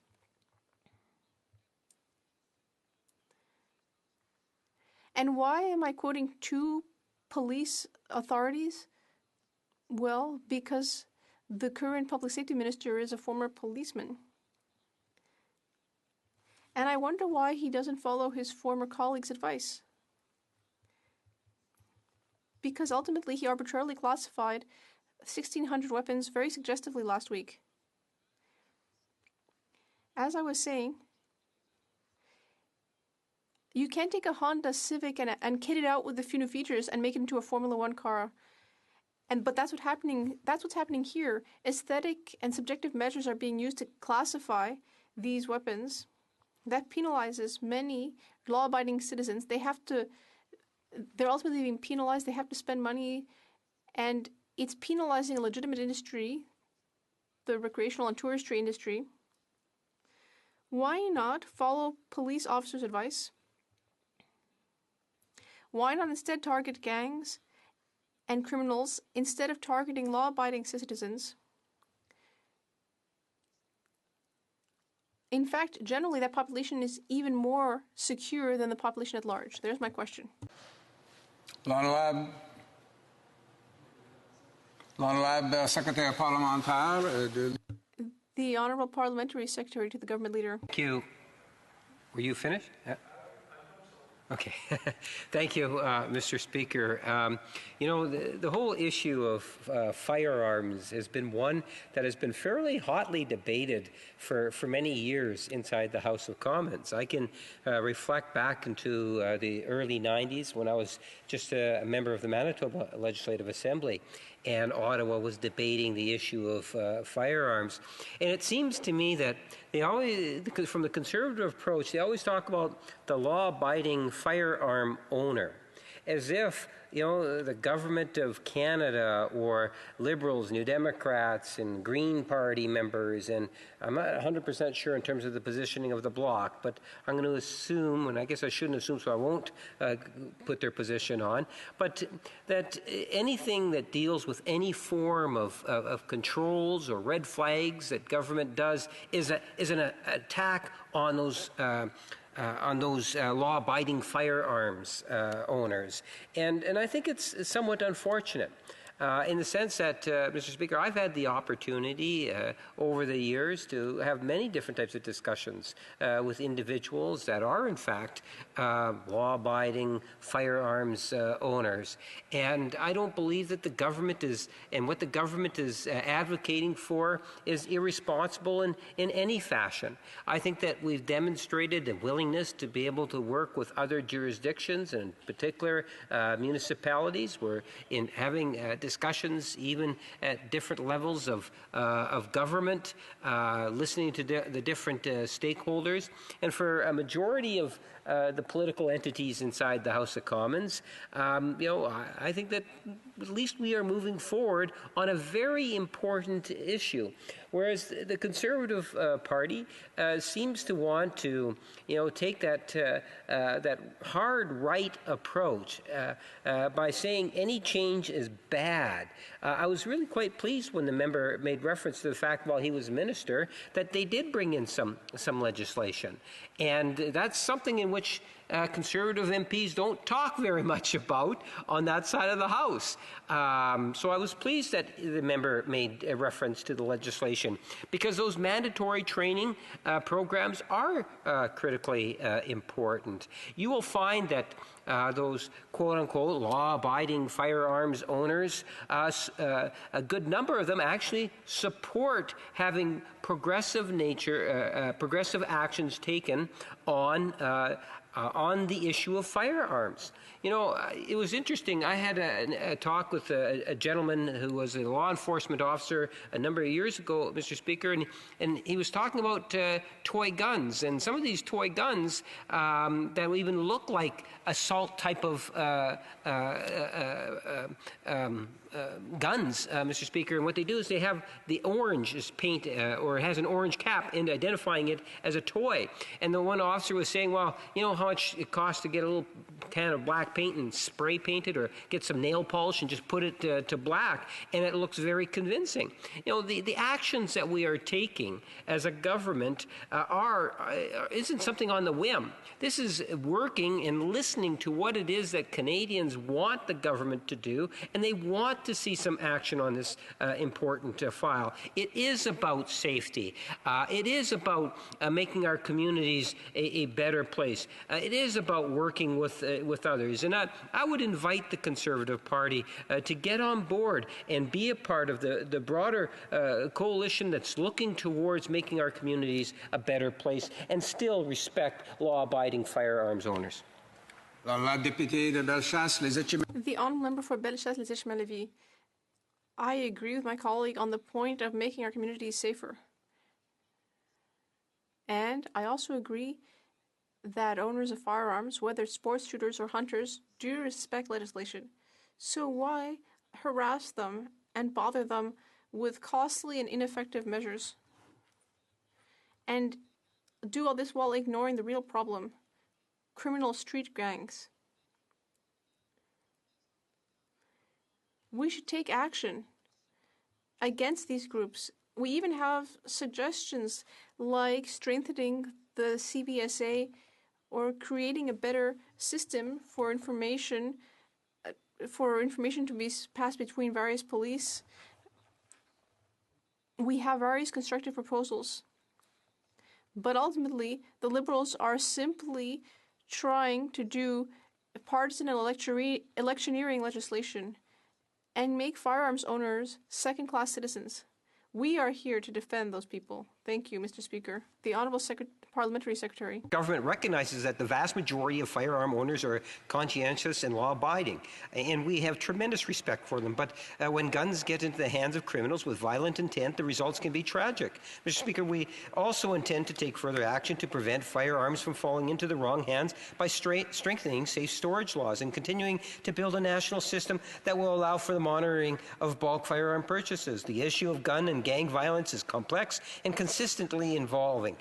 It requires collaboration and partnership with all levels of government, law enforcement, and community groups to get to the root of the problem and intervening where we know it will make a difference. That is why the government has made unprecedented investments to support prevention of gang exit, outreach, and awareness programming through an initiative to take action on gun and gang violence, Mr. Speaker. We are investing $327.6 million to give police and prosecutors new resources and tools to fight gang-related violence and address gun smuggling. I'm afraid my time has expired, Mr. Speaker, but I appreciate, as always, the opportunity to say a few words. Thank you.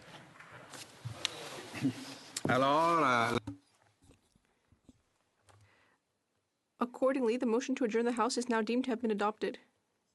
This House stands adjourned until tomorrow at 10 a.m. pursuant to Standing Order 24-1.